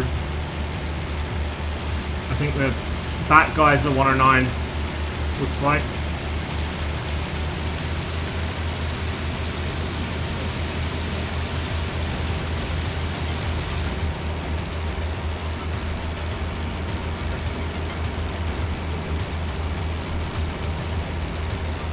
That looks very 109-like to me. Oh, compressibility.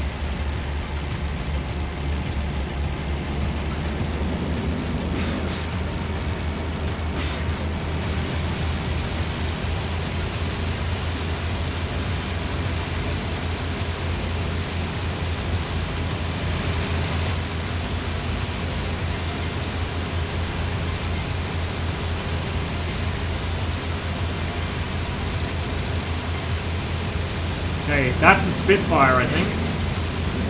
Yeah, this is a 109 off my nose.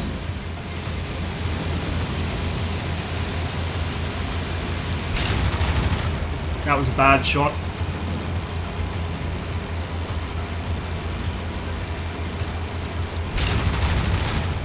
Oh, come on. I've lost sight of my 109.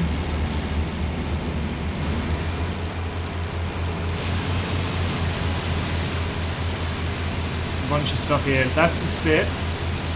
Okay, this will be him.